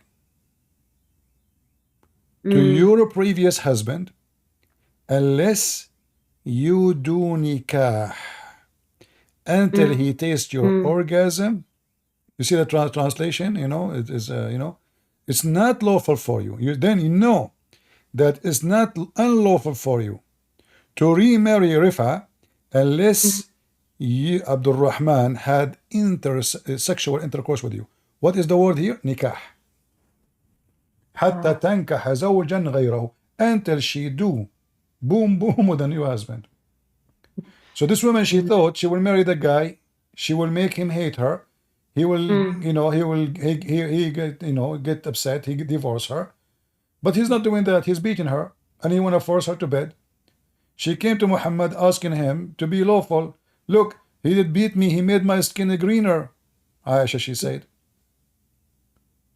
Muhammad, he said to her, oh, you know what? You have the right to beat you because you cannot get back. If this is what your intention is, you cannot get back unless this guy do boom to you. And here you ask yourself, what kind of a stupid religion? Forcing a woman. Here the woman, it's not her fault. It's not her who divorced the husband 3 times, correct? No. What about we say to the husband, you know what? You cannot go back to your previous wife unless a man do boom to you. So he will behave. So now what we do, we force the poor woman to go and sleep with a stranger. And obviously this guy is way older. She thought he is old. He will not be able to do it. So she married him, hoping he would divorce her maybe 2 days after. And then she can go back to her. I'm sure she don't care for the husband. She care for the babies. She have children. So she want to go back to husband. And look at the stupid, demonic, satanic rules. You cannot get back unless you sleep with this guy. Yeah, the thing is, I've seen this happen too. Like, it's quite weird. Yeah, and the Muslim they practice that in England, right? Yeah. I mean, yeah. Is that an honorable thing? Is that how we honor religion and God? Isn't it? This is nothing but a fornication. What is this? What marriage in Islam? There's no marriage. It's a sex contract. He fire you. He hire you. He fire you by a text message. Come here. Go there. Muhammad said, if a woman she refused to share the bed with her husband, the angels and Allah will curse her all night. Yeah. What if the man he refused to share the bed with his wife? Nobody curse him.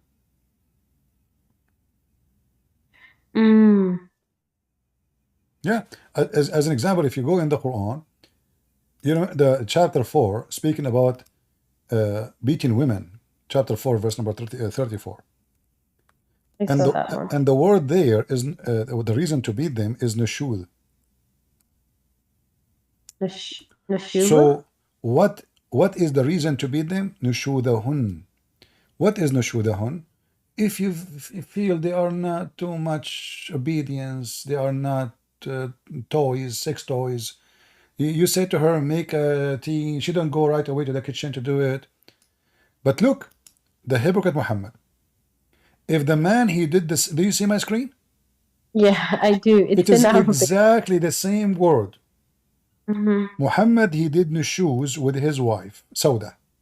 And this verse about him and his wife. Look here how the rule change. If a woman she fear that her husband he have nushuz, what do? Fix between them, fix between them. And then how they fix? Aisha, she made agreement with Sauda. She told her, if you give me your day, I will ask the Prophet not to divorce you. And you can stay in your house and eat the food you eat every day. Look at the demon. So now, if the women she do nushuz, we beat them. If Muhammad do nushuz, we force the wife to come to an agreement to satisfy Aisha needs, to sleep with him more. Oh, Aisha. Aisha, she is not interested, by the way, in sleeping with Muhammad. She is interested to receive more gifts. You know, Muhammad, when Aisha, because she is controlling Muhammad, even though she is a kid, but obviously she is evil. So the daughter, the wives of Muhammad, they ask Muhammad to be fair. Why? Because simply all the gifts, they come to Aisha house only. No gift can come to the houses of the wives.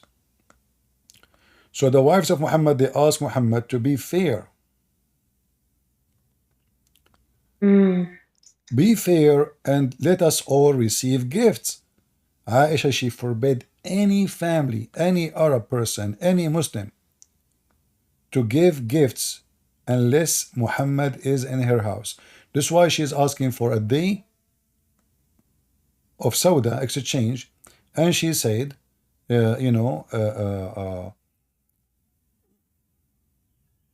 if you let him, if I convince the Prophet to let you stay as his wife, Sauda she become old. According to the hadith, she become fat and slow. The Prophet, he don't like to sleep with her because she don't look good no more. And now she heard the news that he is going to divorce her. So Aisha, she told her, listen, and this verse came in the Quran about that. Imagine, God, he involved with the women, she is gaining weight. This is how important Muhammad is to Allah. He go to his office and he decide to say, okay, you know what, there's an agreement, a new agreement.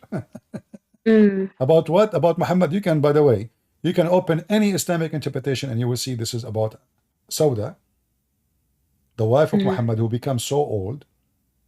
And this is what this verse is about. So Muhammad was not fair. Muhammad was an evil man. Why Muhammad want to divorce a woman? You said to me, maybe the Prophet was marrying a woman because he want to protect them. Okay, this woman now is old. She spent many years with him, and now he want to dump her. That's quite sad.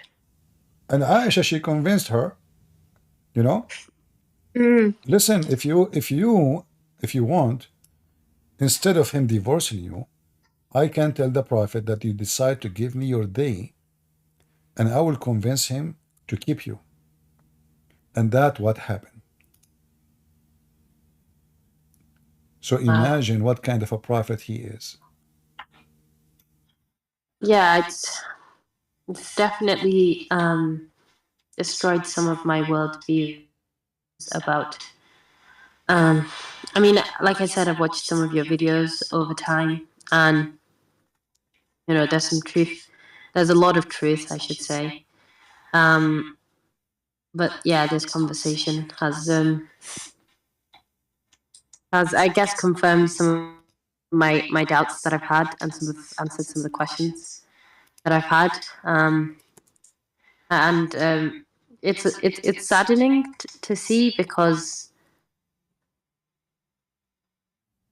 because it's something that I put my life into, and I've tried to live up to it, but it's yeah, it's a little bit sad. Do you see the reference I'm showing you on the screen? This is the tafsir. I will pause the tafsir for you, Ibn Kathir. And I think Ibn Kathir you can find in English. As you see, Yeah. Muhammad, the evil man, he wanna throw a woman, she is old, in the street. And the evil Aisha, she convinced him, and she forced her to say that if she For this wanna give her reason, day. when Sada bin Zama grew up, the messenger of God, may God bless him and grant him peace, decided to separate from her, so she made an agreement with him that he would keep her and leave her day to Aisha, but he accepted that from her and kept her in that position. The narration stated that, Abu Dawud al-Tayalisi said, Sulaiman bin Muad told us, on the authority of Samit bin Harb, on the authority of Ikrimah, on the authority of Ibn Abbas, who said, Sada was afraid that the messenger of God, may God bless him and grant him peace, would divorce her, so she said, O messenger of God, do not divorce me and make my day for Aisha. So he did. See? Yeah. Is that how a man he take care of his wife? She spent many years with him, serving him. Now she is old. You see the translation here says, Sauda grow up. This is not what really, it says getting old. Sauda, she got old, you know. So now, Muhammad, he have no intention. I mean, why I want to sleep with a woman? She is old, and he have all those young women around, you know. He accepted her as a wife when he was not yet in charge. He was not a king. He was not the prophet who have an army. He was just, you know, a guy. He needed women for now. So they told him, okay, take Sauda. He took Sauda. And then right away he took Aisha. And then things start changing. You know? Yeah. This is an evil man. He's an evil man, you know. And what kind of God? He make a verse about this. What is this? You know, what kind of God? This is not about God. You know, you see, Aisha, she said. But wouldn't you? Can I just say, like, wouldn't you say the same for, you know, Prophet Abraham, like referred to as Abraham in the Bible when he slept with his servant Hagar? Look, he married her. He married her, and it's not God who told him. Same time, Abraham, he did not marry because he is pervert. But he gave up his wife. She is so old. He is so old, and he don't have children. Correct? Yeah. Yeah. So here, I'm not giving excuse to Abraham, but you know, the guy he live in the desert in the middle of nowhere, and he have nobody. You know. So I'm getting old. My wife is getting old, and who in the world would believe that a woman in her age is going to have kids? It's impossible. So he decide to marry the slave. But he did not marry the slave for sex purpose. It was not his intention. His wife, he spent his life with his wife. Yet his wife, she did not give it children. And now he is very, very old. So what I will do? And he, you know, I mean, men, they knew already that women in certain age, that's it. They have no period. They cannot have babies. It's not a secret. So what I would do? So Abraham, he did not get permission from God. You see, if I do something in the Old Testament or in the New Testament, as an example, the daughter of Lot, the Muslim, they say to you, do you know that the daughter of Lot in the Old Testament, they have sex with their parents, with their father? Yeah. But this is a story reporting what they did, not approving what they do. They don't have men. There's no men around, and those women. Who is going to protect us? Who is going to be? I'm not justifying what they did. We are just telling what happened. You can read the verses. The Muslim, they say, look, the Bible discussed it. Ahmad did that. You know, Lut, Prophet Lut, his wife, she.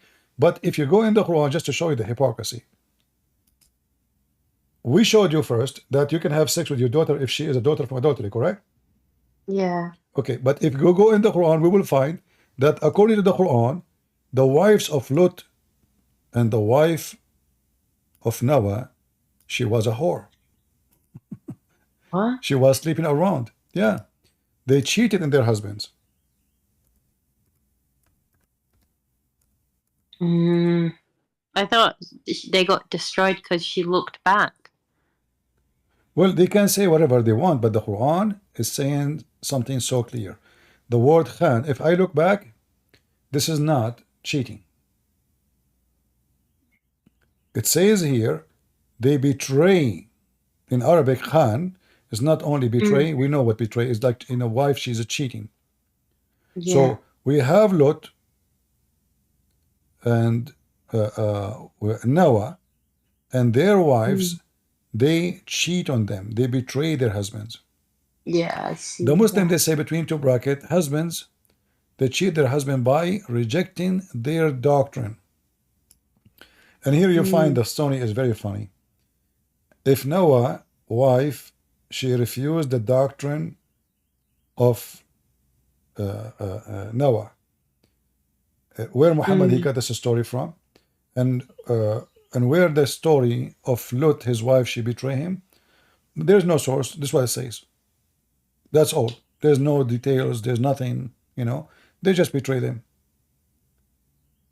And this, by the way, prove other stupid things about the Quran, because the Quran says in different verse that bad women, filthy women, cheater women, for cheater men. You will see, and this will prove that Muhammad again is a fraud.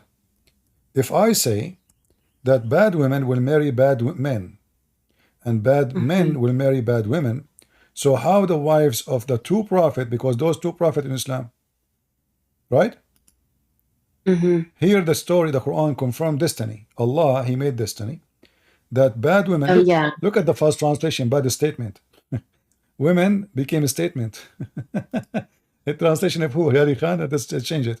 Unbelievable. Women, they became a statement, guys. I mean, this is really madness.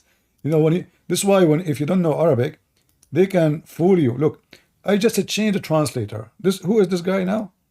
Muhammad Arbari. Hilali Khan, he made the women statement.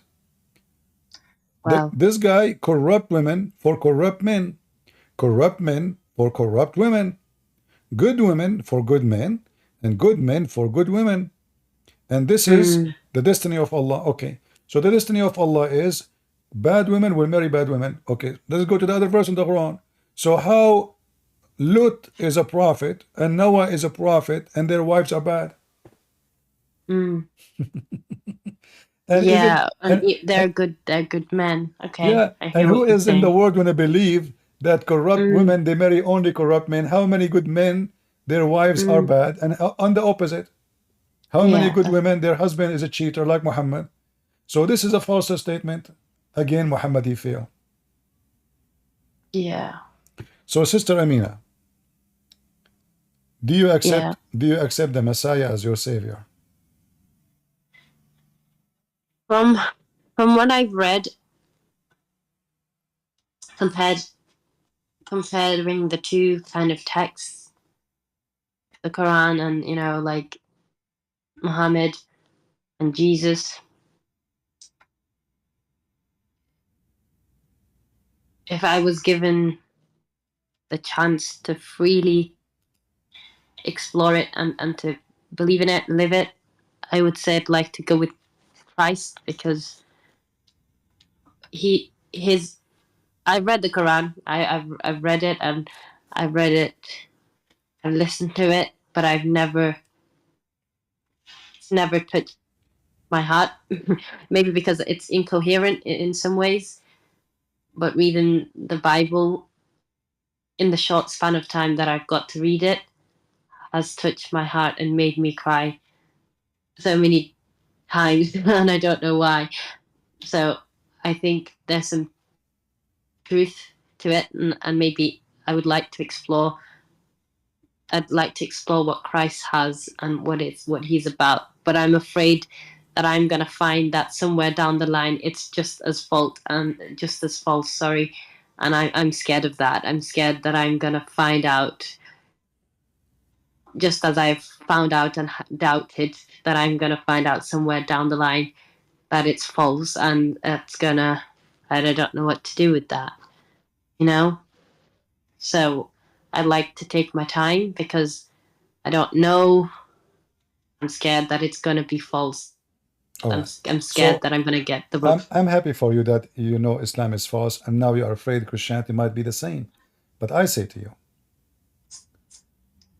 I think from what I know of Islam from talking to you today, but also from reading independently and reading the Quran objectively with a critical eye, and also from reading the Bible and destroying, or not destroying, but like figuring out some of the things that was taught about the Bible weren't specifically true, or about Christianity weren't true, and that it's so coherent to read. I think in that way, then yes, Islam, the Quran and Prophet Muhammad aren't as honorable as I once thought. Yes. absolutely, they are false. There's no honor in Muhammad, neither his God. Because obviously, even Aisha, she said, Inni ara rabbuka yusari'u ila hawaka ya Muhammad. I see that your prophet, your God, Allah, Muhammad, Aisha, she said, he rushed into your desire. Aisha, she is not a fool. And she noticed that Allah is not God. He is just, a toy.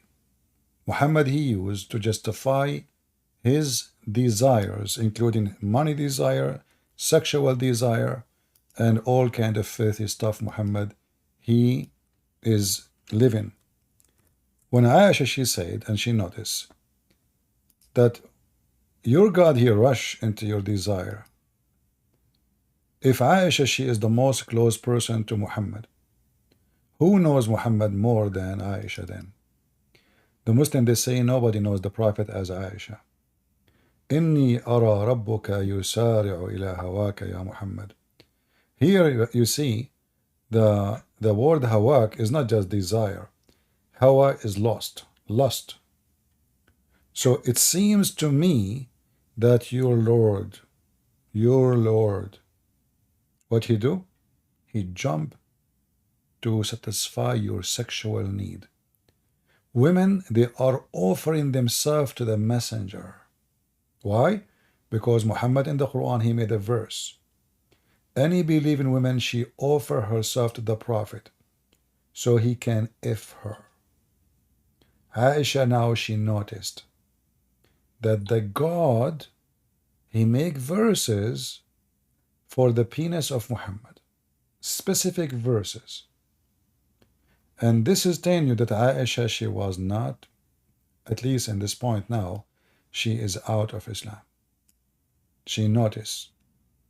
We will find that Aisha in different place, she said to Muhammad, you who claim to be the messenger of Allah, you claim, Aisha, she said. And then Abu Bakr, he did beat Aisha for saying that. So Aisha, she knew. Amina, today you knew Muhammad is a fraud. And I hope you will call me soon and you will accept the Messiah as your savior, and I will be happy to explain to you more. Yeah, I feel like I've taken a lot of your time, and it is almost 1 a.m. No, you see, the only reason I don't come online if I lose my voice. Honest to God. Fair. If I get tired, my voice, I can't speak no more. So okay, what I can do? I mean, I have limitation of how many hours I can speak. Otherwise, I will be happy to serve people, to make them see the truth, and the truth will set them free. And I pray that God will send me every day many Amina like you, so we can invite them to Jesus, and they can have a beautiful life, a life of dignity. You marry a husband who love you, he adore you. You do not need to lie to you, and you do not need to lie to him. He will not look to any other women. For God, he made it clear that the man will be with his wife, together as one. The man, he leave his parents, the Bible says, and become with his wife as one. As one. They are not two no more. So in Christianity, we have a real marriage. In Islam, they have sex contract. And there is a huge difference between a partner of lifetime and an employee. In Islam, you are an employee. And this employee can be fired by the boss, which is the man. In Christianity, you are a partner. And your partnership is not only with the man, but with God Himself. For marriage is blessed in Christianity by God Himself. The unity is coming from God, not from the man and the women. And we know that when God created Adam, He created for him one Eve. Did God make a mistake? And this is the first man. He can create 7 women for him. He can create 100. But it was enough for Adam. It was enough for Eve. So why it cannot be enough for me? Am I an animal? Am I a wolf? I am a monkey, maybe jumping from female to female? You remind me, by the way. Do you have a zoo in UK? Of course, yeah, quite. Okay, I want you to go and visit some Muslims there. What? Some Muslims, because according to the Muhammad, monkeys are Muslims. Read for me the hadith before you go. Okay, during the pre-Islamic period of ignorance, I saw a she monkey surrounded by a number of monkeys. They were all stoning it because it had committed illegal sexual intercourse. I too stoned it along with them. So I want you to go to the zoo and have a sign in your hand says, "Death to the female monkey who cheated her husband." You know, she is a bad Muslim female monkey. Yeah, I think that this is the religion of God. I mean, what is this? I mean, monkey committed it. So now the monkeys are Muslims and they are practicing the stoning to death and the laws of Moses and Sharia law. What the heck is that? I mean, monkeys, they have sex with their mommy and their daddy and their children. What is this? She have illegal? Are you sure? Well, I guess we got to tell the zookeepers to, to arrest the monkeys. And since then, I promised I will never marry a monkey. I cannot trust them no more. Yeah. I don't think you could either. It's called bestiality. I think that's illegal. Very well. I hope Darwin, he will not see this hadith. He will use it for his theory. Yeah. Yeah, that's true. He would have used it. He will put it in his book. He will say to support his argument. Yeah, we have a proof. And by the way, your prophet, he is a Darwinist. Do you know that? Yeah. Well, yeah. I mean, with this text over here. No. In the Quran, it says Allah, He cursed the Jews and He made them pigs and monkeys. You know that? Oh. Yeah, in the Quran. It's in the Quran. I've heard you. I've heard you say it before. I have heard that. Yeah, I mean, Muhammad is Darwinist, but the opposite direction. The poor Jews. Yeah, so, and why? Because they did fishing in Saturday. I mean, the story alone is so funny and so stupid. Allah, He forbid the fish from coming on Saturday, and He command them to not to work in Saturday. And then, brother and sisters, because they did break the command of Allah, Allah made them pigs and monkeys. So, and here, if Allah is the one who made the fish don't come in Saturday, and they are living in an island, how in the world He can judge them for that? If you read the story, you will die laughing. But here, you will notice, God, He make the Jews pigs and monkeys for fishing in Saturday. But Jews in Israel now, every year they have a festival for homosexual. So what? Yeah, they have festival for gays, like the same as many places. So why Allah, He wanna curse them and make them pigs and monkeys for fishing in Saturday, but He will not make them pigs and monkeys for doing a big festival for homosexual? Which one is more? Which one is bad for Allah? I mean, you see how the story is so stupid and so silly. So why Allah don't make the one who rape a woman a monkey, a pig? Yeah. So for fishing in Saturday, we make them pigs and monkeys, but the one who rape a child, we don't. The one who murder, the one who kidnap, I mean, we have tons of list of ugly crimes a human being he does. So fishing in Saturday is a problem now, and we made them pigs and monkeys. Oh, wow. Yeah. Well, Well, this is Muhammad, what you can say. Thank you, sister, for being here. God bless you. yeah, thanks, Christian Prince. I have wanted to ask you, even though these questions may seem quite menial, but they are questions that I've had, and I felt it important. So thank you for picking up the ball. No It problem. was quite a long one. Stay in but- the chat if you can, because we have a Muslim. He is trying want to talk to me. Maybe they can bring you to Islam. Well, yeah, I mean, I live in it, so Yeah, because we have Salima, Hafsa, and we have Gambling Ghost. I don't know if he's a Muslim, so they might be able to convince you again that Islam is good. So stay and let us hear them. yeah, I am gonna go to bed though. But All right. no, Before you I go to watched bed, it. don't forget you have to say a prayer. Otherwise, Shaitan will sleep in your nose and will piss in your ears. And Well, there's things I cannot say. Sorry, you're a lady. that's all right. All But right. yeah, thanks for this, and yeah, I'll speak to you soon, hopefully. All right. Take care, sister. God bless you. Take care. Read the Bible. Ghost, you are here for long. You are first. Are you a Muslim, Yeah, Ghost? okay. Yeah, I am a Muslim. I took my Shahada, so I left Christianity originally. Well, sorry, before I say all this, I would like to start with formalities. How are you? How's your night going? All right. So you left Christianity? What happened? You left Christianity?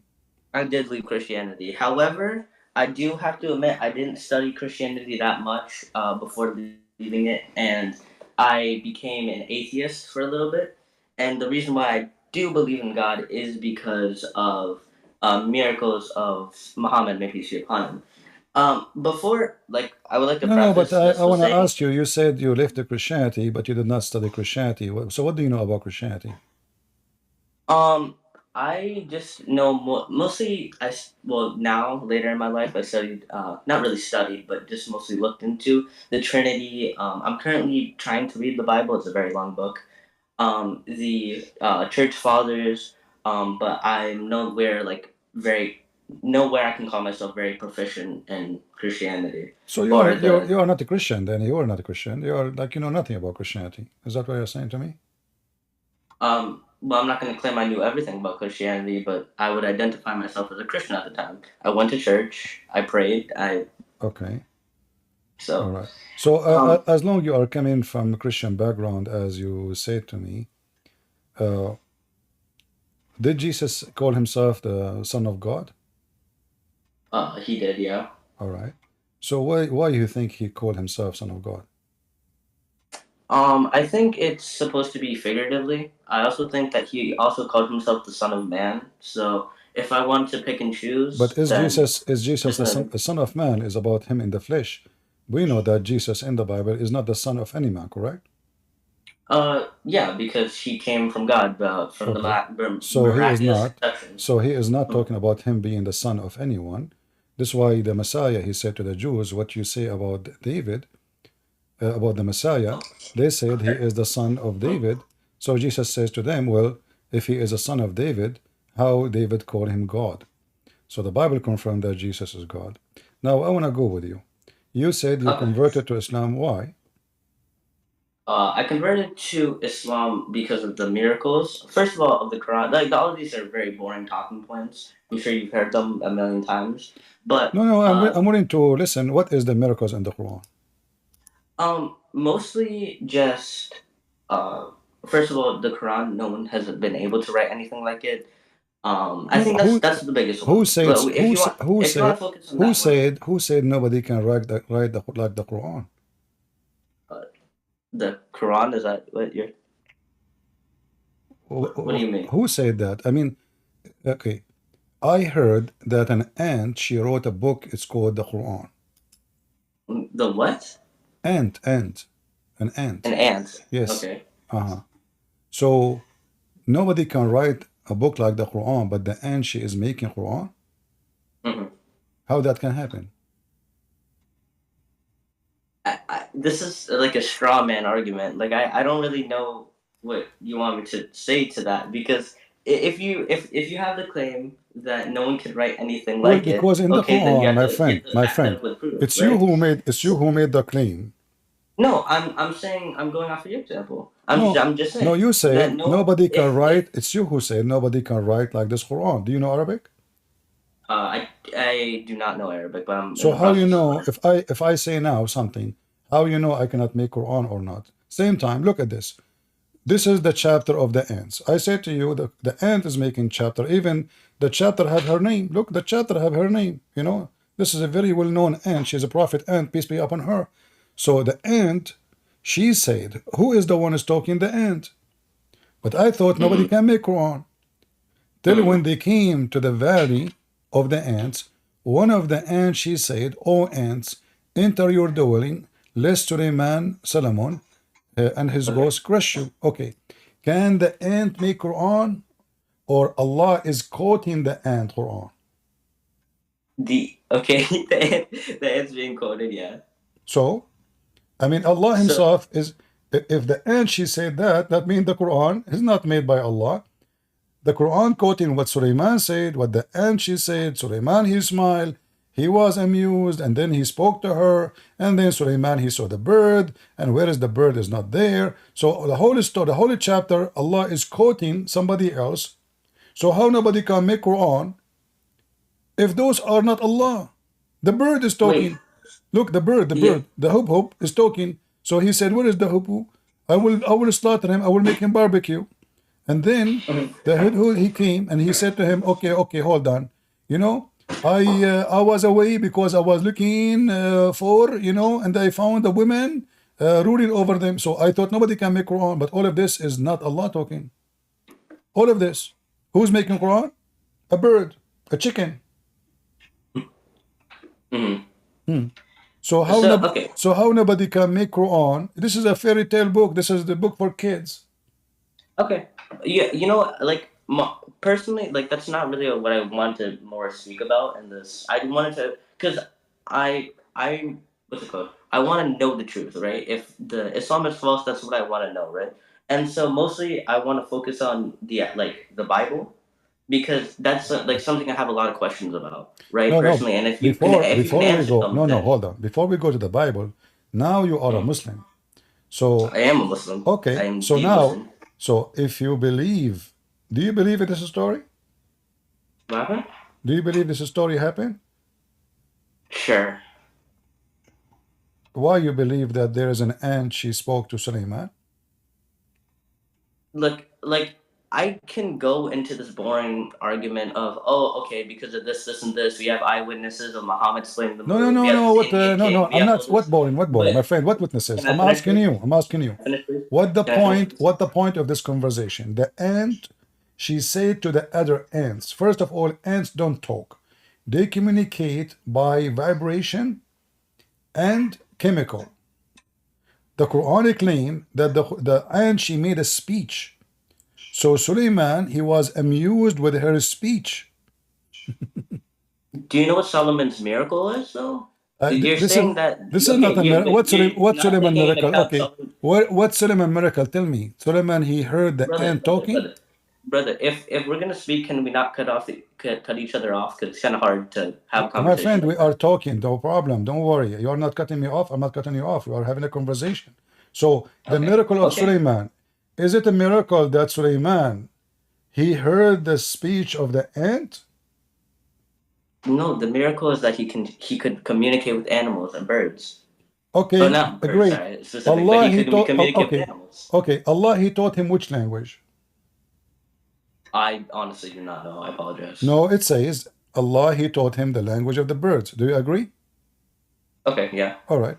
Here we go. Verse number 16 says, Allah, he taught us the language of the birds. Okay, is the ant birds?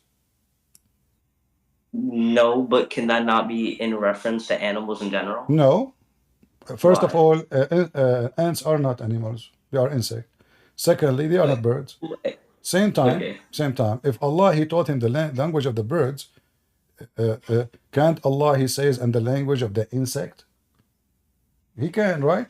Same time, Allah, he taught him the language of the birds, and now he is speaking to the ant. And what is the point of this miracle? To just like I don't know if I'm just like stupid, but like I'm not really seeing the point of this. Okay. Because If I say to you, I went in the yard and I heard one of the ants, she's saying, hide into your dwelling because otherwise a Christian prince will crush you. Be honest, aren't you going to laugh at me? I'm sorry. If I say to you, this has happened to me, I was in my yard and I heard one ant saying to me, saying to other ants, hide because a Christian prince is coming, he will crush you. And I said to you, this is what happened to me. Aren't you going to laugh at what I just said?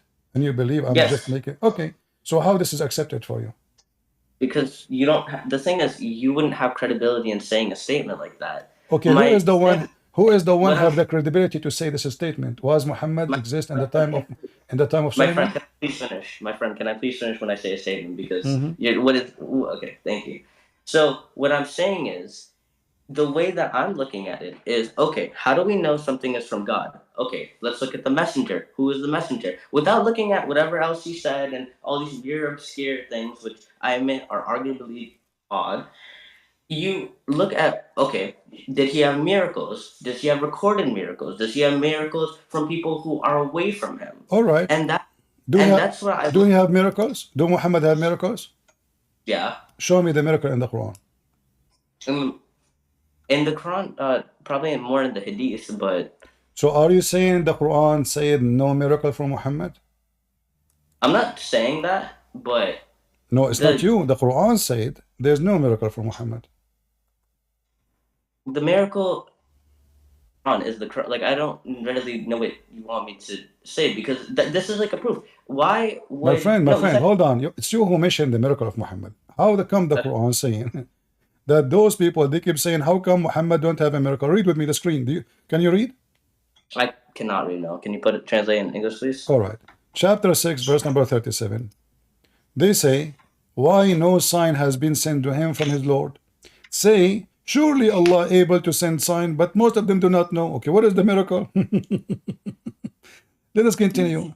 Chapter 10, verse number 20. Again, they say, why has a sign not been sent down from his Lord? Say, unseen belong to Allah. Like what? I mean, they are asking you, where is the miracle? Unseen? The miracle is something we see, not the unseen. They are not asking about the unseen. He is saying, how come he don't have a sign from his God, a miracle, ayah? Let us continue. Chapter 13, verse number 7. Those kuffar, they keep saying, how come not even one sign sent to him from his Lord? Say, well, you are just a warner. So Allah, he confirmed that Muhammad have no, because you are a warner, you will not have a sign. So the Muslim, when they say to us in the hadith, obviously those are fabricated because the Quran keep confirming that Muhammad don't have a sign. And look, when they asked Muhammad for a miracle, what Muhammad he did?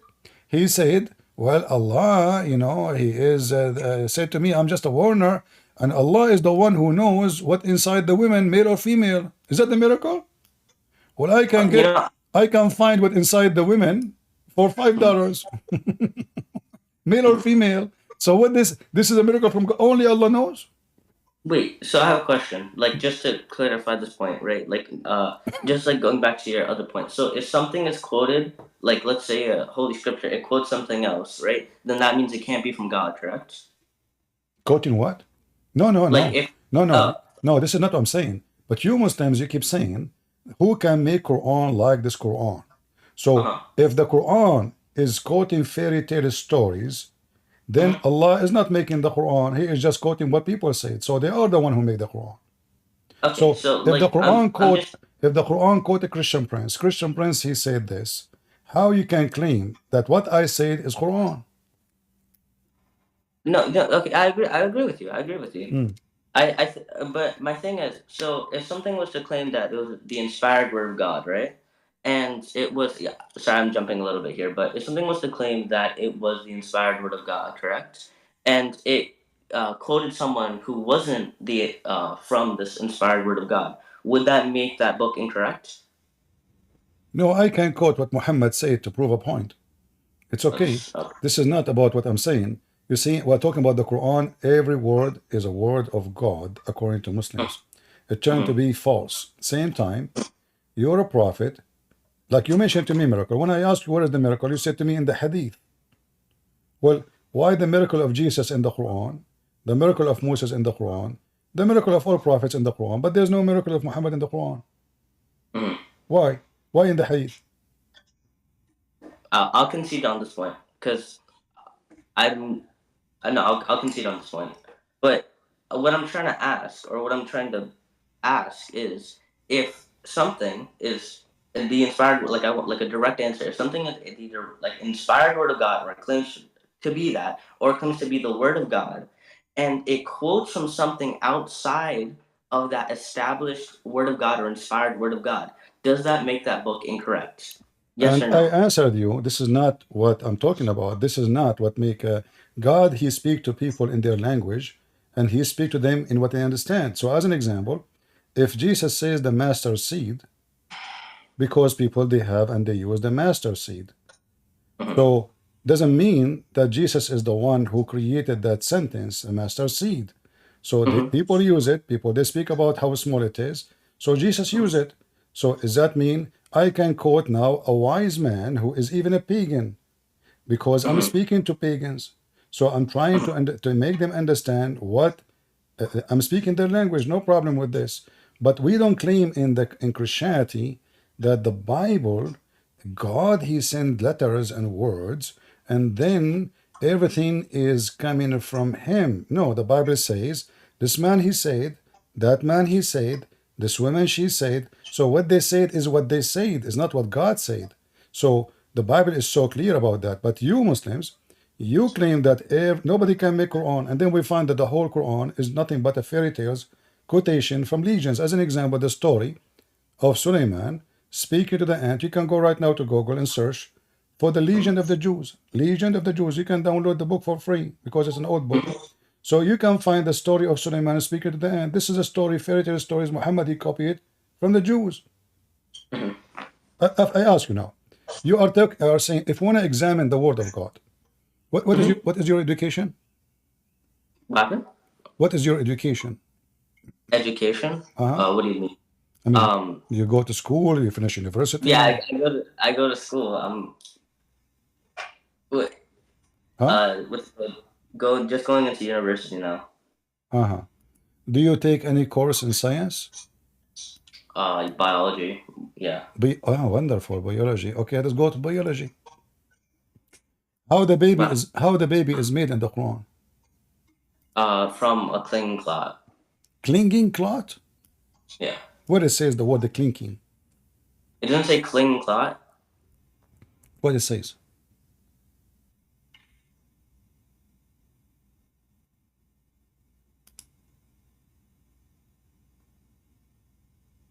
Are you there?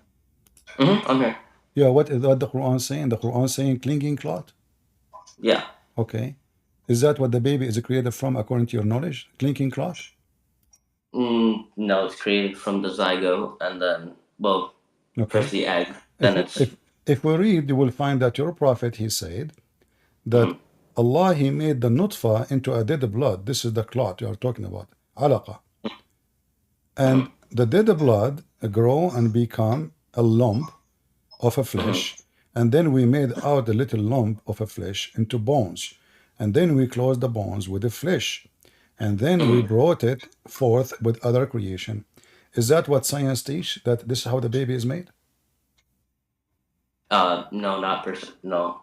So how you are a person who studied biology and Allah is teaching us biology now? Is Allah talking about how he created the baby in details or not? He is. Okay. I'm just going to concede on these points because this is not necessarily what I want to talk about. Because no, it's not about necessarily what you want to talk about. I know. Hold on. No, my friend. If you are a Muslim, you believe in this, but you just said you don't believe in this. So you're not a Muslim. No, my friend. Do you believe in this? Do you believe in this? Yes, I believe in it. But you said this is not how the babies are created. Because it's supposed to be a symbol. Okay, it's supposed to be saying that this is how it is done, and this is the miracle of birth. It's supposed to be. What does that mean? He says to us that the semen become a dead blood, and the dead blood become a lump, and he has given us all the details What's supposed to be? The miracle of birth? Thank you. Okay, but he told us the details, and the details is false. Mhm. Man, what I'm okay. I'm gonna say this again, please. I'm asking, like, I want you to show me in the Bible, because this is like in the way I'm looking for truth. I'm looking for truth inside the Bible right now, right? And like I want you to show me some statements and clear up my questions about that. That's why I came on. So please. See, That like you claim to be an ex-Christian, which I believe is not true. You are fabricating things, and you are a Muslim. okay, sure. But please, yes, I'm asking for questions about no, the no. Bible. You see, okay, I'm asking for no, no. clarification. Why I want to show you from the Bible if you already believe in the Quran? So you are afraid to talk about the Quran because already I showed you the Quran to be false. I'm not afraid to talk about the Quran. It's just Then not the answer thing I me, want what kind to of speak God about. he made such a mistake? Is that a mistake? You agreed. You said this is not how the baby is made. Okay. When we use semen, and then we use a clot, and then we use a lump and the flesh, this is physical. This is not metaphorical no more. And this is details of the baby creation. So do you agree with it? You said no. So you don't agree with the Quran? Sure. Okay, so why you are saying you're a Muslim? Like I don't. I'm trying to look for truth in the Bible, my friend. Please, like No this is problem. what I'm asking. If you leave Please. Islam, I will go with you to talk about the Bible. But here, first, you are a Muslim, and I'm debating a Muslim. I'm not debating a Christian. Somebody he's a Christian. He have maybe a question about the Bible. No, you are a Muslim. So now, do you believe in the Quran to be telling the truth, or the Quran is a book of lies? Okay, you know what? Let's go into this. Yes, I think it's a book of truth. Yes. Why? You prove it to me how it's a book of truth. Okay. So, first of all, okay, I'll take back my statement because I was just trying to move on to the Bible so you could show me this. I do, in fact, believe that because let's look at the actual biological way a child is made. It's first the egg, then it becomes a zygote, then the embryo. There's nothing that contradicts this inside What is of the egg? birth. What is the egg here? The egg, okay, it doesn't look. A piece of thick clotted blood, okay. What do you when the zygote is made and first cells go onto it, what do you think happens? What is the Slowly, egg? What is the egg? Where is the egg? It says nutfa. Nutfa became nutfa, semen, become a clot. Where is the egg? it doesn't need to mention the egg though. The semen becomes. Let us see if Prophet Muhammad can explain the hadith for us. Is that okay? What happened? We can ask Prophet Muhammad to explain the hadith. What do you think? Sure, why not? All right. So this is your prophet. He explained, and what you said is absolutely not true. There is no egg. Here we go. This is your prophet, and this is the translation of the Muslims. Can you read for us? The prophet said, "At every womb, Allah appoints an angel who says, 'O Allah, a drop of semen. O Lord, a clot. O Lord, a little lump of flesh.' Then, if Allah wishes to complete His creation, the angel asks, 'O Lord, will it be a male or female, a wretched or blessed? And how much will His provision be? And what will His age be?' So all that is written while the child is still in the mother's womb." So is that a egg or this is a semen? It's saying semen. All right. Do the semen, according to your knowledge, become a baby? With the egg. No. I'm asking a very clear question. The semen, does the semen, do you see anywhere the egg located? Does the semen, are you asking if the semen alone can become a child? Yeah, the semen alone. No, the semen alone cannot become a child. Okay, do you see anything beside the semen alone here? No, it says a drop of semen, and then it says a clot. It doesn't say that the semen alone is becoming the child. But it mentioned only semen. The semen will become. The semen will become. The semen does become. Yes. It goes into So the what egg, is? fertilizes the egg, and becomes a No. The semen go inside the egg of the woman, fertilize the egg, and will not become a baby. The semen fertilize and deliver the DNA message. That's all. It is the egg who will start multiplying cells. Okay. So now the semen is the one becoming a baby. Now, I want to ask you, as long you study biology as you claim, is it the last thing to happen to the baby is gender? I'm sorry, say that again? Is the last thing happen to the baby creation is his gender? According to the hadith, yes. According to science. Oh, I'm so sorry. I cannot. Okay, my mic is not mic. Audio is a little messed up. I'm sorry. Can you repeat your question again? According to science, is the Yeah. gender of the child, the gender of the baby, is the last thing to happen? No. According to the hadith, what is the last thing to happen? Whether it becomes male or female. Did your prophet give false information or not? I mean, it's not completely false because the thing is. So it's partially false, guys. It's not completely false. I mean, it's not completely. Okay. So it's partially false. Wait. So when it is fertilized, at first the XY chromosomes aren't decided whether or not it's going to be male or female. That's not. All right. So your God is lying here. This is not what happened then. So the male and the female is not the right thing to happen. It's from the beginning. The semen right away is going to be either the male or female. So your God is fabricating stories. Same time. Wait, Let me ask I'm sorry. Say that again. I'm sorry. Say that the again. semen is the one decide the gender of the baby. The semen itself.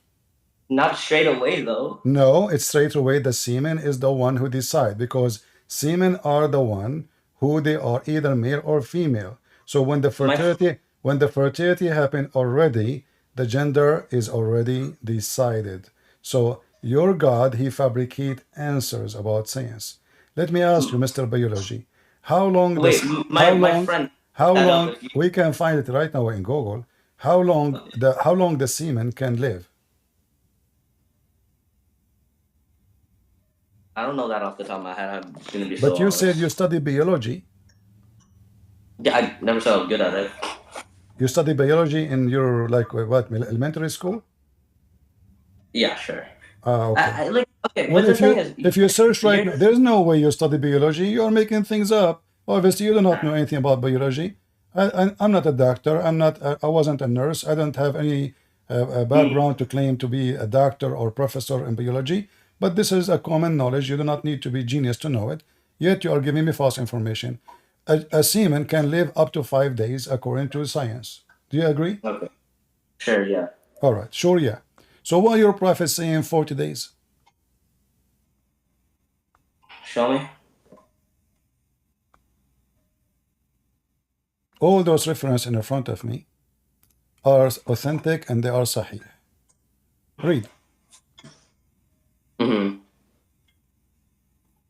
What's wrong with this? Nothing wrong? It's saying it remains in the room for 40. Okay, can this not be referring to when it fertilizes it?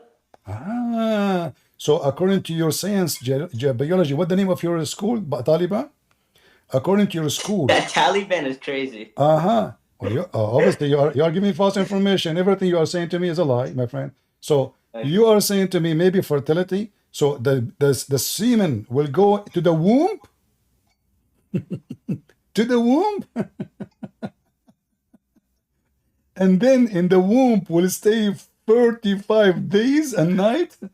Is that Alibaba and the cave?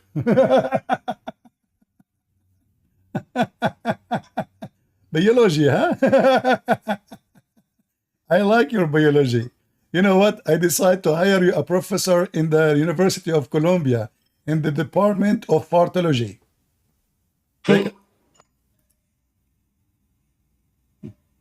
Any comment? No, you're right. So are you agreeing with me Muhammad is lying?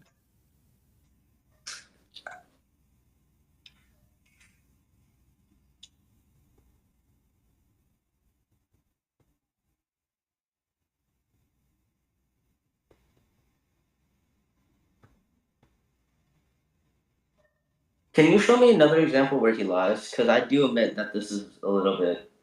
What a little bit? This is always authentic. I mean, everything he said. No, I know.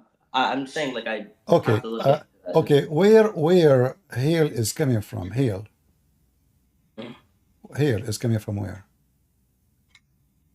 Hair that comes. Hail, hail, not hair. Hail. The ice. Hail? Yeah, hail, ice, you know? Oh, Uh-huh. but yeah, clouds, what? Coming from the cloud. Okay. It's not from mountains in heaven and Allah break it and throw it at us? No. Are you sure? If this okay. If you're gonna take something that is clearly meant to be figuratively and say that it's figuratively. No, it's not figuratively, and I can show you the interpretation. So Allah, He said in the Quran, and you know, Arabic is my first language, and anyone who read it can see it right away. وَيُنْزِلُ مِنَ السَّمَاءِ مِنْ جِبَالٍ فِيهَا مِنْ بَرَدٍ فَيُصِيبُ بِهِ مَنْ يَشَاءُ. Can you show the English? And He sent down from the sky the mountains containing hail. And He sends down from the sky mountains containing hail, and He afflicts with it whom He wills and turns them away. So this is your God, Mr. Allah.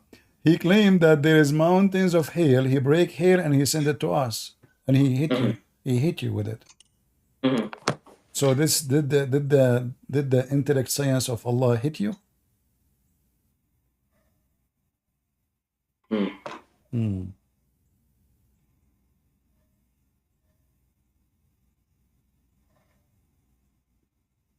What happened? Something. Hold on. Wait, can you show me the tafsir for that? See, the way you say tafsir is not someone who is not an Arab. Never claimed to be an Arab. Yeah, but no, you do not claim, but I can tell you are a Muslim and you are born as a Muslim. Okay, I never heard of someone he convert to Islam and he can say the word tafsir correctly.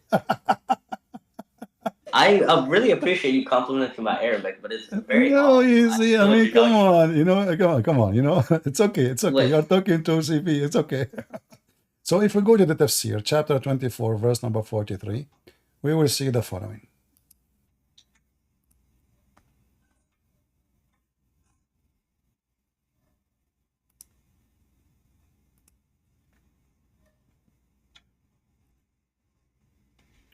Can you see the screen?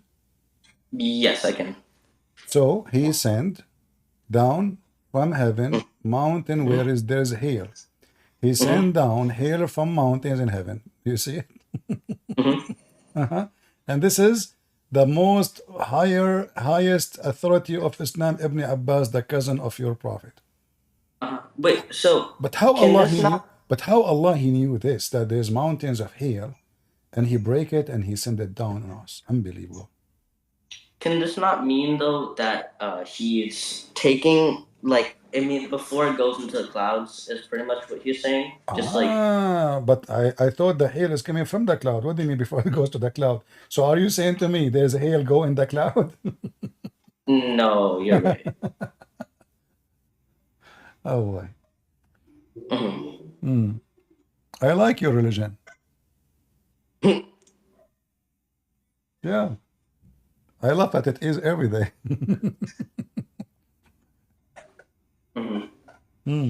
So you're still a Muslim or you want to see more? See more. Like what do you want to see exactly? Like what kind of a field do you want to see? This is a big thing. Can you show me like something that's like the Quran? Like I know that you already had this argument with the ant, right? But can you show me like something someone like physically wrote that is like the Quran? Oh, that's very easy. Okay. I mean, there is a lot of author, they have better than the Quran, but let me show you what Muhammad did. Muhammad, he forbid people to speak in the language called Saja. Saja is what the Quran is about. And Muhammad, he himself, he forbid the Muslims from using the same way he did, or any Arab. Do you see what it says here? This man is one of the brothers of the soothsayers on the account of the rhymed speech which he used concerning the dead fetus. So here, Muhammad, he himself was copying those people who use the same way of the Quran, but they used to be way, way better. So those people are very well known. As an example, there's a guy, his name is Sutayh. Sutayh was a person, he don't talk to you, he rap. Yeah, hold on. I'm sorry, can you go back so I can look at the hadith again so I can write it down? No problem. Here we go. Let me go back. Thank you. All right, got it. Thank you. All right, and we can show you more. Actually, you know, here this all those are reference. All of this is sahih. You see? Yeah. So, like here, you see, speaking about the diya of the fetus, etc. Here, etc. Abu Hurairah, women, blah blah blah blah blah, and then so Messenger of Allah should I pay, etc. Who neither drunk, ate, spoke, nor blah blah blah blah. Then thereupon Allah Messenger says he seemed to be, because he was speaking the same language of the Quran. But let me show you something from the Quran. So the Quran is what? When you say nobody can make Quran, is that because it's supposed to be eloquent language? Yeah. Right. Yeah. But isn't it the Quran says that the eloquent language is the language of the shaitan?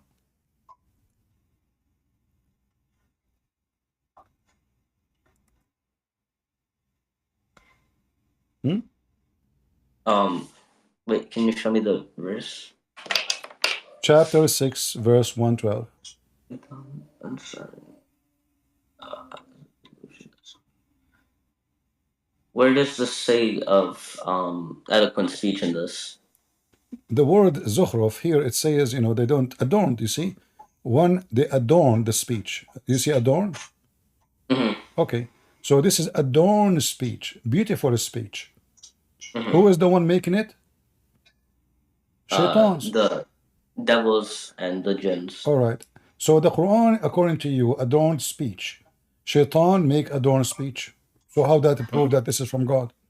If Quran itself says that adorned speech is is satanic. Anything else? But can't that just be talking about like snake oil salesmen or people who just speak eloquently in order to convince other people? So, but how it's a miracle to speak eloquent if anybody can do it, even Shaitan? Well, no. The difference is that between someone speaking eloquently to sell you something and, you know, let's say the Quran is much more eloquent. Like, first of all, the Quran is very funny, and this is why we Arab, we laugh at it. Muhammad, okay. Did the Arab in the time of Muhammad find the Shaitan, the Quran, eloquent? Or they laugh at it? I'm not sure. What do you mean, not sure? Look how many times the Arab, they laugh at the Quran. All those verses. Do you see the reference? You can record the screen and you can take them. All right. Can't be Arabic. So Muhammad, he is just giving them fairy tale and they laugh at it. And not only that, they say to him, well, if we want, we can write something like this. What a big deal, you know? And, you know, this is not what low shi'na. Here we go, chapter 8, verse number 31. We have heard this before. If we wish, we can say like this. This is nothing but tales of the ancient. So the Arab, they laugh at it. Nobody was amused. But isn't this just saying Did you say tayyib? Robert? You said tayyib in Arabic. What did I just say? What? No, you said tayyib. How? What are you talking, dude? You said tayyib, you agreed, you said okay. In Arabic, you said okay. Nice. Okay, nice try, Abdul. All right. Okay. All right, no problem. Listen. So now I have them. Okay, I'm not going to say anything, but so now I have a okay. Uh-huh. Before I go, I have a question. Like not about any of this. You know, Farid Response, I think his name is. Yeah. Or Fufu, you like to call him? Yeah, Fard Response. What about him? Yeah. Have you made a refutation to his I, he, he's, he is it, hundred. if he is trying to refute me by saying what? This hadith is reported by Susu. Susu said to Dudu. Dudu said to Mimi. Mimi says to Kuku, and Kuku is a liar. And I die laughing. But I would say it doesn't say that, CP. But when we read it, okay, you know what? I will use what Fufu said, as long as you say it. Fufu, he said that this hadith, and he was responding to. There's a video. It's called "Annihilation to Apostate Prophet." You can watch it. All right. And Fifi, she said that this hadith is very accurate. You can watch the video. He said, yes, yes, this is the true hadith, and the Prophet, he refuted you by this. So what he said, read with me, this is Al-Bukhari, and this is what Fifi, peace upon her, she used. The Prophet asked me at the sunset, do you know where the sun goes at this time? I replied, Allah and his apostle knows better, know best. He replies, it goes, i.e. travel, till it prostrate itself under Allah's throne, and take permission to rise again. And it is permitted.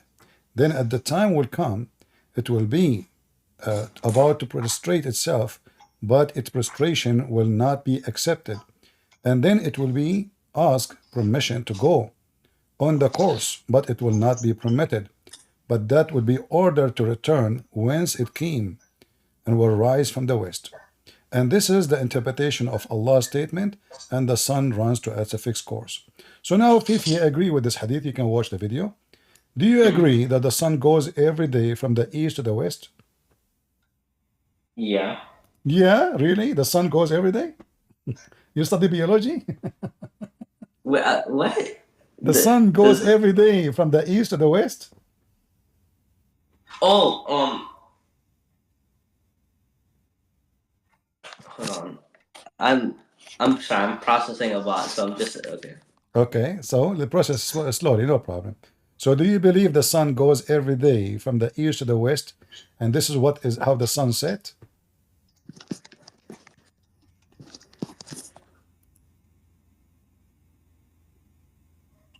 It appears.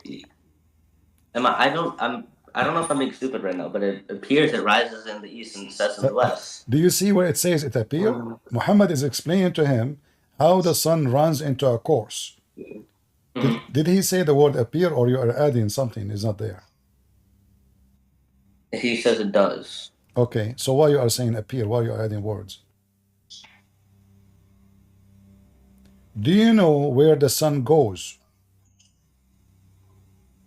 The man replied, Allah and his apostle knows best. He said it goes between two brackets, i.e. travels. Do you see travels? So No, do you agree with Muhammad that the sun travel every day? I mean, it does. The sun does have an orbit, so. The sunset is orbit? Well, no, the sun itself has an orbit. It orbits around the Milky Way galaxy. But the orbit, as you see here, is the sun going every day from the east to the west, and sitting under Allah's throne and ask for permission. Do you have a new orbit now? It's what your prophet says. Oh, I agree. I agree. What just happened? What? I don't know. Somebody jump. Sorry. Okay, we will mute him. Oh, okay. Okay. This hadith is saying that the sun orbits around the earth. So do you agree with this? That the sun runs every day? So is your prophet being truthful or making up stories?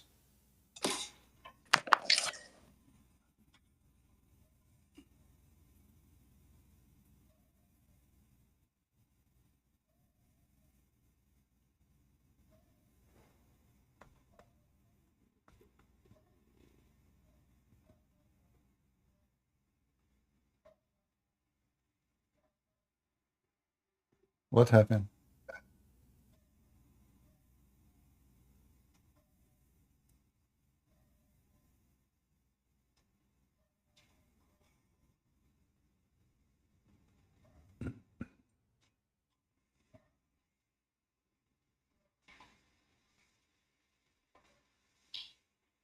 Is it? Wait.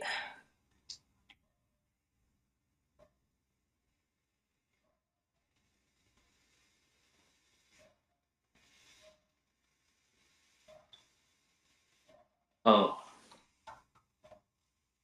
Yeah, I have no response to that. What do you mean you have no response? I don't have anything to say. What do you mean you have nothing to say? Why? Why is that? What happened to you? This is That this is what Fifi agreed upon. It's authentic. It's true. And Christian Prince and the enemy of Christian Prince agree about this hadith is true. So now what we would do? It's you who mentioned that name for me. So this hadith alone will destroy Muhammad and his lies. So do you agree that the sun goes every day or not? No, the sun does not orbit. So Muhammad is making things up, claiming that God taught him this. Wait, so if Muhammad was making things up, right? Why would he be making things up though? So he can have sex with your wife. But wasn't he offered like all the wives, all the money, all of that? Okay, But and he have them. But he chose not to. No, that's false. Muhammad, the Quran says, he made verses saying, any believing woman, she offer herself to the Prophet so he can F her. What do you mean he refused? He will go to the Quran. In the Quran? Yes, in the Quran. Muhammad, he make it legitimate for all the women to F him. Chapter 33, verse number 50. And he make it even more clear, says, and any believing woman, she offer herself. Offer herself. Offer. Do you know what offer? Yeah, to give. All right. So how they said to you he refused? He's already a king. He have an army. This is a story. They ask him to be a king. He's a king already. He have an army. He controlled them. He do whatever he wish. What this about? And now, as you see, long line of women coming to Muhammad. Yeah, but when he was when he was in Mecca, right, and he didn't have any of those things, and he was offered them, why did he deny it? He could have just saved. That's a lie. himself. My friend. It's a lie that they offer him this when he was in Mecca. They told him we will make a king. That is a joke. Those are stories written by the Muslims. Okay, listen. Muhammad himself. How Muhammad he married Khadija? Let us see if Muhammad cared for money or not. Khadija is 25 years older than him, correct? Why he married her? Are you saying? Is it true she was the most rich person in Quraysh, in the tribe of Muhammad? Okay. Yeah. Do Muhammad like to marry old women or young women? Old woman? Muhammad like to marry old women? Yeah. Most of his wives were older than him. Really? Yeah. Most of his wives. That's a good one. Like who? Aisha? Hafsa? Who? Who is the one who's older for him? According to your prophet, he was advising his men not to marry old women, specifically women, grown women, and the widows. And he was encouraging Muslims to have sex with the children. So if Muhammad he favored to marry old women, why he was advising his men to marry children? Why didn't you marry a young girl so you could sort with her and she could split with you?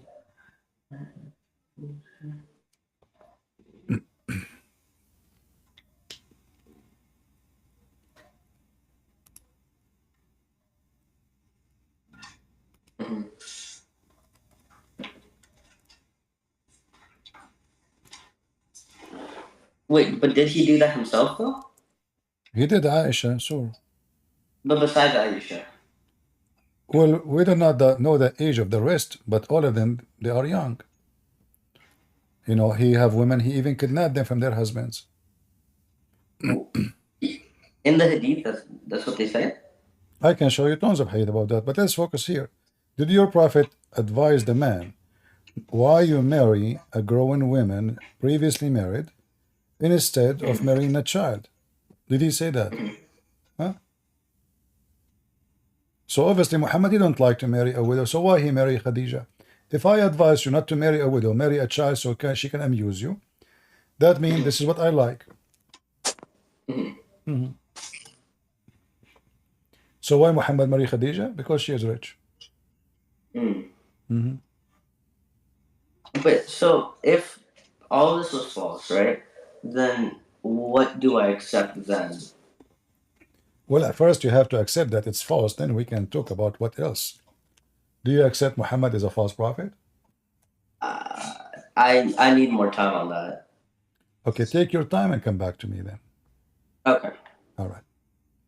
We take Salima. Salima, are you there?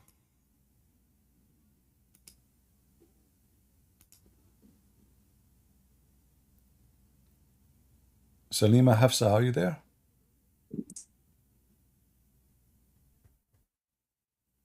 Salima, are you there?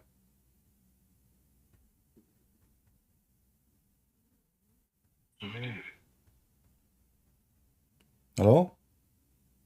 I'm muted. The whore. Ultimate Mart. Ultimate fart. M, the mic is yours.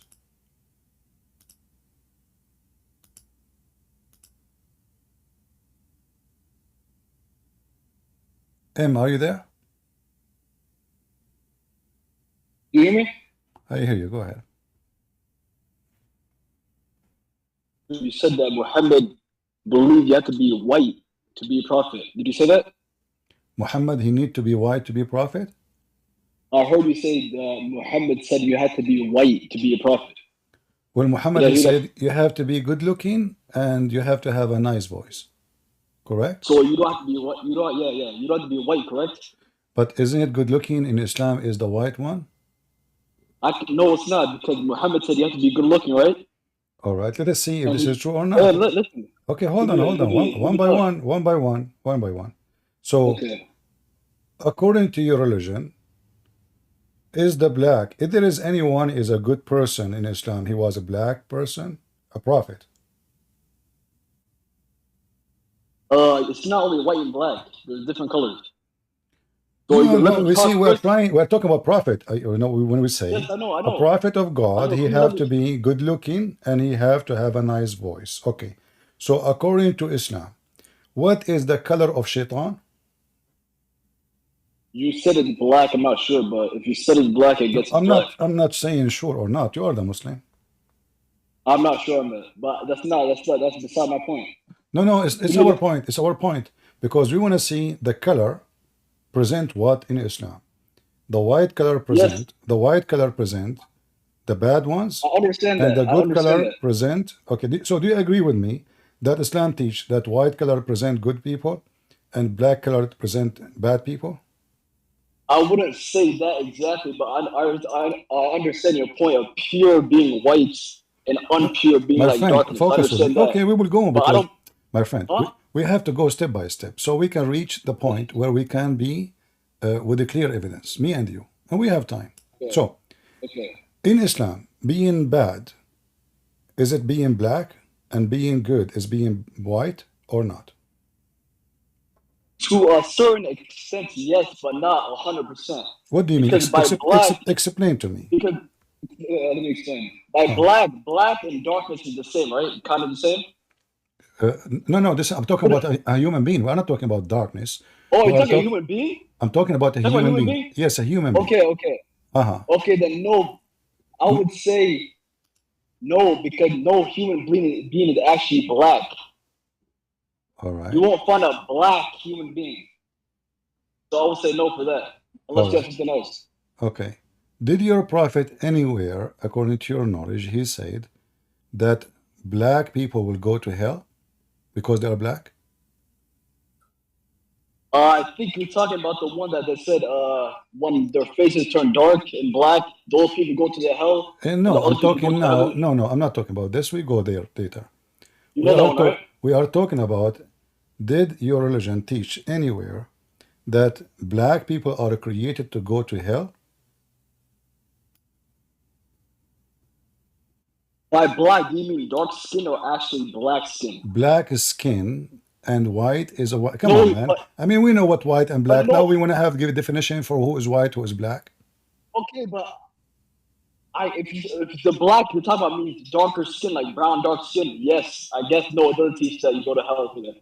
Okay. If you're talking about like darkness, like a different type of thing, maybe yes, but just dark skin, having brown, dark skin, no, you don't go to hell just because of that. What if I show you that this is what Islam teach? Even if that was there, that still doesn't prove my point wrong that I'm trying to explain to you. No, because if your prophet is, you see, if the handsome is someone is, hold on, if the handsome is a black person and your prophet make it clear that a black person is going to go to hell, obviously the handsome cannot be from the black according to your prophet, because all those who they are black will go to hell. But you think the only skin color humans have is white and black. People have brown skin. This is not my mistake. This is your God mistake. Okay. According to your God, according to your God, oh, there's only two. My friend, this is your prophet. Read it. According to you, this is a good question. This is a good question, by the way. Okay. Your God, he think there's only white and black. Read it. Yes, I see that. Read it. I want to hear you read it. I'm driving right now. I'm not gonna be able to read that good. I'm driving. No, I want you to read it. You can read it. There's no. I'm driving a car. You're driving your car. Yes. Okay. Stop driving. Park your car and call me. Okay.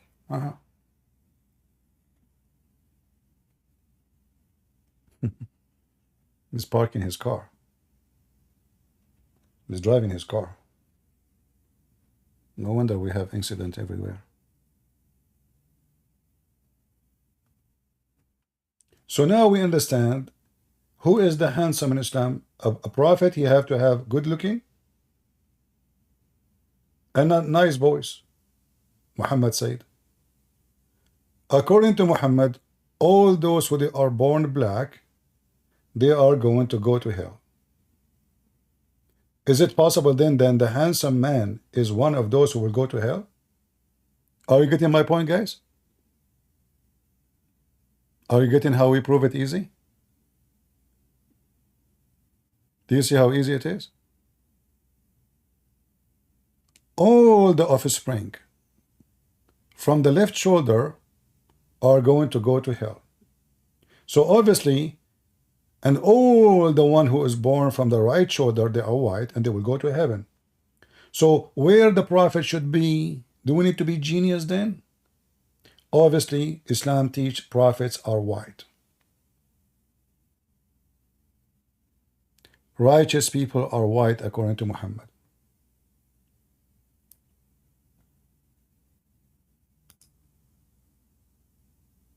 Are we having good time, guys?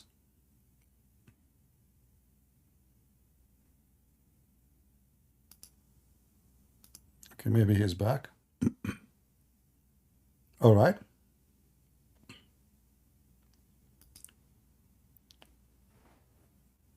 Are you back? All right. Yeah, do you hear me? Yeah, I hear you. Yes. So you said you want me to read the thing? Okay, go ahead. Okay. Abu Darda reported God messengers saying, God created Adam when he created him and struck his right shoulder and brought forth his offspring white like small ants. And he struck his left shoulder and brought forth his offspring black as though they were charcoal. And he said to the party on his right side, to paradise, and I do not care. And he said to the party on his left shoulder, to hell, and I do not care. Okay. So now, based on this hadith, the prophet will be white, correct?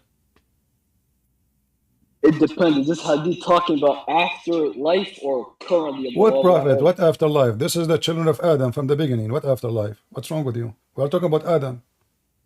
So this is before, right? Not current. This is before beginning. This is when God, he created Adam, and he created the children of Adam. So Allah, he made a destiny, decree, that those who they are black, all they will go to hell, and those who they are white, all go to heaven. So now, if all those who are black will go to hell, the handsome prophet will be from which group? The one who will go to hell, or the one who will go to heaven?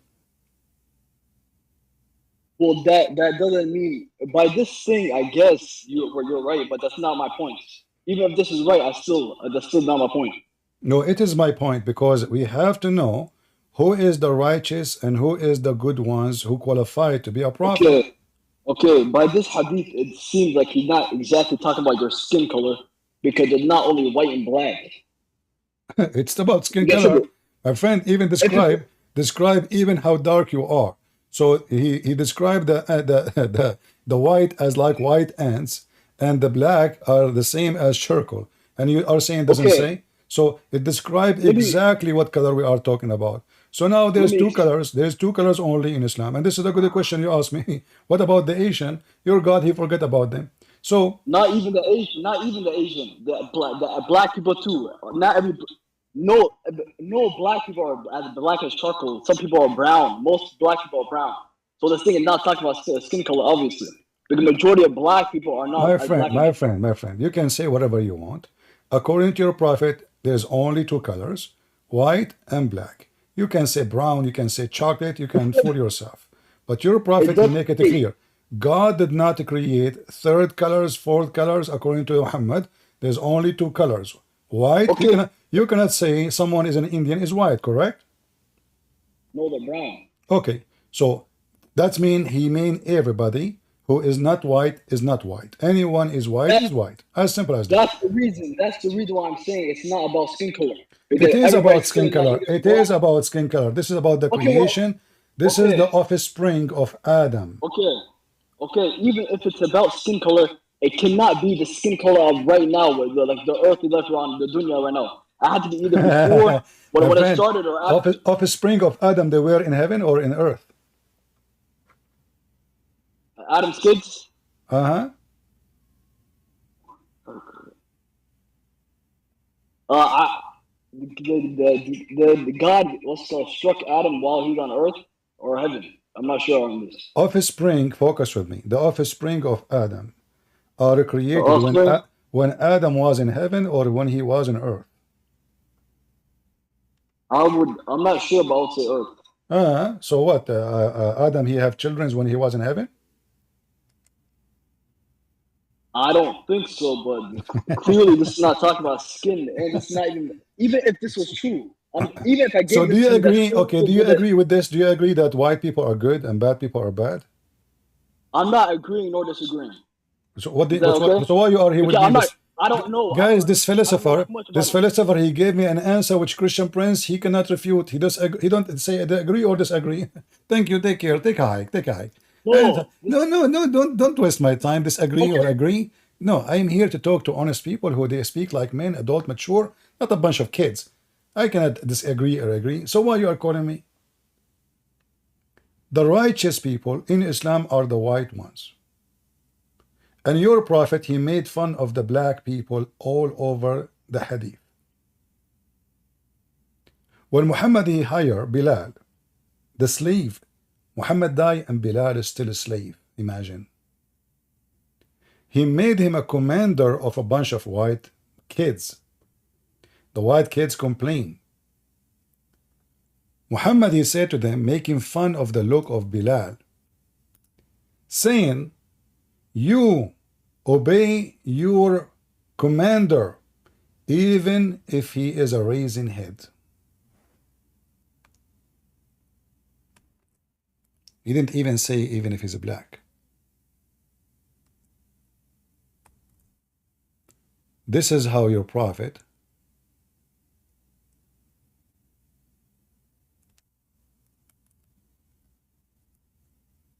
see black people, raising head.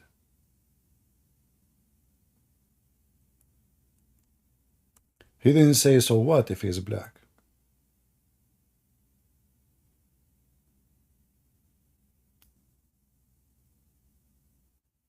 He called him Abd, which is the N word,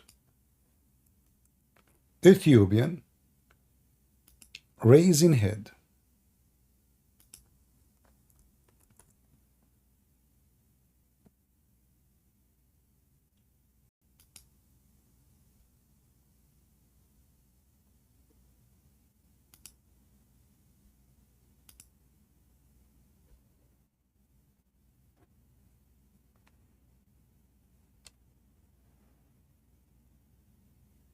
The black man is strong in fighting. Muhammad, he is using him and abusing him. Muhammad, he owned many black people as slaves.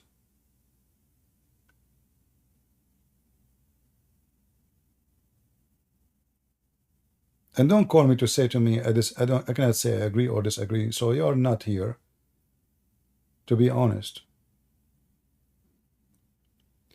And if we search right now online, when the Muslims speaking about Muhammad being so handsome, they are talking about what? About the white Muhammad. His white underarm. How white his legs. How white his face.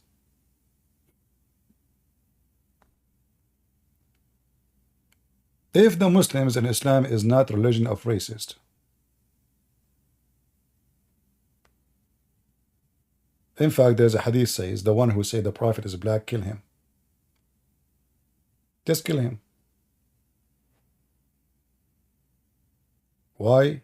Because this was used as an insult. Muhammad is white. The most person Allah he hate is a black man. Why? Because white man is not the one who Allah hate. As simple as that. Nobody is allowed to enter heaven unless he is white. Why? Because Allah will not allow black people to be there. Even the women of the heaven are white. Not only white, they are so white to the point you can see the marrow of their bones. Oh, you're the son of a bitch. Talking to novice, the new one. Run like a motherfucker. We did not ask you about Run, boy. That's all you ask do. you about your mother name, you filthy coward son of Muta. Get out of here. Trashy like your prophet. We run from your filthy mouth. You are filthy, trashy like your prophet. A dog. You are literally a dog. You have no dignity. This man, he said the F word even to his prophet. So why he will not say it to me? He called the Arab dogs. His prophet is an Arab. All right. Do we have any brave Muslim?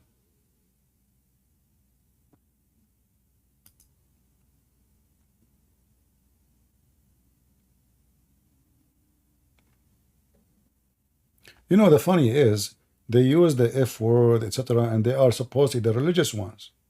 I mean, if this is the religious, what about the filthy?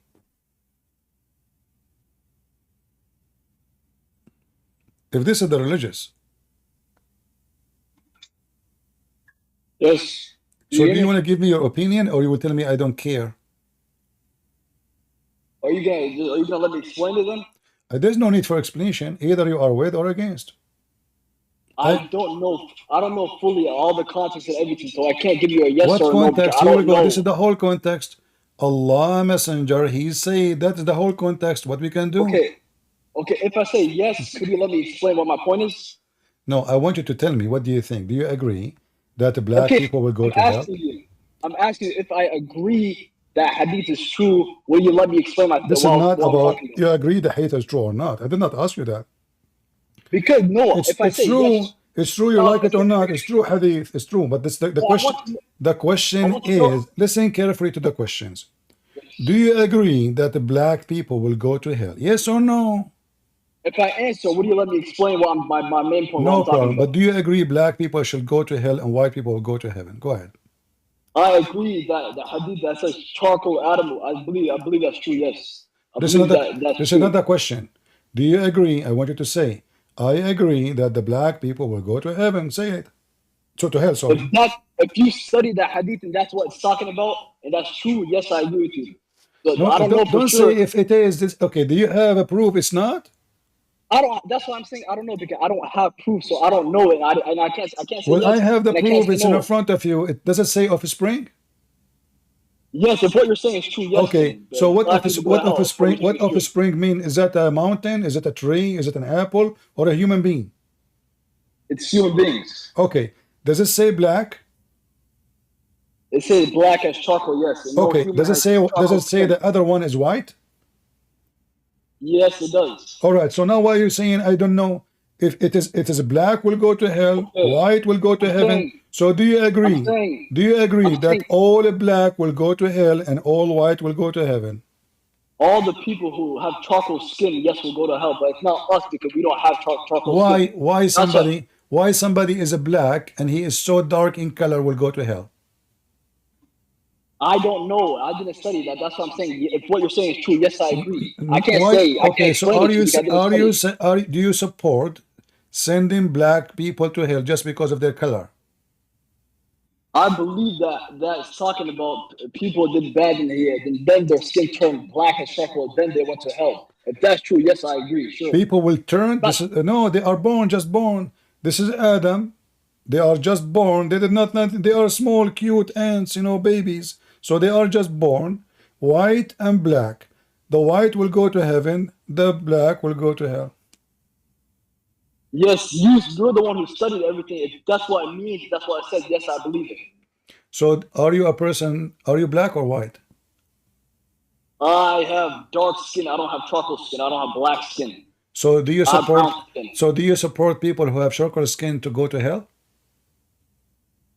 If that hadith is true and you're not lying to me or anything, I think there's a reason for it. So yes. Why you support that? Why you support that? Why you support sending black people to hell? I believe that's not talking about their skin because no one has chocolate skin. That's impossible. No one has chocolate skin. No, there is people who they are my friend. Just don't be silly and stupid. People who live inside Africa, they are very dark in skin. So don't say don't be stupid. You live in America, you are mixed with the white people, so now your color is not the same as those who live in Africa. We know that. I'm African. I'm not American. I've been to Africa too. I'm not American. Okay, listen. I'm African. I've been to Africa. I lived in you are African from which country? Which country? From Somalia. You are not African. You are descendant from the Arab, and you speak broken Arabic. No, I also been to Kenya too. I've been to Kenya. No, you've been in Kenya, but you are not. You are a descendant of the Arab, and you are a Somalian. Yes, Somalian. Okay, let me ask you: is Somalia, is the country Somalia, is a member of the Arab League? Yes, that's true. So you are an Arab. You are not an African. So now you are saying, look at this Somalian boy. This is the Somalian boy. He supports sending black African who have darker skin to hell. I never said that. You said that. Okay, let me ask you. What is the color of angels in Islam and what is the color of shaitan in Islam? I'm not sure about shaitan, but I believe angels are like white and pure. Okay. So angels are white. So we confirm. Let us confirm the first one. The first one is confirmed. The angels are white. What about shaitan? Shaitan is black? Shaitan, I don't know exactly about shaitan, but I believe it would be actually like darkness, like charcoal, not like brown skin like Africans have. It would be like charcoal. Okay. Black. All right. Like us. Let us see. Somalis, Africans don't have You're a black prophet. skin. You're a prophet. He said that even animals, they are black shaitan. Kill them. Okay. So? Yes, the animals have actual black skin, but I never did he say kill black animals? Okay, tell us why. Tell us why the black dog is the devil. I'm not sure, but I believe I read somewhere that it was because when jinns they go inside black animals. Why shaitan he like black animals? What's wrong? I don't know, but I would think. So shaitan he don't go inside white. Shaitan don't go inside white animals. No, they could go inside any animal, but they prefer the dark skin. The black. Your prophet did not say shaitan go inside. He said the black dog is the devil, not inside him a devil. He said the black dog is a devil, like the dog actually a shaitan? Yes. Show me where Prophet Muhammad says the black dog is actually a shaitan, not the shaitan one inside him or anything like that. It's in the front of you. Let me see. Let me show you the dog for a while. Oh, this is not about the dog. Hold on. Here we go. But we're going on a tangent now. This is not my. I don't care about this. It's not my No, point. no, we care. We care. You said to me, show me, show me. I will show you. Okay, I will show If you. you don't have it ready, I don't care about it. Okay, no, you don't care. I care. Then I will kick you out. It's not up to you. Okay. We are discussing. We are discussing. We are discussing racism in Islam, and Muhammad he favor, and Allah he favor the white people, and the black color is his name. All right. Okay. At the end of this, would you do me the favor and answer my question? Does it say the black dog is the devil?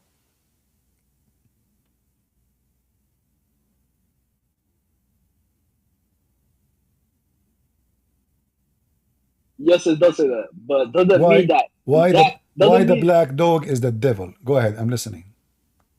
It doesn't say every black dog is the devil. It does. It says kill any black dog. He says kill any black dog. They ask him why. He said because the black dog is the devil. Okay, it doesn't say the black dog is Allah created the black dog the devil. It could be that every black dog had the devil inside of him. So we don't know because there's no what's called there's no description of how. Just take care. I have enough. We don't know. So everything I show you, said we do not know. So Allah created the, I'm not circle. Huh? Somalian boy. See the hypocrite? When they go, they sit with the African, they claim that they are black. When they apply for application for welfare, they say they are black. When they apply for university, they say they are black because they support them.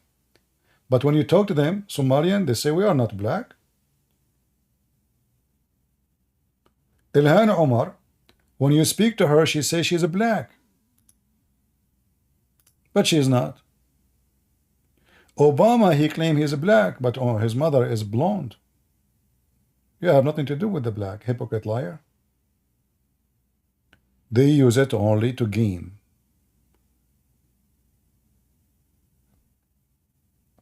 If you check where Obama he lived, you will see he lived between the white, redhead, rich people.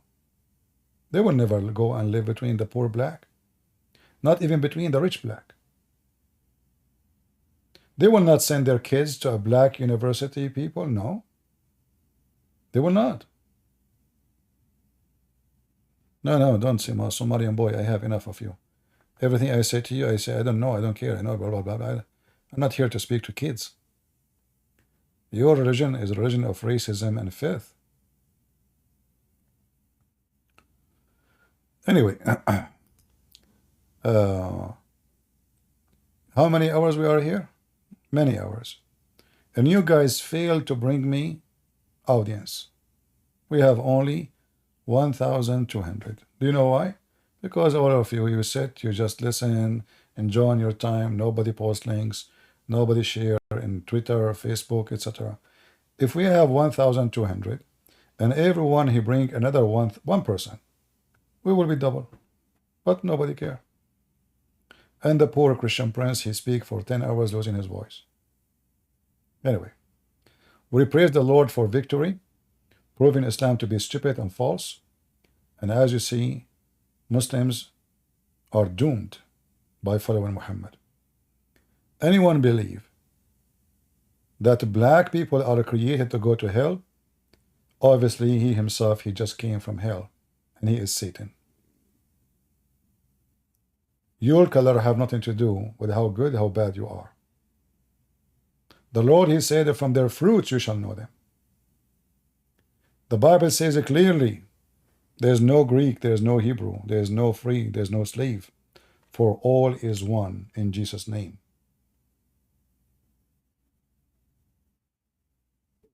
If we go, we can read in the book of Revelation.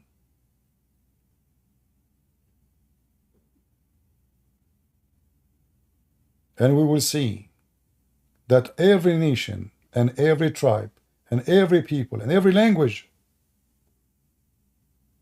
will be standing in front of the throne of the Lamb. If somebody can pause for us Revelation 7:9.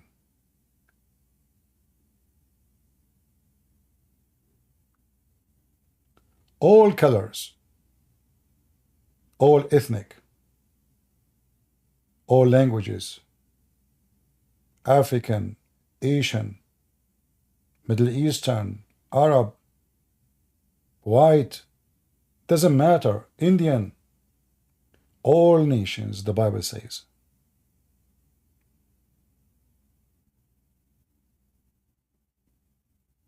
Will be standing in the front of the throne of the Lord.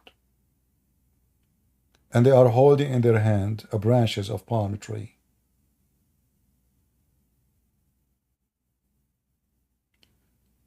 The Lord, he said, from their fruits you shall know them. And the good God, he have good fruits. And the evil Muhammad, he is teaching hatred and division and racism. Don't never listen to him. Never believe him. Never follow a predator, a criminal, a liar, a pedophile, a thief, a cheater. Every single bad thing in the world he did. Not even one thing he did was true and good. So you say to me, why you follow Jesus?